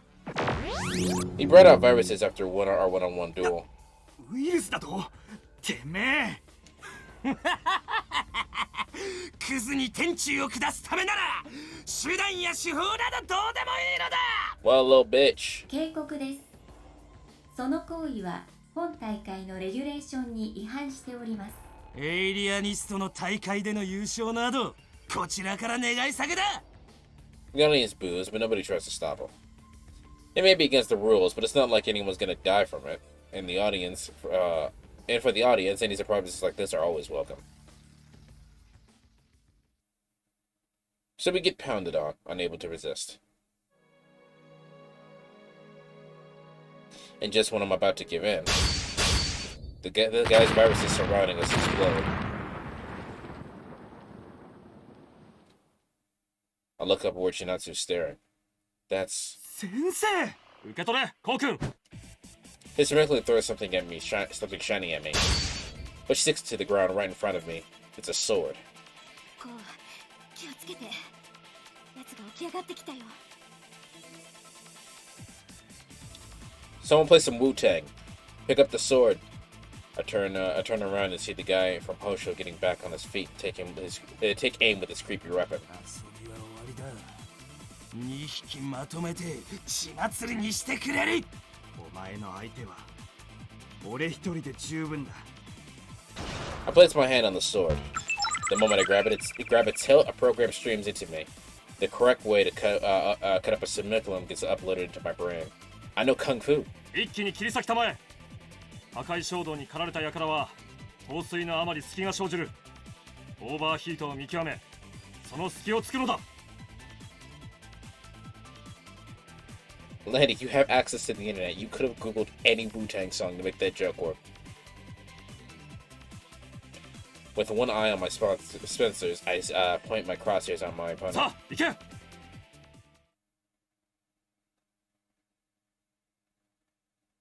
バカな。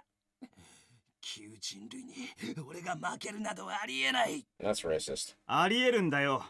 残念だったな。間違いだ。優勢種の俺が負けるはずなどない。そうだ。これはインチキに決まっている。 I'll go fall off a cliff. 卑劣な劣等しめ。恥を知れ。 Just how messed up is this guy? That pose? Yeah, he definitely looks like a JoJo villain. I could have, but that would have been an extra 5 to 10 seconds at least. Fair enough. そうとも。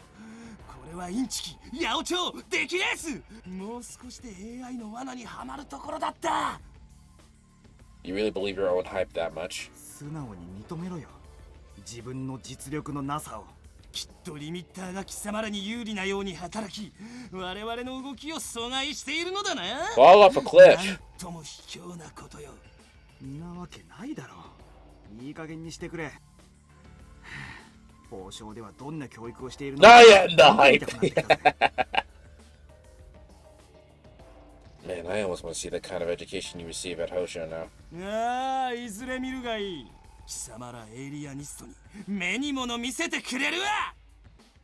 The Hosho student turns around and then calls out to me again, his voice tinged with hatred. 貴様、名乗れ。何？貴様のようなゲスの名前を記憶しておいてやると言っているんだ。光栄に思え。面倒だな。めんどくせえ。そのくらい参加者名簿にアクセスして自分で調べろよ。Well, I say that I look up his name too. 門倉光。偽名じゃないだろう。本名だ。お前こそどうなんだ？報奨のジルベール・ジルベルト。 Bro! You over here talking shit with the name at like Gilbert Gilberto? Bro, don't ever show your face to me again, you fucking puss ass bitch. 誇りある我が名を偽るものか。だが覚えたぞ。門倉光。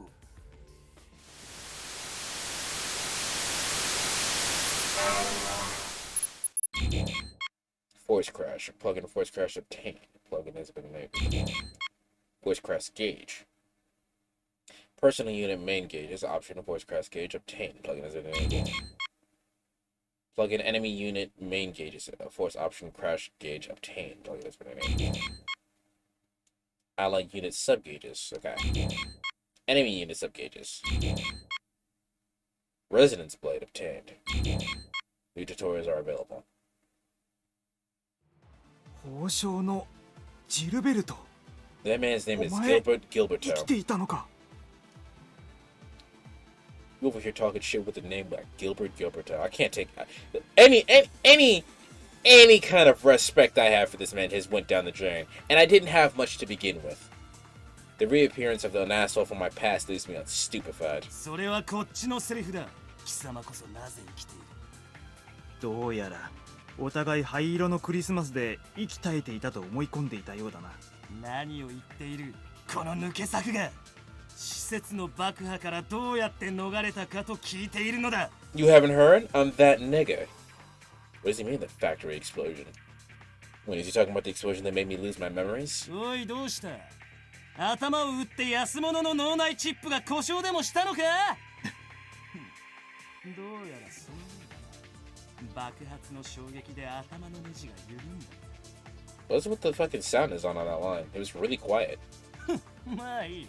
貴様が生きていたの。ある意味幸いだ。あっさり死なれては俺の鬱憤は晴らせる。時間をかけてゆっくりといたぶらなくて。 I'm gonna cut you to small little pieces. あのメス犬もお前が俺にひれ伏す様を目の当たりにすれば目も覚めるだろうさ。何年経ってもその歪んだ性格は治っていないみたいだな。 Anyway, she captured him alive. I have to strip him down to his avatar. I'll have plenty of ways to get the information I want out of him. 女装しろ。降伏すれば命だけは助けてやる。貴様、誰に物を言っている。なぜ貴様ごときウジ虫に人であるこの俺様が降伏せねばならんのだ。やり口も昔と変わっていないな。なんとでも言う。だがあいにく時間切れだ。野犬の遠吠えを聞いている暇はない。次に会った時には貴様その思い出ごと丁重に葬ってありがたく思え。待て、逃がすかよ。邪魔をするな。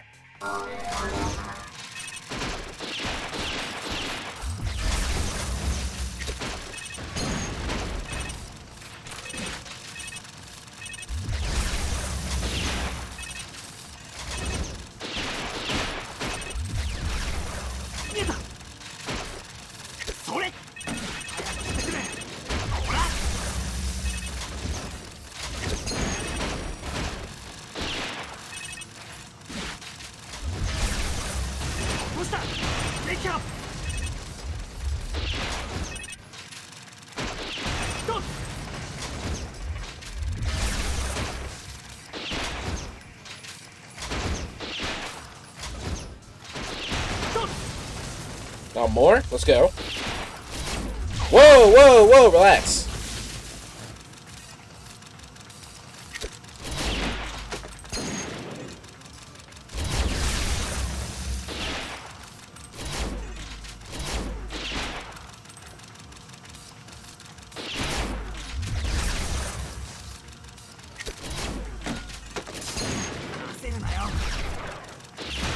Bitch.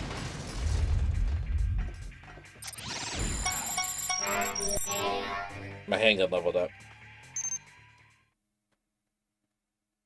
By the time I finish, Gilbert's nowhere to be seen. ご無事ですか？注意。ああ、俺はなんとか。 Are you okay? それ You より sound レ like イ you ン、 getting fucked そっちで up. 何が起きているんだ？至急ログアウトしてください。早く。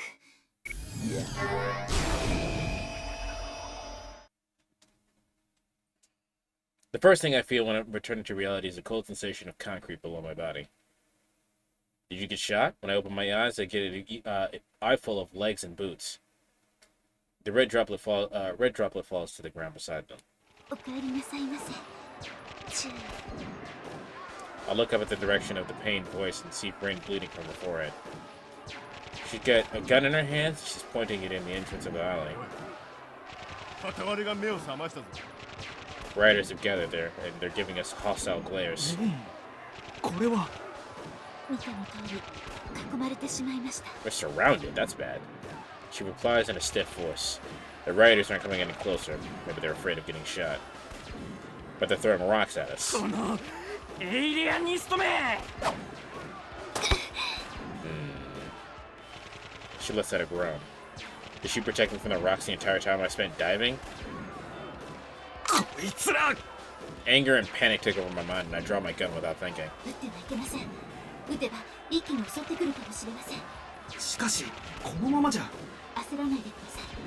本比べをしながら脱出のチャンスを見計らわないと。 I walk up next to her and point my gun at the crowd, too. The tension in the air makes my throat go dry, and I feel like I'm gonna choke. The sweat dripping down down my brow stings my eyes, and it nearly makes me fire. Suddenly, a roar of a VTOL aircraft reverberates in the air.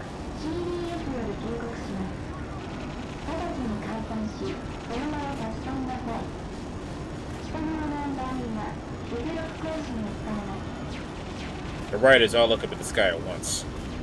There's a bunch of CDF air raids units up there. あれは私たちの同僚です。直ちに退去せねば全員逮捕いたします。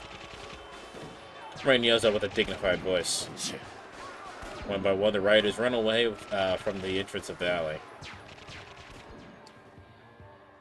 And the street on the other side has fallen silent after the VTL passed through. なんとかごまかせたみたいだな。 とにかく今は急いで立ち去りましょう。 Rain and I run down the empty slums as fast as we can.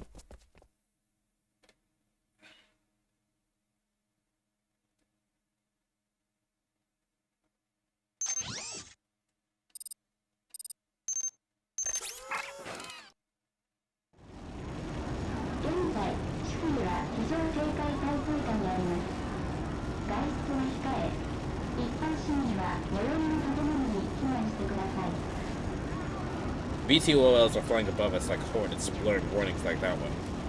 I simultaneously hear gunshots and uncomfortable silence. Rain's covering the injury from her forehead with her handkerchief. 大丈夫か？ええ、かすり傷です。ご心配なく。 You got hit in the fucking head. It can't be that simple. 手当てしてもらえるでしょうし。 Suddenly, footsteps resound through the streets. The panicked rioters rush towards ノイ us. 先生の診療所で落ち合いましょう。 At that moment, we're caught up in a wave of people. Like a tsunami of riders. レイン、こいつら。 I can't see her anywhere. I only see the faces of backs and scared people. I step on something soft, and it makes a chill go down my spine, falling here with getting trampled. Do my best to keep standing and swim through the wave of people. Once out of it, I take a deep breath of the cleaner air. The wave left behind only a few people, some which were running around, while others were lying on the road. I stumble about, checking every dead body. I run into someone, it scares me, and I quickly brace myself. But then I'm filled with another kind of surprise. The woman before me makes me lose my words. Chinatsu.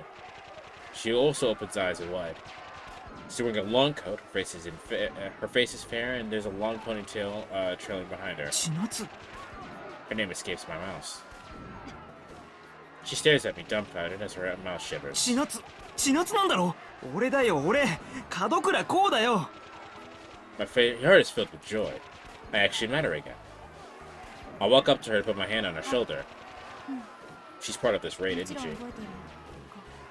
She dodges my hand. It almost feels like she hates me. すまん。つい。久しぶりだね。私も嬉しいよ。 She looks at her fingernails and talks in a flat voice, as if she's trying to hide her emotion. 嬉しいけど、今はのんきにおしゃべりしてる場合じゃないよ。 She points at the sky with her chin, and there's a CDF BTOL hovering above. 武装解除しなさい。重機を装備している者は無警告で射殺します。 Gunshots followed by explosions and screams a few blocks down. じゃあ、待って。 Janatsu turns around and runs off without even giving me another look. Not finding what to say, I just watch her leave. I switch my focus and hurry to Noni's clinic. Well, that was depressing. That was my favorite one.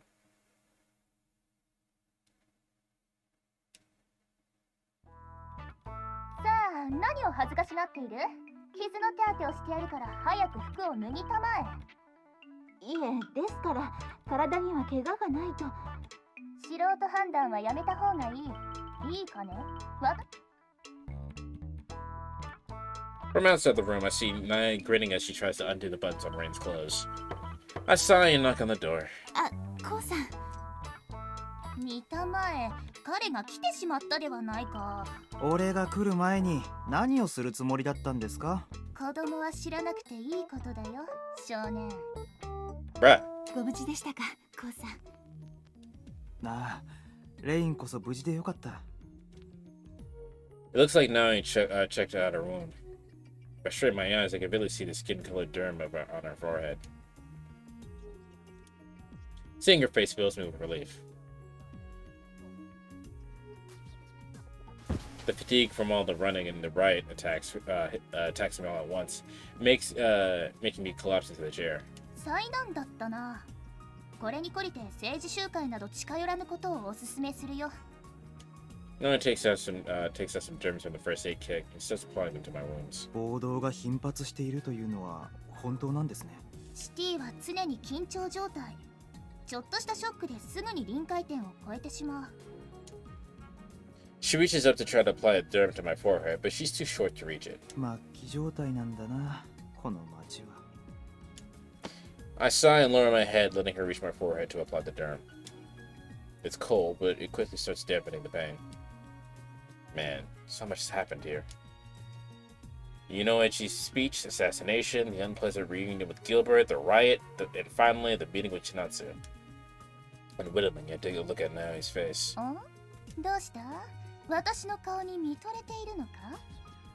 Though she may look young, she knows a lot about what goes on behind the scenes. いえ、先生、米内議員が暗殺されたのをご存知ですか？ああ、速報でした。何やらスキャンダルを告発しようとした直後、ドミニオンに暗殺されたらしいじゃないか。Dominion? Wait, you by Dominion? Why would if worse the person who did it was Gilbert, right? Why is Gilbert part of Dominion? That's the exact opposite of his ideology. It doesn't make any sense. 米内議員が暴露しようとしていたスキャンダルって一体誰のどんなスキャンダルだったんでしょう？もしも告発の相手が性敵の阿南義雄市長だとすれば、 Unless 何を告発されても不思議はないな。Unless their plan was to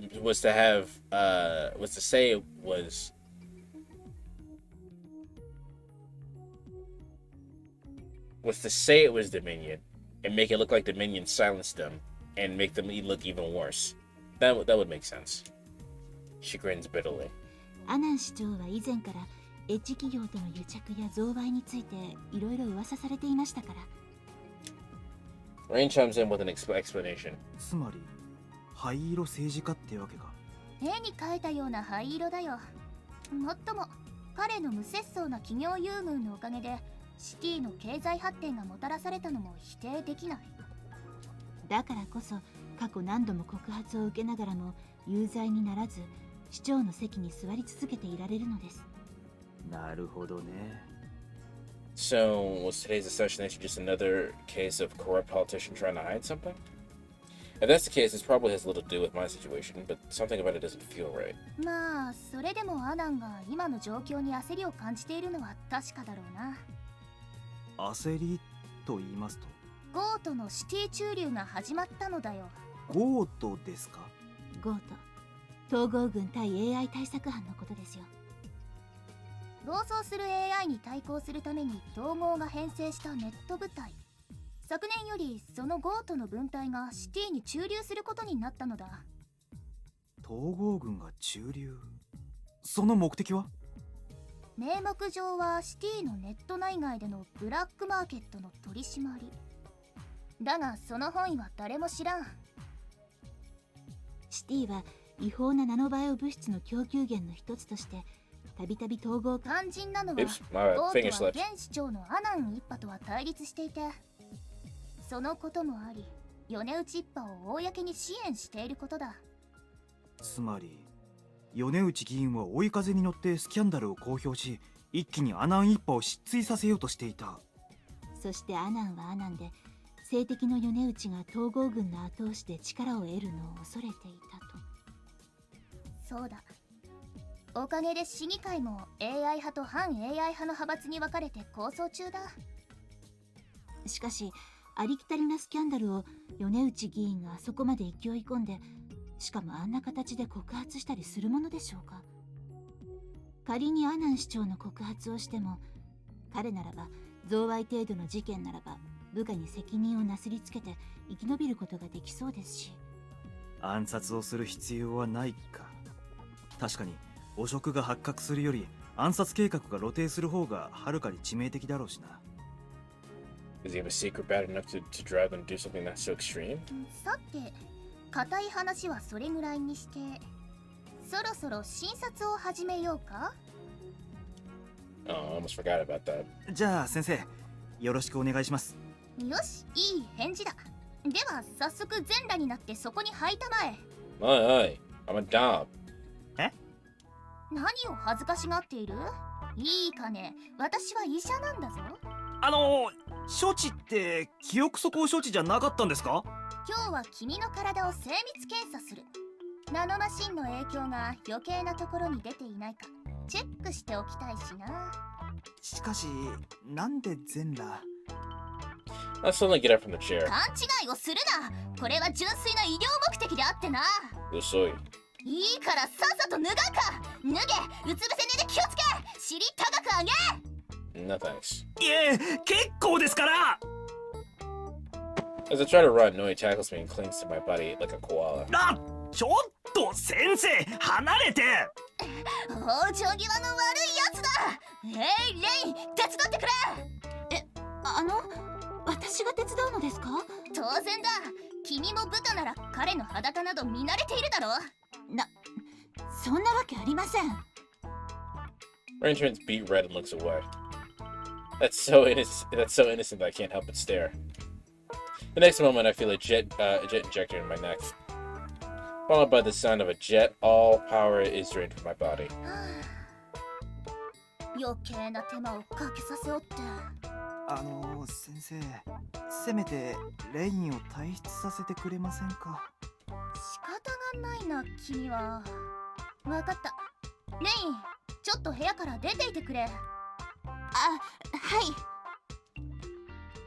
Ryan runs out of the room and Naya begins examining me.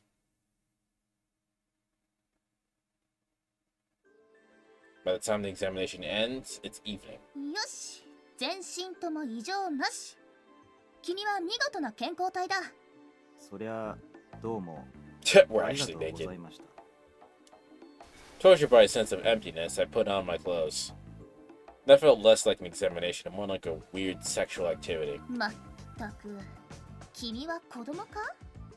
泌尿器検査や肛門検診でいちいち悲鳴を上げおって。軍隊でも定期検診ぐらい受けただろう。すみません。何分記憶がないもので。I forgot all of that, but I'm certain that army doctors aren't fake little girls like her. At that moment, Rain fearfully returns to the room. ああ、ちょうど今診察が終わったところだ。もう今日は連れて帰っても結構。Dragging her lab coat behind her, now he disappears into another room. さて、コウさん、どうします？アーク本社に戻りますか？もうこんな時間だしな。セキュリティの問題もあるだろうし、難しいんじゃないか？ Also, right now, I want to get some food in me and rest my body in a decent bed. となると、行くところは一つしかありませんね。And the enemy returns to the usual hotel. コウさん、食事の用意ができました。On the table, I see some cans, ready-made soup, and some hardtack. すみません。こんなものしか用意できなくて。いいさ。オートミールより数段マシさ。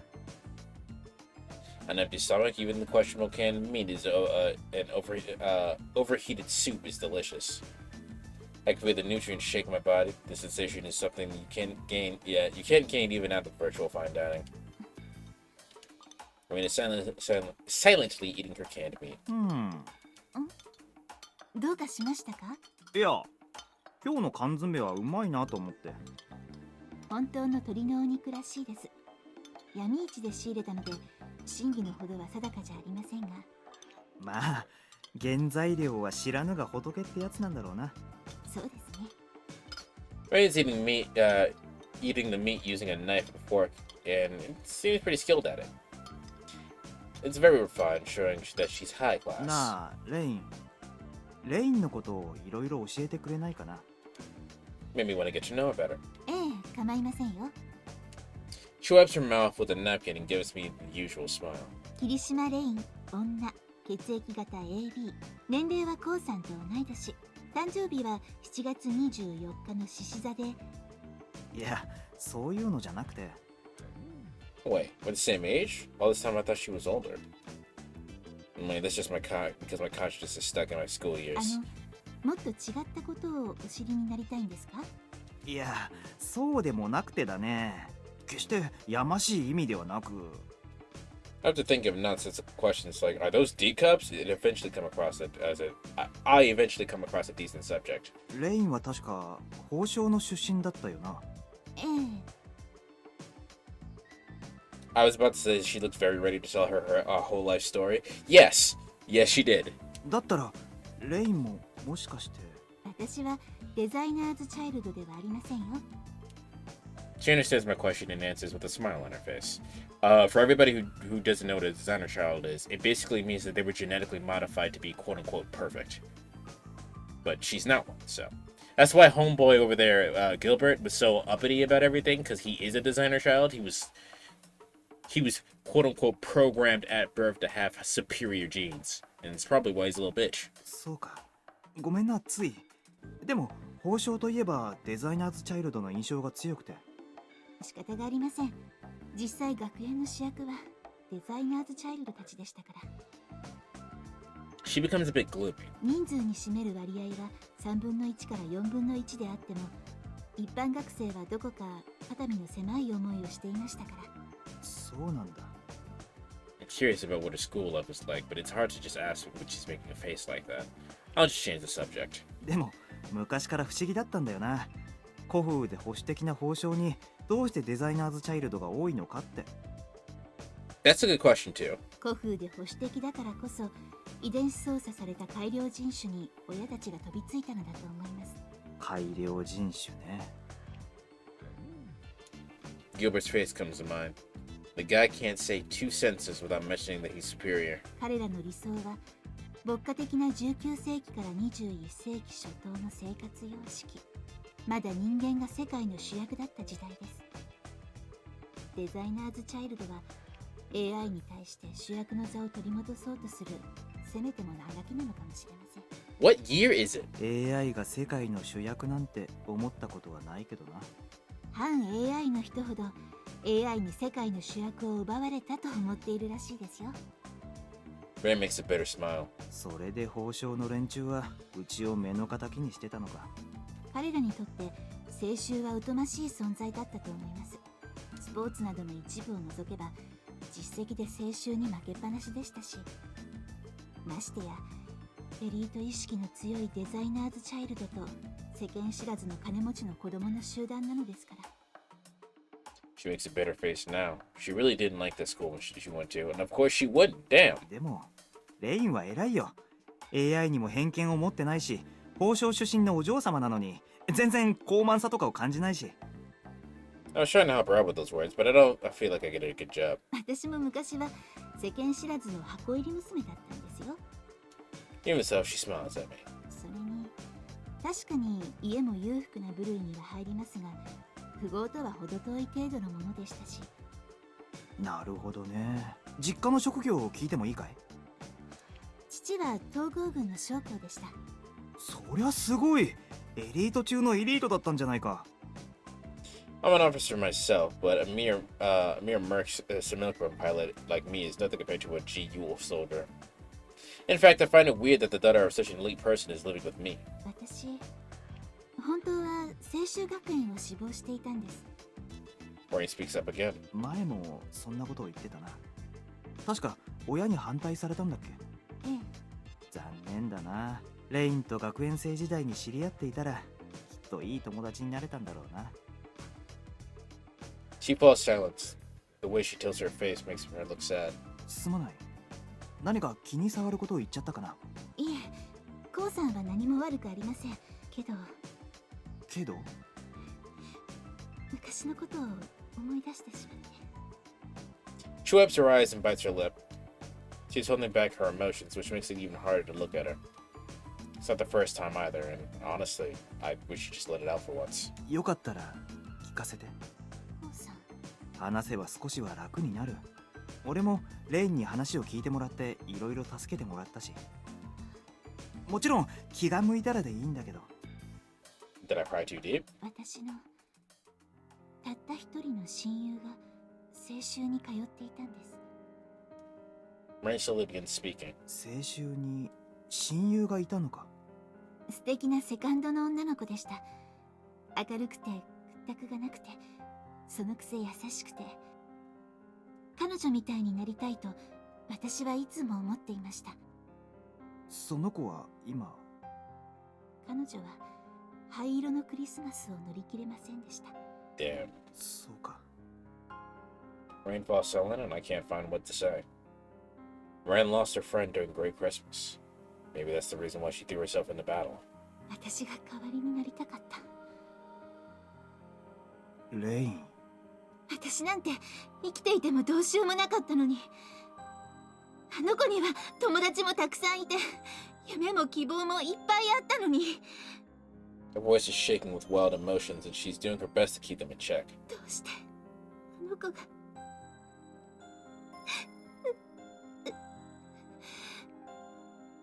Is there any way for me to help her with that?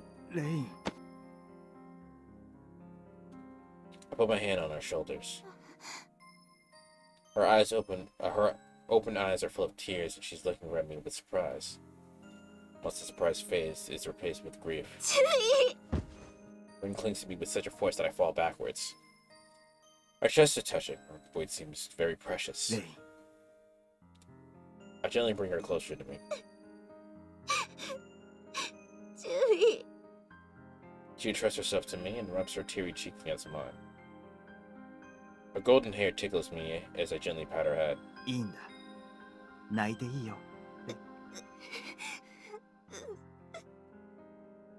Hiding her sobs, she shakes her head.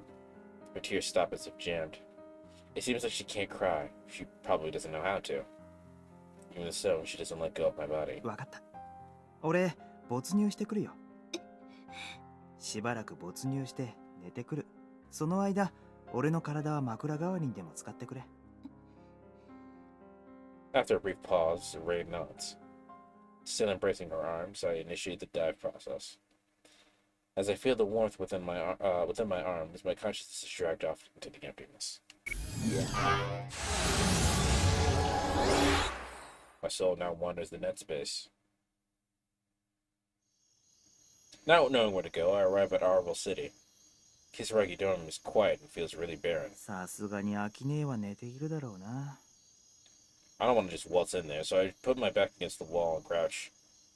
If I remember correctly, this is how Makoto was crouching the first time I met her. It's not raining this time, though. I won't get a cold. Cutting links with the raid. How you guys doing today? Let me save real quick before, just in case something happens. Look wow, she's hot! How you doing, Slim? Liqua, Zhao, how you guys doing? I'm sure you guys know me by now, but it is I, the Infinite Dragon. Hello, motherfucker. Hello. And we are playing a game called Baldr Sky. Baldr Sky is a very fun game so far. Think of it as like Cyberpunk if Cyberpunk were a visual novel. We are currently... A lot of things are happening. I'll explain them as we go on. But please, if you guys haven't followed Cutting Links, that is my homie. Please make sure you do so. Cyberpunk would be a good visual novel. There's some action RPG elements in here as well, and they're very fun. Dozing off, I look at the virtual night sky. Doing that alone makes me feel strangely nostalgic and sad. The people I met, the people I was reunited with, the people who should have been somewhere, the people I left behind, this and that person. What are they up to now? What do you think, Grant? I hear something walk in the nearby grass. Akine? I look around and see no one. I've been digesting Disco Elysium and feel compelled to keep playing it even after I beat it, by the way. I love that for you. I decided that I was going to take a break and then do a completely different playthrough with opposite stats for Disco Elysium, but I love that for you. こんな時間でも律儀に巡回してるんだな。 Suddenly impressed, I rub my eyes. When I open them again, the NPC is gone. もう寝るか。 Giving into my drowsiness, I close my eyes. As my consciousness fades, flashes of light start dancing in my head and melt into a memory.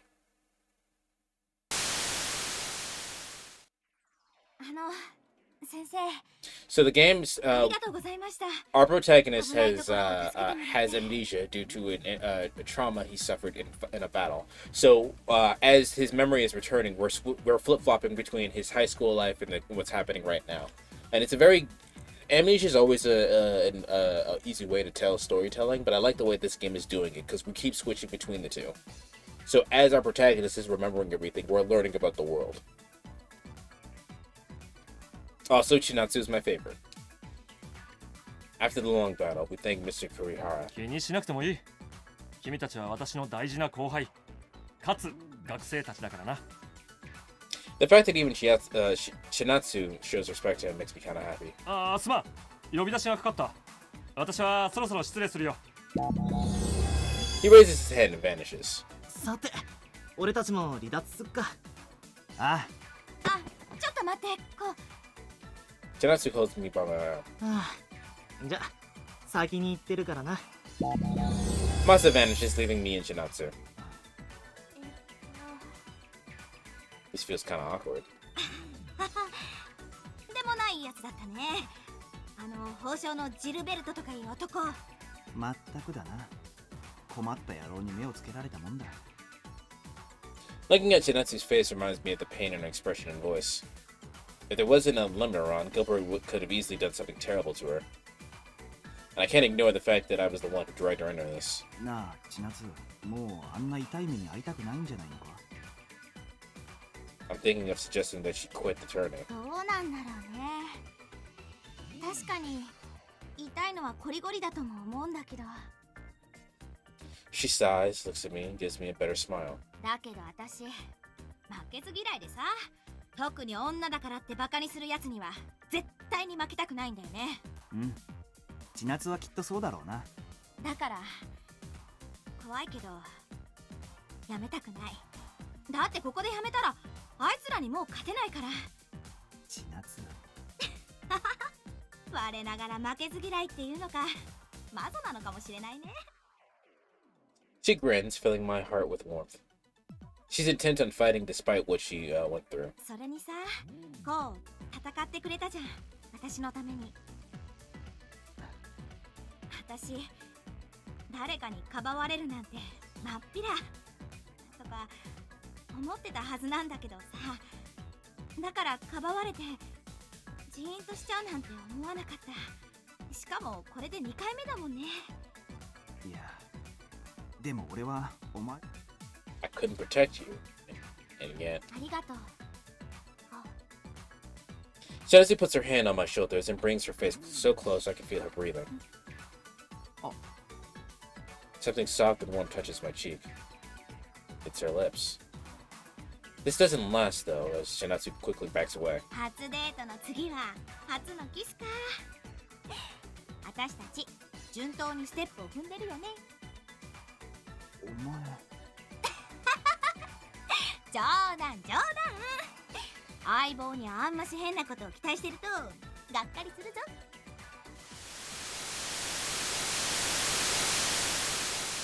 Once back in my real body, I first feel the warmth embracing me and the smell of skin tickling my nose. Rain's face is right in front of my eyes. Reading is hard, guys. She fell asleep while clinging to me. I want to pull us apart, but her hands stop me. Man, if I force it, I'll probably wake her up.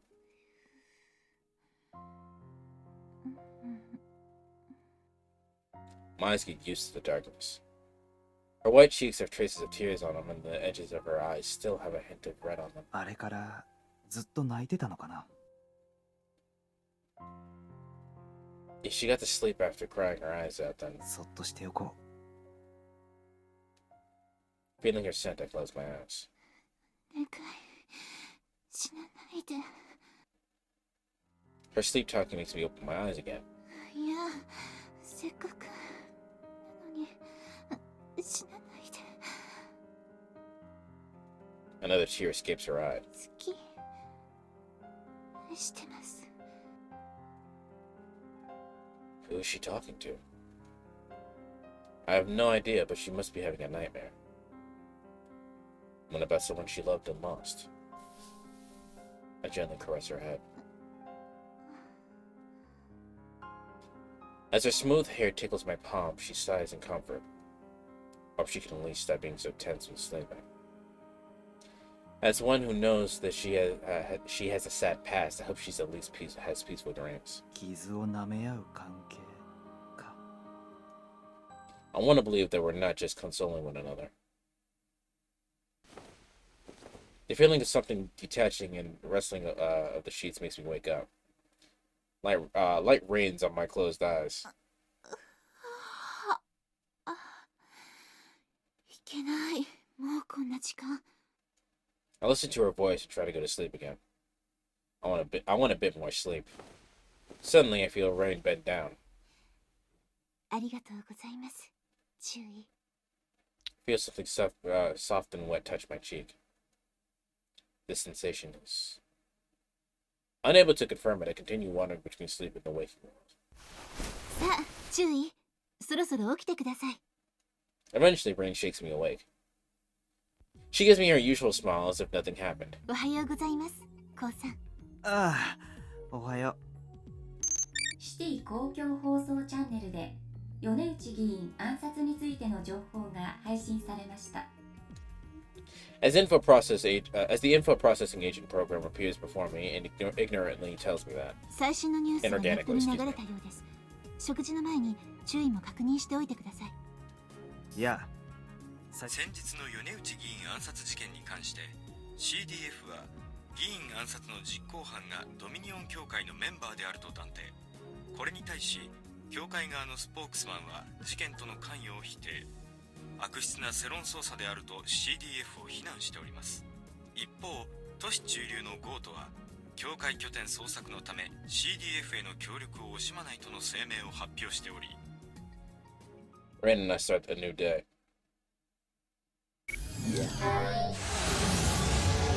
So, for everybody who just showed up, a politician, as you can see, we just entered a virtual space inside of the internet. The politician, they got assassinated. We were there when that happened. They got assassinated by a cult. The politician that got killed is an activist for anti-AI. He wants people to live in the real world, and naturally, as most politicians is, he's corrupted and swaying the people's vote again for his own benefit. They got assassinated by a member of a cult Dominion, which is someone who praise the people who praise AI as the new god, and basically want to do what happens in Cowboy Bebop while getting rid of their physical body to enter a new quantum physical space. So we're dead set in the middle of some politics here, but that's not the goal that we're looking for. If that comes up, I'll explain it then. But for right now, let's continue. We both arrive at Arval City. We thought that meeting the others would fix my memory a bit and help me get close to solving the secrets surrounding me. ようこそアーバルシティへ。 Even though we knew the way, there's an NPC escorting us. なあ、君を作ったのは西野明って人なんだよね。はい。私のオリジナルデザインはアーク所属の NPC デザイナーである西野女子により開発されました。君の容姿のデザインにはモデルが存在しているのかい？残念ながらその質問には答えられません。NPC の詳細についての質問は広報部にお尋ねください。ありがとう。もう行っていいよ。Shillelagh bows and walks off. どうしたんですか、コウさん。あの NPC に何か疑問でも？大したことじゃないんだけど、あの子にそっくりな女の子が昔学園にいたはずなんだ。そうなんですか。それってやっぱり変だよな。いえ、考えてみればそれほど変でもないでしょう。実在の人物をモデルに NPC を作るのは別に珍しいことではありません。Rain points to the virtual city. Over there, you can see Napoleon, a 20th century anime character, and a rock star. 実在の偉人、タレントにモデルといった有名人、さらには創作物のキャラクターまで、ありとあらゆる人物で NPC が作成されていますから。それは分かっているんだけどな。有名人じゃないごく普通の人を NPC にすることってあると思うか？特注でそうした NPC が作られることもあるそうですよ。ただ大概は失望してすぐに飽きられてしまうそうですが。 Well, they're closest to people, but they're not people. They're not sapient. 特注ね。一体何のためにそんなものを作るのかな。Cool. I think you can think of a few reasons why people will make an NPC. 個人を偲ぶため、あるいは果たせない愛情や憎悪を NPC にぶつけるため。そりゃどちらもありえないよ。I really don't think that Aki would make an NPC like that. まあ、アキ姉に直接聞けば済むことか。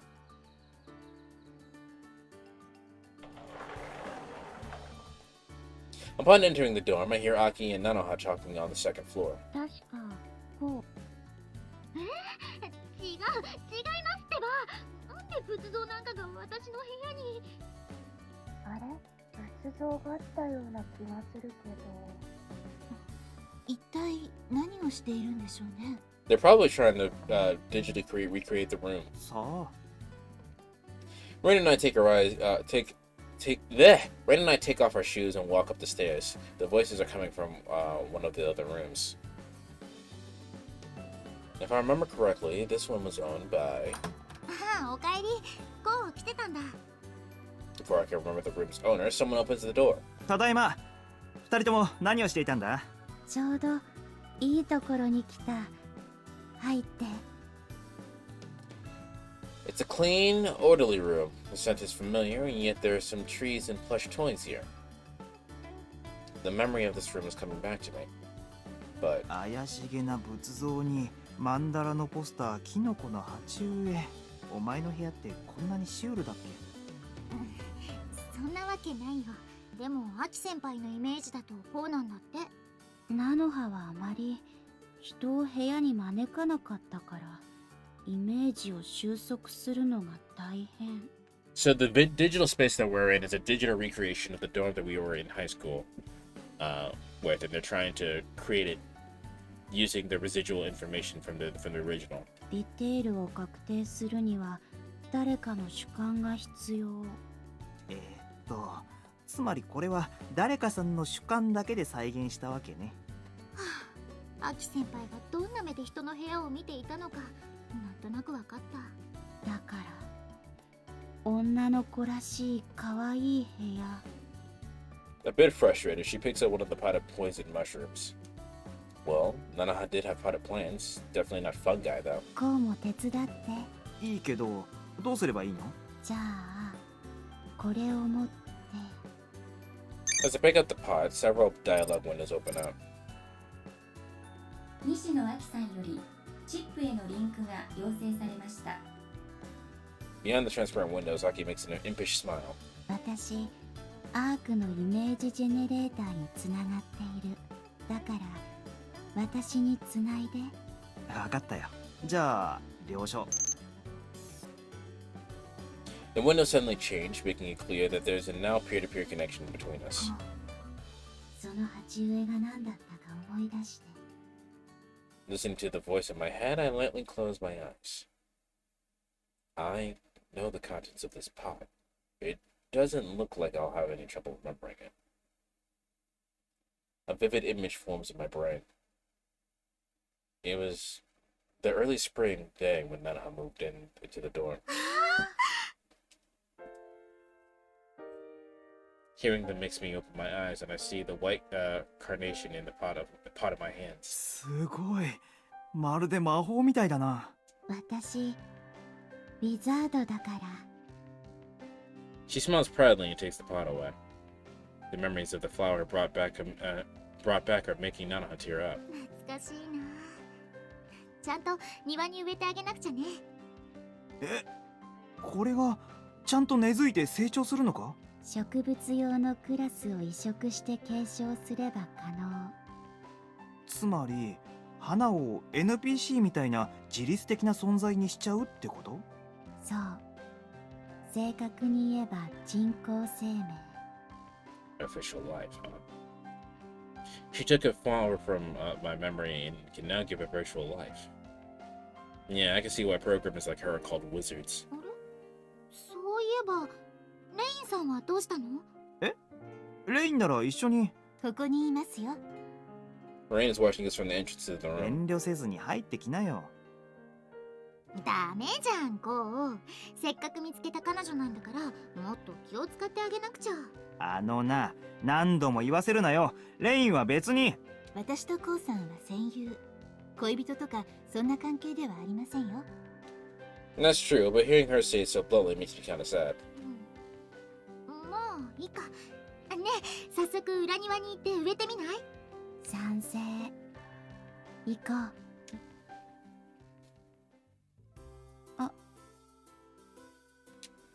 As we go outside, Aki stops in place. どうしたの？ごめん。本社から呼び出し。そっか、行ってらっしゃい。うん。行ってくる。She hurries off away from the door to a spot from which she can activate the move process. Reading! Nah, crap. Just hit me that I had something I had to ask her. Finding out the origin of those NPCs will take a while. 後で話があるから。仕事が済んだら連絡してくれる？ As I call out to her, Aki turns around and waves. じゃあ始めるね。Spade in hand, Nanaha starts digging. Looking around, I see some already planted flowers recreating part of the original garden. 考えてみれば、こんなことが仮想で再現できるなんてすごいよな。野菜や果物も育つんだって。しかもちゃんと収穫して食べられるんだって。仮想の進化もとどまるところを知らないといった感じですね。Slowly awed, I look at the blooming garden. そういえばその昔、仮想では死体も残骸も残らなかったらしいな。ええ、花が摘めるようになる前の時代ですね。I heard that how it was like during my old man's childhood, long before the war. Back then, you couldn't pick flowers in VR. Once you tried, the laws of the net would simply abandon them as part of the simulation. 気がつけば花が摘めるようになっていた。その変更がいつどこで始まったのか誰も知らない。 AI がどうしてロジックを変更したのかもわからない。多分花を摘みたいという人の願望を AI が叶えてくれたんじゃない？ああ、そうだな。人の願望、人の視点は重要らしいからな。花が摘める一方で誰にも関心を持たれなくなった残骸がひっそりと消えていたりもしますしね。観測されない物体の状態は特定されないか。なんか量子論みたいな話で。I was just about to say this is like quantum. That's like quantum mechanics and whatnot. Things that are observed act differently than when they're not observed. All the virtual corpses and remains might be considered the remnants of the will of the people who involved with them. That's why the modern net has so many corpses and remains. They might eventually be able to deteriorate and decay, or maybe even host pathogens that spread disease. What is AI leading us to? さてと、難しい話はそれぐらいにして、二人ともご飯を食べていってくれるよね。ああ、ありがとう。ってまさかナノハが作ってくれるのか？ One of my hard drives is having issues and my PC is crying about it. What's wrong with it? ここじゃちゃんとお野菜を切ったり、お肉を焼いて料理が作れるんだよ。I'm about to shut down and check it out. Alright, take your time. In all, sure, it's not uncommon for virtual spaces to have food that recreates the taste and feeling of the real thing, but that's a step above. 調理される素材の過程を再現するのか。ものすごい処理能力を費やして手間のかかることをするんだな。Keeps connecting and disconnecting? That's odd. Seems you have an entire process for cooking. That seems a lot like processing power to spend on something so complicated. 余計なことを再現するのが仮想の醍醐味ってアキ先輩が言ってたよ。飽きねえらしいな。Anyway, virtual or not, I'll get to eat some of Nanaha's cooking now. The idea alone makes me salivate. All I have in real life is canned goods and rations, so I'm really excited to eat her wonderful food again. よーし、じゃあ早速取り掛かりますか。よかったら手伝ってあげて、レイン。私がですか？はい、もちろん喜んでお手伝いいたしますが。ありがとうレインさん。じゃあ一緒に来てくださいな。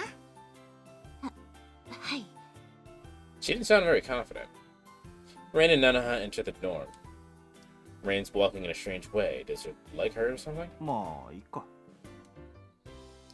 Did she get shot? I lie down in the garden and look up at the virtual sky. An endless blue dotted with white clouds, the wind passing carries the smell of vegetation. Enjoying the space, I let myself space out. Enjoying the peace, excuse me. I'm not doing anything, and nothing is happening. Almost forgotten this type of calmness. ちょっとレインさん、何をしているんですか？ There it is. I hear Nanaha shouting in the kitchen. これは切ってはいけませんでしたか？いいんですけど、肉をみじん切りにしなくても。っていうか、ちゃんと包丁を使ってくださいよ。 Was she using a plastic knife? すみません。このナイフに慣れ親しんでいるので、つい。まな板まで千切りにしてどうするんですか？なんだか大変そうだな。Rain isn't good at cooking. That's kind of charming. Suddenly I feel like someone's watching me. 誰だ？ It's an NPC. She's standing at the side of the road looking directly at me. What's up with her? Looking at her sad expression fills me with an indescribable feeling. コウさん。 Suddenly, Rain calls out for me from behind. ああ、レイン。台所の方はいいのかい？はい。台所を追い出されてしまいました。I turn around again to see the NPC is gone. What's that about? That was probably Ku? That's your name, Ku? どうかされましたか、コウさん？いや、なんでもない。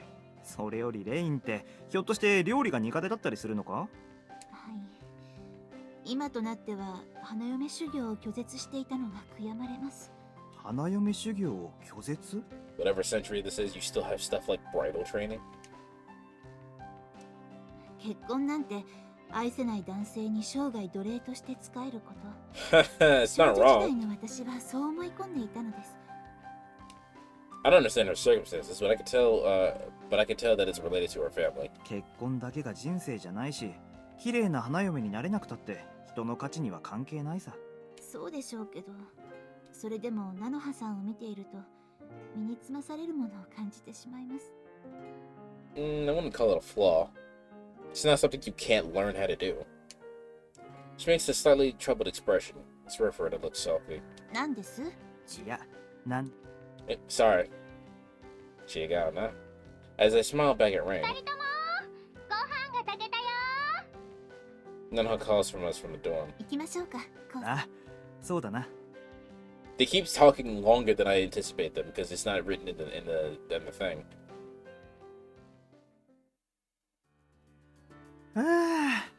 ごちそうさま。Once done eating, I sigh in satisfaction. ごめんね。大したごちそうを用意できなくて。いや、うまかったよ。こんなうまい飯を久々に食った。And I'm not just being nice there. It was a delicious meal of miso soup, steak, and boiled spinach. Boiled spinach? I haven't eaten such a homely meal in a while. Would that just be greens?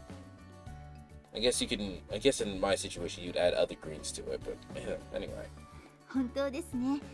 菜の葉さんは料理の才能がありますね。それほどでも、これでリアルまで満腹感を持っていければいいんですけど。Smiling beautifully, Nanoha starts cleaning up the dishes. But Rain stops her. 後片付けは私にさせてください。結局何もお手伝いできませんでしたし。でもそれじゃあ大丈夫ですよ。皿洗いくらいなら多分私にもできますから。じゃあお言葉に甘えてレインさんよろしくお願いしますね。それじゃあこうちょっと外散歩に行こう。ああ、わかった。不思議だよね。このまま歩いていけば学園にたどり着けそうな気がするのにね。そうか。さすがに学園そのものは再現されていないんだな。He walks up the familiar path to school. 誰もいないグラウンドって寂しいよね。そうだな。We stop in place and look around the barren sports ground. It reminds me of how Shinatsu used to run around here. Feels like it happened both recently and a long time ago. そういえばこの前千夏に会ったよ。え、千夏先輩に？ああ、シティの通りでばったりね。It's hard to tell her that it was during the riot. 懐かしいな。そっか、先輩シティにいたんだ。ね、千夏先輩元気そうにしてた？ああ、多分長話する暇がなかったから詳しいことはわからないけど。I remember our encounter. I somehow felt like she was avoiding me. Can't put my finger on it, but she was different somehow. What happened to her? I'm actually really concerned, but... 千夏先輩もここに来られればいいのに。私も千夏先輩に会いたいな。Looking at Nana's smile renders me unable to say anything. Suddenly, Aki calls me. ごめん。何かあったの、アキネ？仕事山積み。そっちに帰れるの夜になりそう。そうなんだ。仕事じゃ仕方がないよね。なんなら今話を聞くけれど。いや、またの機会にしよう。それじゃあ仕事頑張って。うん、頑張る。Once we're done talking, Aki's form vanishes. アキ先輩から？うん。今日は忙しくて夜にならないと戻れないって。そうなんだ。そういえばこう先輩に何か話があるとか言ってたよね。まあな。Maybe Nana knows something about Sora and Makoto. なあ、なのは、空と誠ちゃんどうしてるか知ってるか？ごめんね。She hangs her head. No, she doesn't know either. Looks like she'll cry if I ask anything more. いや、知らないならいいんだ。うん。She rubs her eyes, looks up, and stares at me without blinking. ごめんね。何も言えなくて。ただ、こう、一つだけ分かって。きっと、こうも分かってると思うけど、灰色のクリスマスで、みんな辛い目に遭っているんだ。こうもいつかは思い出しちゃうのかもしれない。けれど、無理に思い出そうとしなくてもいいんじゃないかな。I don't have to force myself to remember. This isn't the first time someone told me that. Did I forget something really important? 大事なのは過去より未来だよ。だからそのね。I know what she's getting at, but 逃げてても記憶は戻ってきちゃうと思うんだ。that's why I have to be clear. それに俺自身やっぱりどうしても思い出したいんだ。たとえ辛くても俺は知らなきゃならないんだよ。そうだよね。大切なことを忘れたままでいるなんて誰だって耐えられないよね。She mutters and grabs my hand. こう、この先こうにはきっと支えてくれる人が必要になると思う。だからレインさんを大切にしてあげてね。きっとあの人ならずっとそばにいてくれるから。 Why is she saying something like that? 何かあったらこうをよろしくってすごく真剣な顔でお願いされちゃった。レインがそんなことを。うん。でもね、私はずっとこうのそばにはいてあげられないかもしれない。だから菜の葉。だから大丈夫。何かあってもきっとレインさんがそばにいてくれる。たとえ今は彼女じゃなくたって。もう戻ろう。あまりレインさんを待たせちゃかわいそうだから。That was odd. Once past the entrance, I hear Ring giggle. あれ？お客さんかな？みたいだな。A pair of men's shoes here. The way they're thrown here is familiar. Masa? それで君、確か俺と学園時代に会ったことがあったよね。もう冗談ばかり。 The voice is familiar. いや、これは本当。俺、君みたいな美人の顔なら忘れない自信があるし。おいお前、いきなり人の同僚を口説いているんじゃないぞ。He turns around, showing me a familiar face. おお、ようこ、久しぶり。元気だったか？マサ、お前こそ。We ran up to each other. 男同士で感激のハグは勘弁って言おうとしたのにな。He hits me even harder. って痛い。こら、お前力入れすぎ。そういうお前こそしばらく見ない間にたくましくなりやがって。 The hug becomes a grapple. Masa's been working out. He's way tougher than he was in school. マサ先輩、お久しぶりです。こんにちは、菜の葉ちゃん。ああ、こいつが来てるって聞いたんで。Fine at her, he skillfully trips my leg. I fall on the floor. その様子じゃ元気らしいな。We slap each other on the shoulder, on each other's shoulder, and then laugh for no reason. それにしてもお前、しばらく見ないと思ったら、あんな美人を引っ掛けていやがったのか。聞こえているんですけど。まったくどいつもこいつも同じことを言いやがって。レインとは単なる戦友で。それがこうの手口なんだよな。単なる女友達とか幼馴染と言いながら千夏や菜の葉ちゃんを泣かせてたし。マサ先輩。俺が千夏と菜の葉を泣かせたって？おいおい、そりゃ一体どういうことだ？そりゃあだって最終的にお前は。Masa's cut off by both Rain and Nanoha. 須藤さん、お話が。ちょっと先輩、いいからちょっと来てください。 Not giving him a chance to refuse, they drag him away. They close the sliding door. 一体何事だ？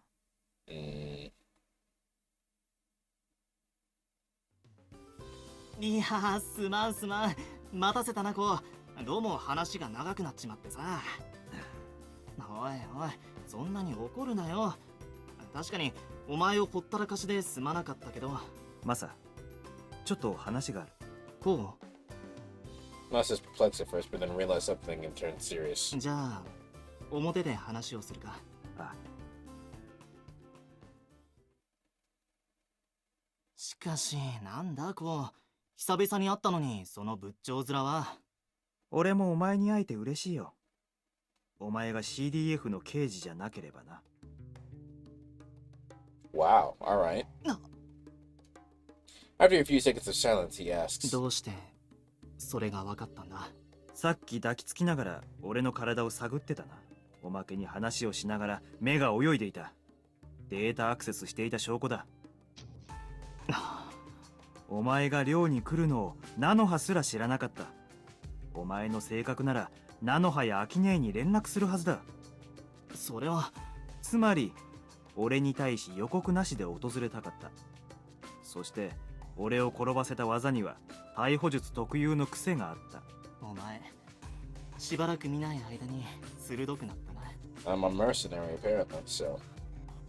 I subconsciously realized Masa's true identity.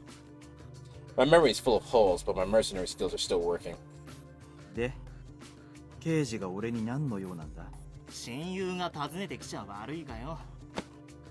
He froze his brow and slapped my shoulder, his expression becoming inquisitive. お前、厄介事に巻き込まれているらしいな。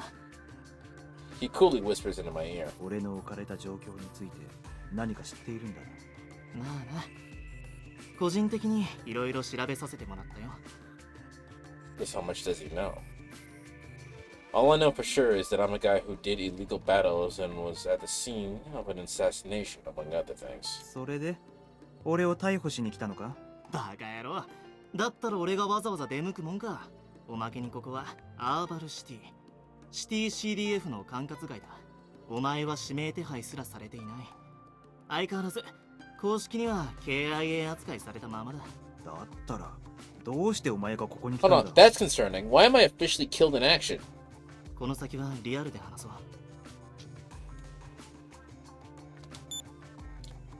He lets go of my shoulder and sends me a memo. I open and see a map to a bar in downtown Suzushiro. 時間は21時。一番奥の席で待っている。ああ、必ず行くよ。Masa walks down this dorm. よかったですね。親友といさかいにならなくて。I hear a chant from Rain. ああ、この先どうなるかわからないけどな。そろそろ引き上げるか。今日は長居しすぎた。やあ。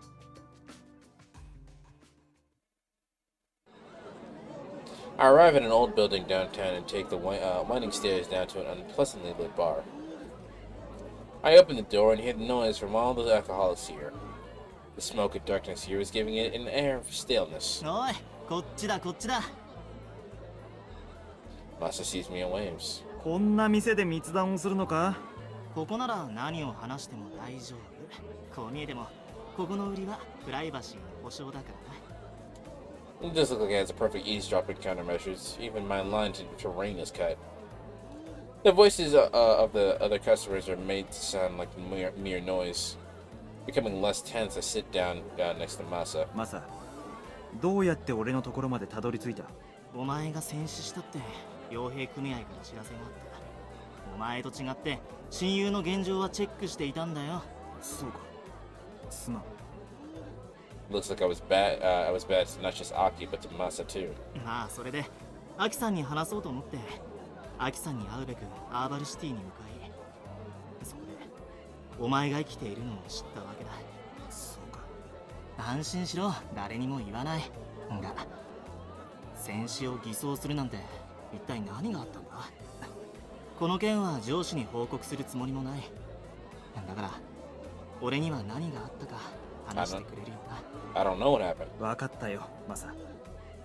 I give him and tell him the details.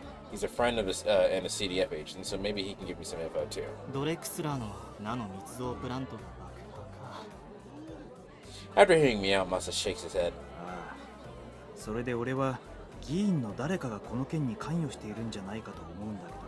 関係していたらどうだって言うんだ。Masa cuts me off. 命あってのものだねって知ってるか？フリーの傭兵のお前が政治家連中のスキャンダルを追いかけて何か得でもするのか？追いかける理由がある。でも今のお前はそれも忘れてしまっているんだろ。偽装した戦死報告。あれならもうバレてるぞ。お前らを探し出せと上からお達しが来ている。俺たちが指名手配されているのか？いや、容疑も教えられず、とにかく探し出せと内々の私だ。俺がお前の状況ならさっさとケツをまくってシティから逃げ出すけどな。それが賢いやり方かもしれないけど、あいにく俺はバカなんだ。そういうところは変わんねえよな、まったく。何はともあれ、お前が生きていてこうして一緒に酒が飲めて嬉しいぜ。お前が死ぬとは思ってなかった。なんせ灰色のクリスマスから生還した男だからな。灰色のクリスマスか。あの日マサはどうしてたんだ？お前それも忘れちまってるのかよ。参ったね。He cracks a wry smile and downs some of his drink. 俺は学園都市を離れていたんだ。久々の女の子とのデートでさ。Likely story. ずいぶん遠出して、おかげでグングニールの射撃が降り注ぐ様をこのそうか。His words make me remember the pillars of burning light pierced the earth. So, what happened was there was a leak, a nano machine leak, and they decided that it was so dangerous that the only way to handle the situation was to literally drop a nuke on the city. That's what Gray Christmas is. I was sure I saw that horrifying sight too. But in what kind of situation was I back then? Thinking about Gray Christmas gives me the usual headache. どうしたこう？いや、単なる頭痛だ。昔のことを考えてるとたまに頭がズキッと痛んで。そうか。なあ、マサ、灰色のクリスマス当日、俺が何をしていたのか知らないか？Master drowns more of his drink and falls silent. アキさんやナノハちゃんに口止めされているんだ。あまり昔のことを話さないでくれって。それでも尋ねられればぶちまけるつもりだった。お前は俺の親友だからな。マサ。でも今お前の顔を見て気が変わった。俺の顔がどうかしたのか？俺お前に一度会っているんだよ。お前がシティに来たのを知ってわざわざ探して会いに行ったんだぜ。もしかして俺お前に何か無礼なことをしちゃったのか？いや、ただ何か俺を避けているみたいだった。それにえらく張り詰めた顔をしていやがってな。正直今のお前を見てるとホッとするよ。もし記憶が戻ってまたあんな傭兵面になるのなら、記憶なんてすまん、失言だった。忘れてくれ。いや、いいよ。ナノハも同じようなことを言ってたしな。Man, we must have been a real dickhead until we lost our memories. Must have been quite a piece of work when I was in America.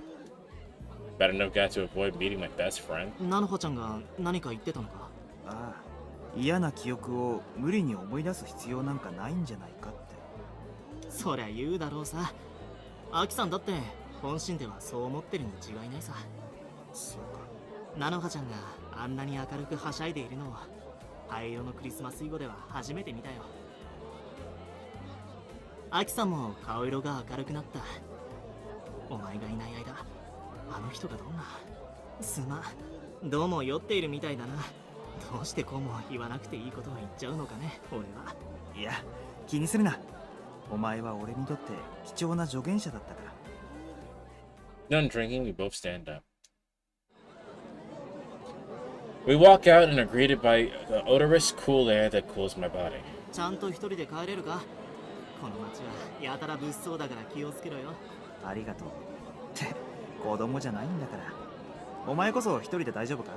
ああ、俺は出迎えのタクシーが来ているから大丈夫。Must have points to a patrol car with its lights on. じゃあな、こう。今度飲むときはもっと明るい話をしようぜ。ああ、そうだな。Masa walks toward the patrol car. 最後に会ったとき、お前はある人物について俺に尋ねてきた。He stops and turns around to mention one last thing. ある人物？アナン・ヨシオだ。アナ？大したことは教えてやれなかったけど、それでもお前が疑ってた政治家ってのはそいつのことだろ。どうしてそんなことを？もう諦めて事件から手を引けなんて言っても諦める気はないんだろ。じゃあな、絶対に死ぬんじゃないぞ。迎えに来ました、コウさん。ああ、ご苦労さん。何か収穫はありましたか？いろいろあるが、まずはレインのしてくれた偽装工作、偽の KIA がバレたみたいだ。発覚するのも時間の問題でした。マサの話からすれば公式に指名手配されることはないと思うけど、それでも多少動きにくくなったわけだな。そうですね。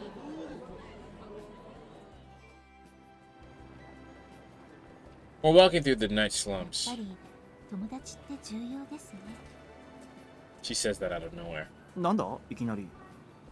最近コウさんの顔色が明るくて見ていると正直ホッとします。そんなに俺の表情って変わっているのか？ええ。 She nods and I remember Masa's words. 傭兵時代の俺って友達が少なかったのか？はい、まあ友達など作ってもいつ死に別れるかわからないと。 That would make sense for him. 随分とニヒリズムに酔っていたんだな、俺。 Does a nihilist represent that? でもそう言いたくなる気持ちもわかる気がします。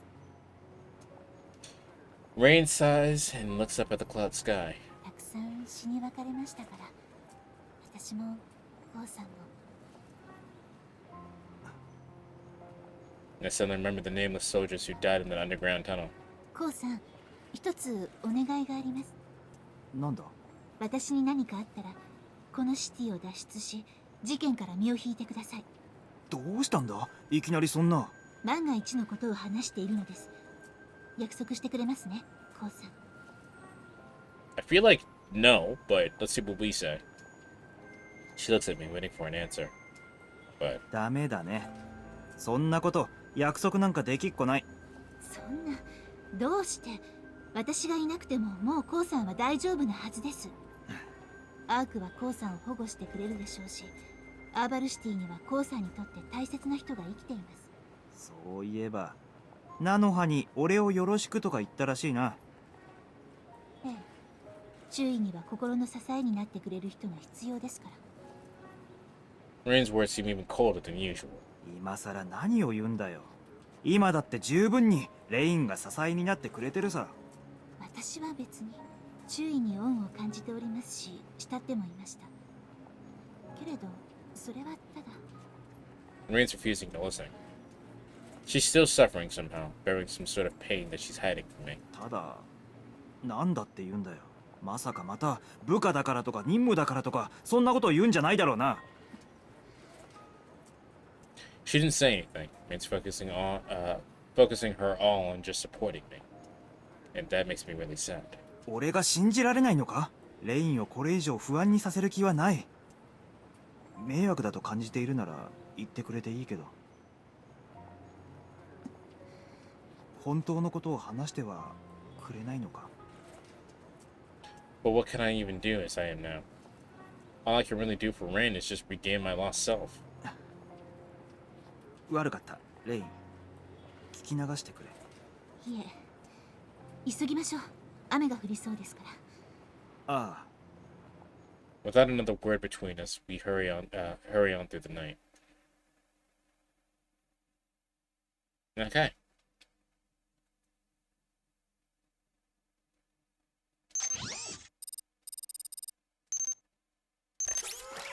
Alright, that looks like a good place to end it. We will continue playing this game. What's today? Wednesday? Friday?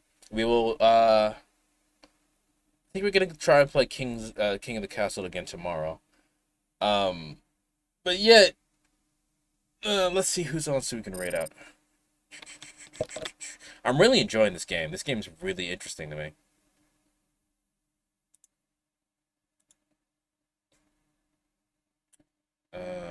Amy just went live. Naru's still playing Hogwarts. You know what? I love Persona, and the homie Yoden is playing Persona 3 Portable right now. That is one of my favorite RPGs of all time. Let's go ahead and rate him.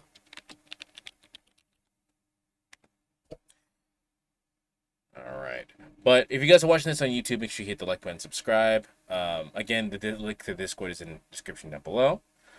So if you're not in that, you get to see what I'm thinking of, what I'm doing, all kinds of things like that. And I will see you guys tomorrow. Later.